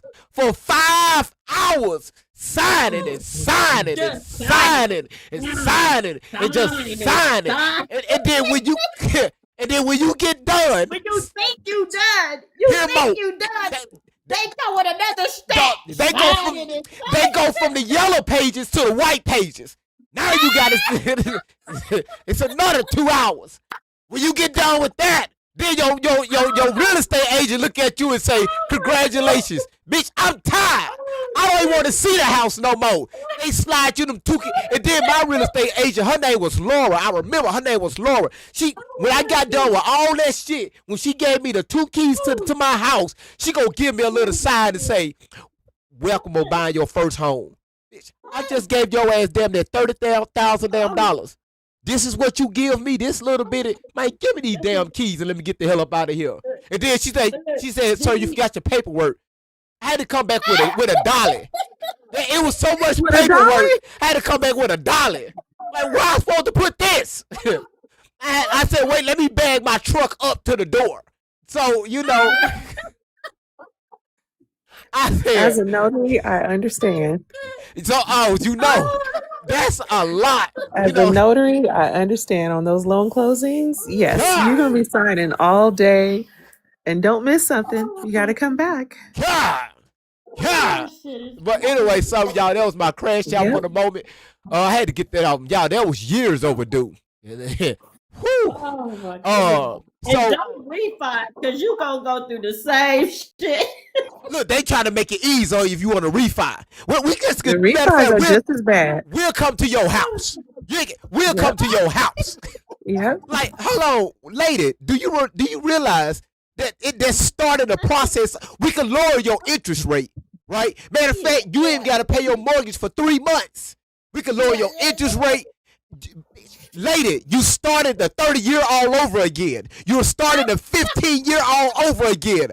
I'm trying to get out of this now. Nah, I don't want to refinance. Not refinance. The hell talking about? Nah, I'm straight. Y'all don't stop refinancing. Take a breath. Take a breath, Yeah, GB. It's a face out front, I will refinance my car for what? You already got 7 years to pay it off. Now you finna do it again. Now you 14 years into paying a 2007 Cadillac Escalade. You gonna make the headache come back. The paint fell off. You already got 2 donuts on the car. We don't want your headache to come back. The radio don't work. When you turn left, the car go right. You talking about refinancing. Get another car. Yeah, there you go. There you go. Takes. Oh my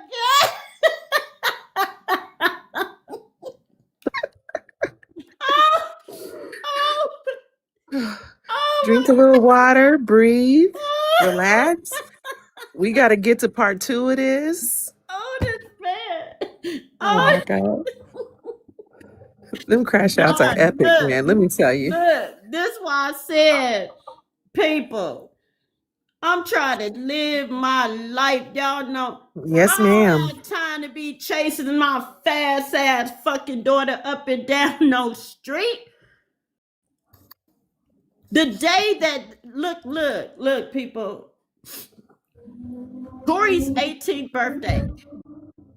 I left court, picked up my girls, We had lunch, and I went and signed loan docs on my first home that I brought.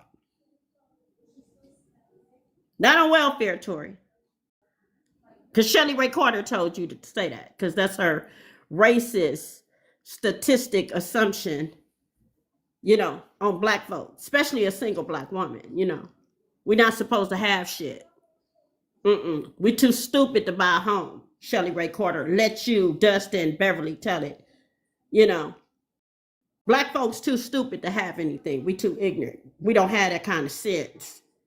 Because that's the shit that I see right here on Dustin and Beverly and Shelley Ray Carter in their coat. You know, my daughter is their slave. But I didn't have no time chasing my child up and down no street. Again, single mother of 6 daughters, and I'm trying to have a life. I'm trying to have a life. I have to live a certain way. I've been this way all my life. Everybody that know me could tell you that. I'm not living in no gutter. I'm not doing it. That's what I was busy doing, Tori. Okay, instead of running up and down the street trying to find you. And I came to this social media, Tori, because I've seen these videos. I've been wanting to say that for the longest. I didn't come looking for you, Tori Tashina Outlaw, on this social media. I didn't come to this social media looking for you. I didn't come to this social media trying to convince you to come back to my home, not your home. This is my home, Tori Tashina Outlaw. You don't have a home with me anymore, any longer. Shauna girl, you was right. The line is drawn at this point. You don't have a home with me. I could never trust you around my life, in my home, Tori, Keisha. The hell that my 2 daughters have put me through. You are not allowed around my life, around my home. Now, if God see fit for me to help you away from my life and away from my home, then so be it. But I didn't come to social media looking for you, Tori.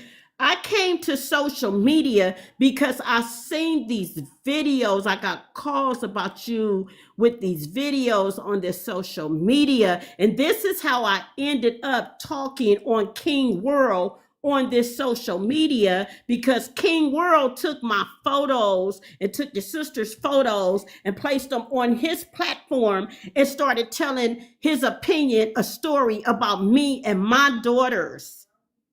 See how you got me having words with folks, people, strangers I didn't even know. And so as I started talking to King World started showing me more videos that you posted on this social media, Shelley and Tori. And I became hurt and angry and concerned when I seen you rugged up, half naked in a bathroom on the floor. These videos are still out here. GVS played them as well. Let me play this one in particular, and some of y'all haven't seen this one. I want y'all to look at this, and I'm so glad Miss Outlaw is even talking about it. Y'all look at this. And again, this is where the people say I believe Allie. Oh, I believe Allie. Y'all listen to this.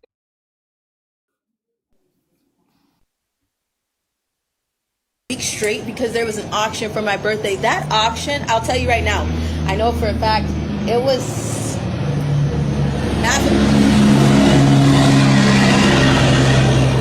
it was $500,000? Yeah, about that. It was about $500,000 for a week-long excursion of the cops. No ticket. So a lot of you guys see these false flags and you're like, I don't get it. I don't understand what happened. How did these people get involved? It's almost like somebody is working for someone, right? Remember when they were using their phones to contact each other? Cell phones, personal phones. Now, let's go back to the other situation. This is why it's important to recap. If you don't know, ask somebody. Seriously, I'm so serious right now. Ask somebody. Then when Then when after that, then they came back.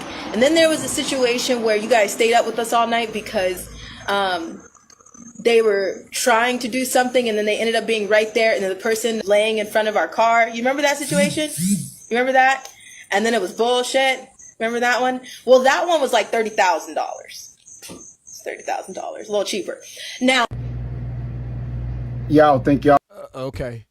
So I played there because people are putting out 500,000 auctions, tickets on her. There was another that was laying in front of their car that was having a $30,000 ticket on her.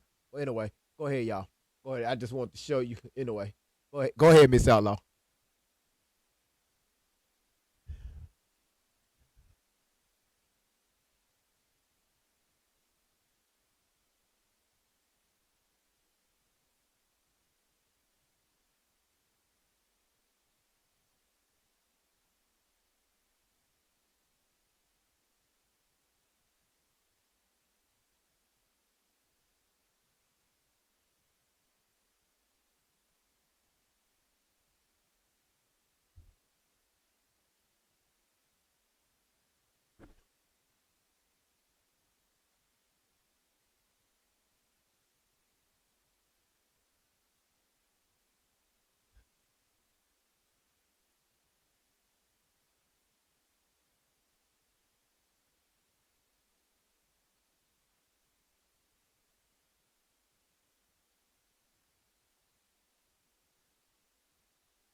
back in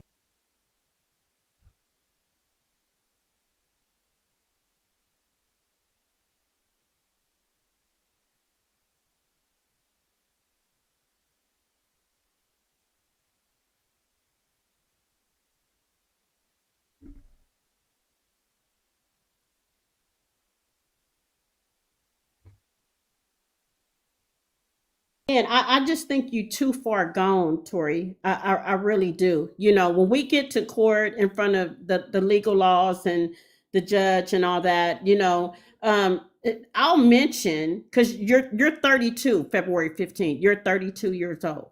So I'll mention to you, Tori, because I'm gonna have my day face to face with you. I'm gonna have that.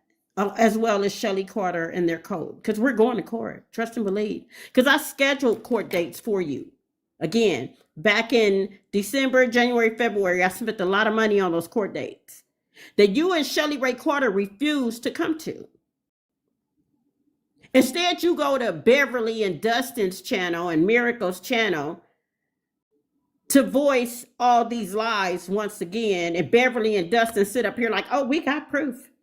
Yeah, we still got things coming through, emails and this. Bring it on. Shit. What you got? Nothing. Tell her bring proof with this right here. Hold on. Tell her bring proof with this right here, Miss Outlaw. Here it is. December 2020, and I'll repost it in my story after this, and I got attacked. How could you say that about Snoop Dogg? I was his arm candy once. How old were you? Wasn't just from my personal experience. I was 13. Outlaw? Okay, got it. Cool. Okay, tell her bring proof of that. Yeah, tell her bring proof of that. Yeah. Sorry, Ms. Outlaw. I'm just saying the reason why, I mean, because they did their homework already. And they said that they had. We're going to discuss that later on tonight when they said that they reached out to your family members. Again, we're not going to talk about that now. We're going to deal with that because I want them to say it first, and I'm going to have you respond to it. Again, respond. Again, people don't understand the rabbit hole we went down. And again, y'all, we not attacking victims. We just attacking her stories. Okay, her mama just sat here for the past 2 hours and shared some stuff with y'all that some of y'all never heard before. All right. So again, how can she be with all these people Because that's why y'all started following her, because of these household names. How can she be with all these other people? And her mom is telling her what was going on at the house. And her sister right there behind her saying, y'all, that's what happened. Like, come on now. Like seriously. GB, none of my girls ever never spent the night outside of my home until they were taken by CPS. I didn't allow my girls to go, not even relatives. I have relatives, GB. I don't have family. I have blood related relatives. And even those people, again, my immediate family is deceased. When it comes to my mother, my father, grandparents, aunties, uncles, I just lost my last 2 uncles on my mother's side. But even aunties and uncles, all of my immediate family, when it comes to, again, my parents, my grandparents, aunties, uncles, they're all deceased now. Okay. So I've never had a relationship with anyone outside of that. I have a lot of cousins, blood related cousins, but they live lifestyles that I don't live. So nobody could contact. I have siblings that live lifestyles that I don't live, and I have no relationship with. Okay. I have friends that I call my family. Mm-hmm. But blood relatives, I got friends that are better to me than blood related folks. Okay. So no relative could come and they could come and lie like my daughter has to this social media. And they do know that they will be sued, because I have informed them of that if you get on the social media, this is why I wanted her to announce some names. Go ahead and present their names, Beverly and Dustin, because all I'm doing is filing lawsuits at this point for slander. But no family member could tell you not a damn thing about me and my household at the time I had all 6 of my girls under my roof and raising them, because I didn't allow blood relatives at my home, the type of relatives that I have. My daughters were never, ever able to spend the night outside of my home. And the reason why is because you don't know what's going on in somebody else's home.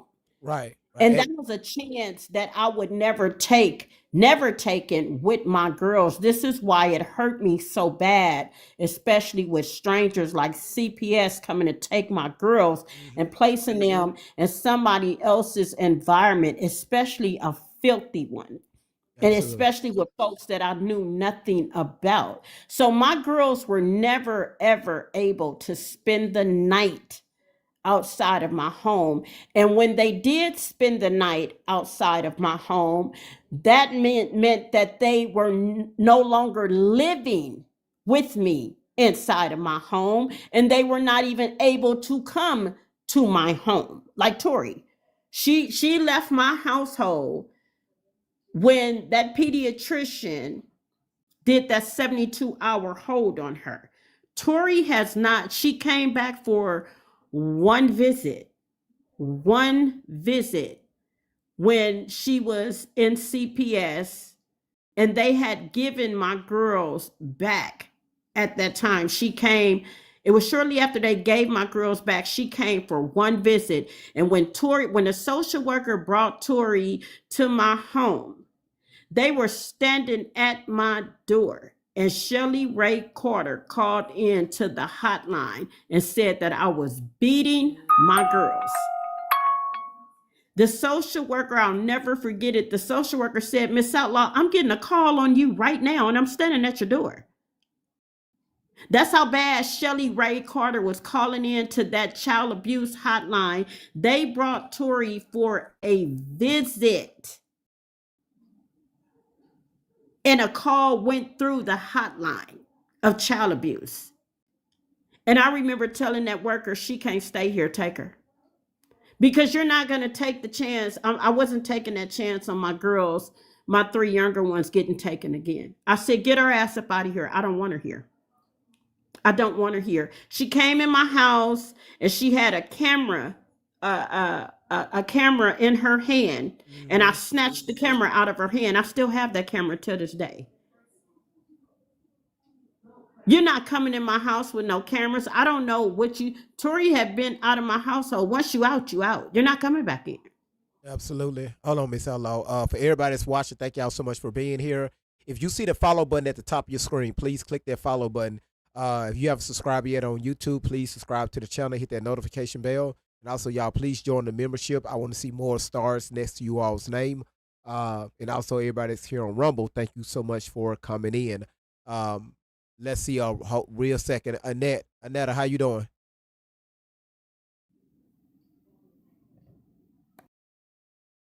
Annetta, how you doing? I just sent unmute your mic, sweetheart. How you doing? Hold on 1 second. Annetta. Well, when y'all request to come up, please be on standby. Don't have me wasting my time. All right. Again, y'all, for everybody that came in here, Meta, Milkos, Coco, Coco, Psychos, Kentech, Nicole, Angela, SAS, Dunn, Sophia, Mercury, Shadow Girl, Anisi, Letty, Vic, Miss Life Changer, Gina, Geraldine, Geraldine, you definitely a baby boomer. Green Eyes, Drika, Twitch, Tony, Duke, Chelsea, Mona, Teresa, Tina. Goddamn, y'all. Miranda, Orchid, Samantha, Chillin, Jamie, Kelly, Peanut, Kale, Erica, Annette, Riss, Jamie, Peggy, Jessica, Mama the Bomb 4, Queen T, Mystic, Celeste, Cheryl, Yaya, Sassy, Aquaman. I mean Aqua. I can't. She finna cuss me out in the comments. Aqua TKVZMYN. Her ass go cuss me out. Laura, Queena, all of you all, Dee, Crystal, Brandy, all of you all. Thank y'all so much for donate towards the live. Everybody having tapped the screen. Thank you, Don. Y'all got us at 233,000 taps. I really appreciate that. All right, really appreciate that. Let me get to Gary real quick. Gary, how you doing? Is that a cigarette hanging out of his mouth? Yeah, I'm doing all right, man. How you doing? Why you take a profile picture with a cigarette hanging out, a Virginia Slim, hanging out your damn mouth? You know what? Not a Virginia Slim. What is it? It's a Marlboro. You know what? This is what he did, y'all, when TikTok said upload your profile picture. He said, wait a minute. Damn right, I don't follow rules. Yeah, he said, wait a minute, hold on.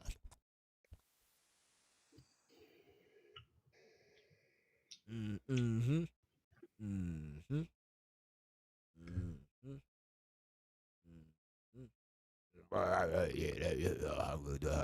Y'all see. Is that how it went? Is that how it went? I mean, Gary, is that how it went? That's exactly right. Gerald, what you got? How are you all going to be against Allie Carter, man? She's out here crying and pleading to everyone, and you all trying to sit here and prove her as being. So first of all, her name is not Allie. Well, okay. Whatever. Y'all, everybody else, I got you. Thank you, Don. Yeah, I got him. Now, when you say go against her, what you mean go against her?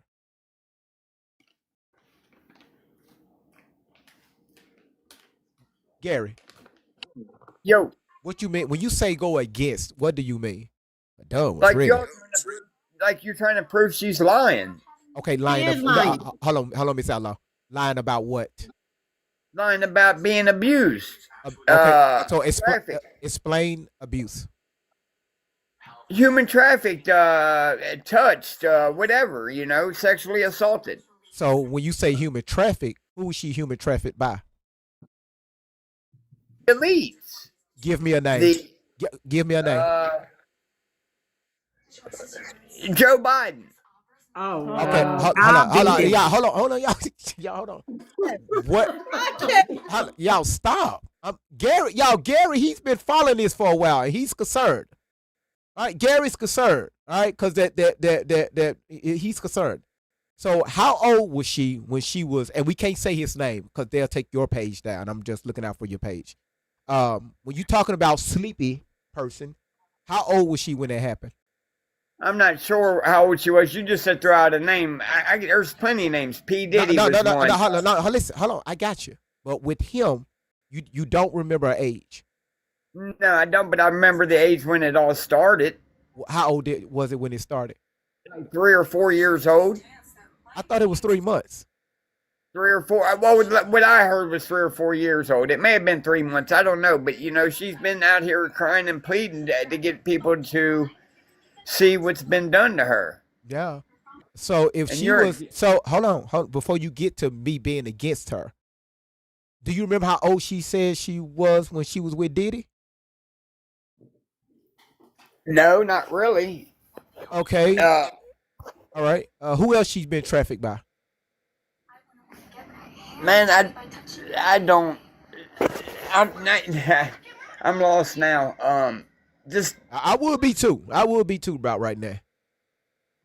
No. Well, she said JB. She said the black man and woman, because I can't say their name, that was in office. She said Diddy. She did say Oprah, right? She did say she did say she was in a Jay-Z video Run That Town. Yeah. She also said Ellen DeGeneres. Yeah. She didn't say she was with Ellen. She just mentioned their name. That's part of everything. She said that she was trafficked under the Gettys, right? Yes. She also said that she was down there in them tunnels, right? She also said that she was stripping at the age of 12 to. Do you remember she said that she got married at 15? Yes. Okay, and she also got married again at the age of 17. I'm not sure about that. But Yeah, she got married twice before she reached the age of 18. Have she ever talked about her husband when she was married at 15? No. Why not? I don't know. So if you marry Gary, if you marry a woman, would you just marry her and just leave her high and dry? No, I don't think so. As men, when you get married, you're responsible for that woman because she took your last name. So it's not her father, it's not her mother. All that's turned over to you, right?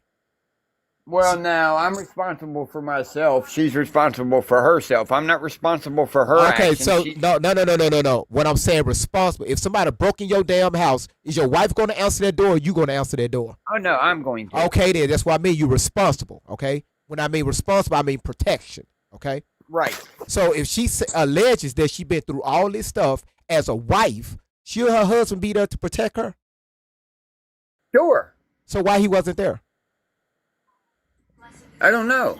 My point exactly. So now that opens up the door for us to ask questions. Okay, I see. You see now? So this is why we ask questions. If you look at the comments, a lot of these women, they used to follow the young lady you know as Allie. Her name is Tori Outlaw. Right. A lot of these women, they did have questions. And they used to support her. Hell, Gary, I used to support her. But as we were starting to listen to a lot of these stories, a lot of it wasn't adding up, okay? So we did a little background research on her. And we played videos after videos and videos. We're talking about over 200 videos, all right? And this is how we came to the conclusion that about 98% of these stories that she put out that happened to her, between the ages of 3 months, hell, in her, let the woman that's with her, Shelly, let her tell it, the doctor had her up under programming when she was in her mother's womb. And then her doctor raped her, if you understand what I'm coming from, RAPED, raped her while her mother was giving delivery. Again, these are Shelly words, not our words. From that all the way up to the age of, let's just give it 15 years old. We looked at a bunch of videos of her saying all this stuff happened to her. And it turned out that it wasn't true. But you're talking about doing this for over a year, maybe a year and a half of research.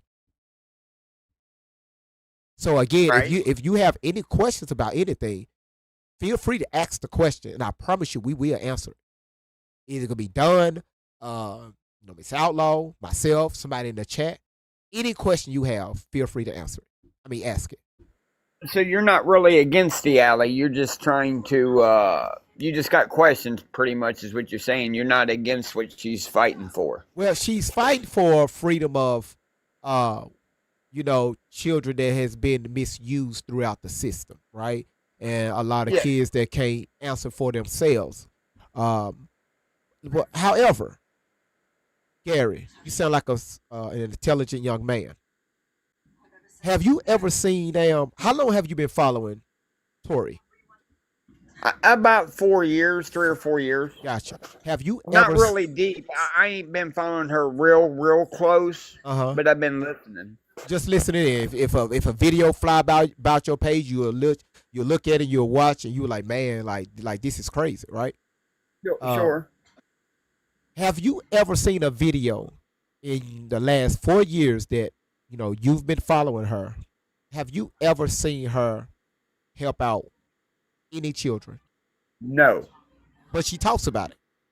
Yes. Now, I got one more question. Do you believe that there isn't any children being human trafficked? Or do you believe that there isn't thousands of children being human trafficked through the United States? So let me protect your page, because certain stuff we can't say on TikTok, okay? Oh, okay. So we're just going to say just moved around, underage people being moved around. Yes, Right. it is. It's not only here; it's a global crisis, right? But we can't speak too much on it because, again, like I said several times, social media, the owners of social media don't want you speaking out against that because you're going up against a $1 billion corporation.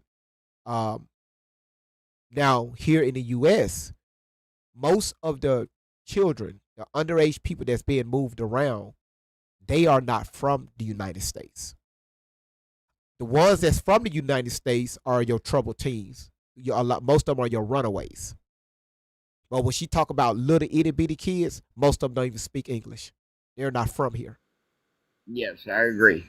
All right. But if she is going on with this lie or something, or that's brought awareness to you asking questions, don't you think that this has woke up a lot of people to what's been going on in the country? Well, yes. I will say that because it have prompted a lot of questions as far as what's going on. But again, I want to be clear. My channel isn't built around, going up against the system. Okay. Over the past year, I've dedicated this channel to challenge Tory encounters with people. All right. So, anybody that's watching, that's all it is. I'm not going up against anybody that have been in that position. It's just the stuff that she put out, that she went through. That's what we're challenging. And again, we found out that she was lying. Right. That's all it I don't is. know.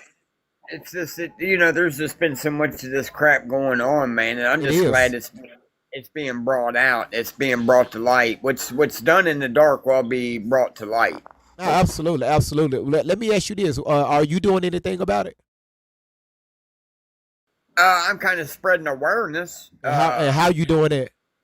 Just making videos of stuff that's been going on. Just trying to get people to wake up to the fact that the world isn't what they are portrayed it to be. So when you say the world portrayed it to be, because again, I see where you at. Look at it like this, because we got to move on. Look at it like this, Gary. What I want you to, how long you been watching today? I just came on and seen you popped up. Your ass just popped in here and say, you know what, fuck it, let me hit the request button. Yeah, right. I didn't hear much of you today. I wasn't listening to you today, but I do follow you, and I do sit in here and I check you out. I listen to you. Okay, well, you know what? I appreciate it. I really appreciate it. But I want to make sure we get we're on the same page here. Again, I'm not against victims, okay? Because we have a lot of victims here that's watching. And it's just the fact that this young lady took, other people's faces, their stories, and she put it as if it was, she was the one that all these encounters happened with.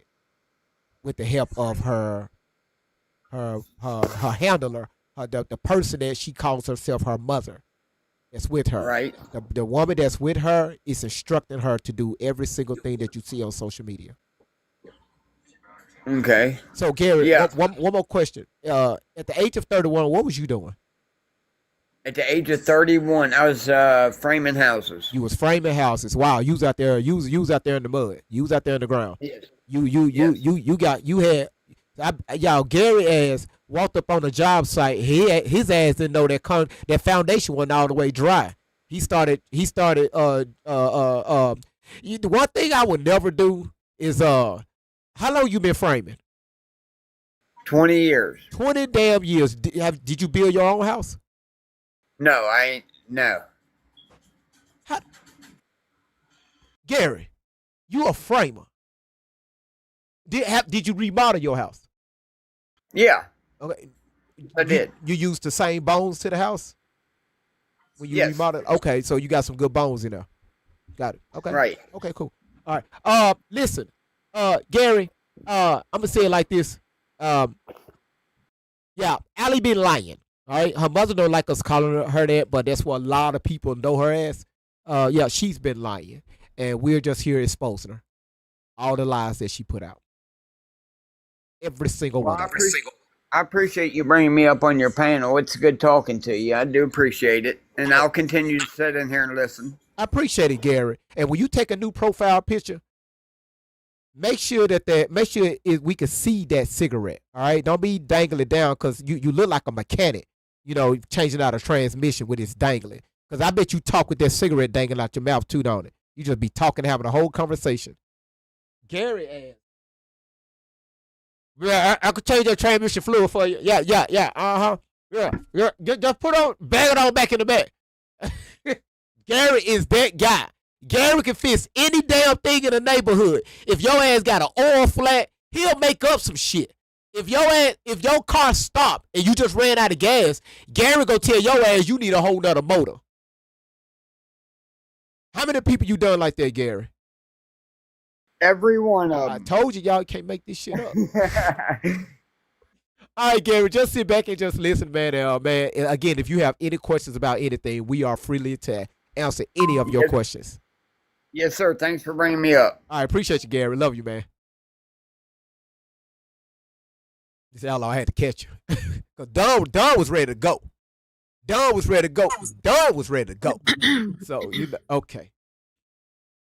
Look at here. See, I know it, Gary. Girl right here below me. You talking about feeling some love right below me, man. I can feel it through the screen. Cause this sister right here, she could go and shut me up real quick because she was ready to.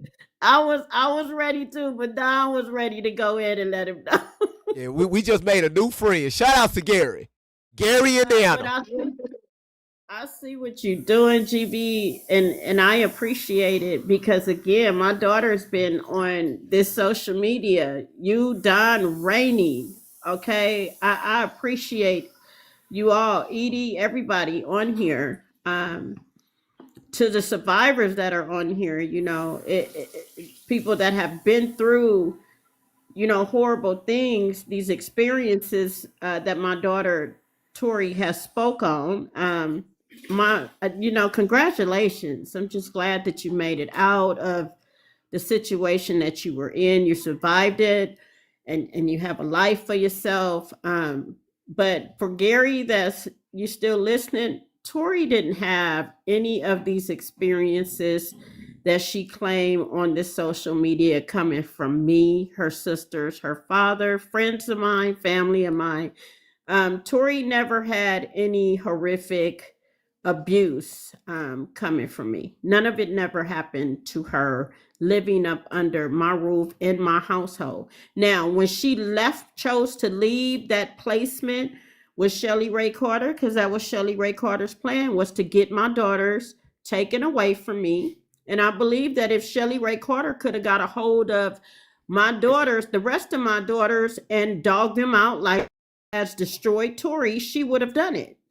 But once Tori was out of my home, again, she's in the streets, in environments that was not healthy for her. She's surrounded by a predator and predators like Shelly Ray Carter, their Colt, Dustin, Beverly. She's surrounded by these people that indulge in all of these environments that consist of, you know, sex, drugs, alcohol, criminal activity, you know, hurting kids, and she's surrounded by this craziness. So I'm pretty sure, Tori, that you've had some horrible experiences. Shelly Ray Carter has recorded you having experiences that consist of being rugged up and, you know, coached to lie about the celebrities. The videos are here. You put them here, Tori, along with Shelly Ray Carter.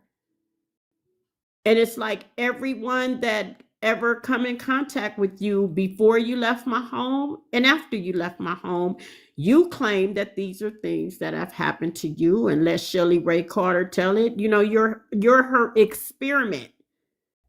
You have experiment with my daughter, Shelly Ray Carter, and your Colt, and Beverly and Dustin, Miracle. I believe you all are involved. You all are part of this cult. This is why you don't have a hard time with exploiting my daughter the way you have. You just did it last night. You just sat there. There's no way no one could come around me. This is just me. And speak foully about their parents. I don't care how old you are. There's just no way. I'm not going to entertain that. I would never allow no one, related or not, sit around me and be disrespectful to their mother, their father. I don't believe in that. I don't believe in entertaining, especially something like what my daughter has done. I would never allow that around me. Never. I don't allow negativity around me, period. I just don't. It's not healthy. All right. But just to put it out there for the gentleman that was here, Tori is a liar. Yes. Yes, absolutely.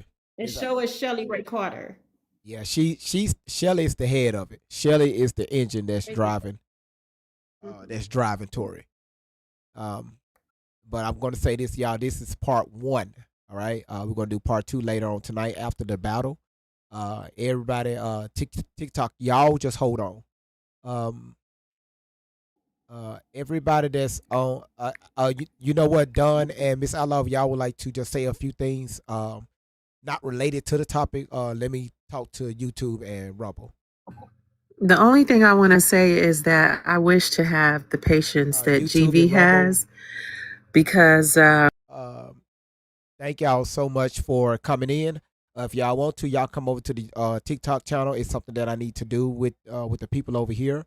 So they're gonna run it again with them damn wheelchairs. Thank y'all so much for coming here. Thank y'all so much for being here. Again, if you haven't subscribed to the channel, please subscribe to the channel. Y'all please join the membership, and also moderators. Thank y'all so much for being here. Thank y'all so much for just engaging. And again, y'all are freaking amazing. So Chelsea put on Rumble. The Jews don't want us talking about them being the source of child sex trafficking, and that's an absolutely fact. All right.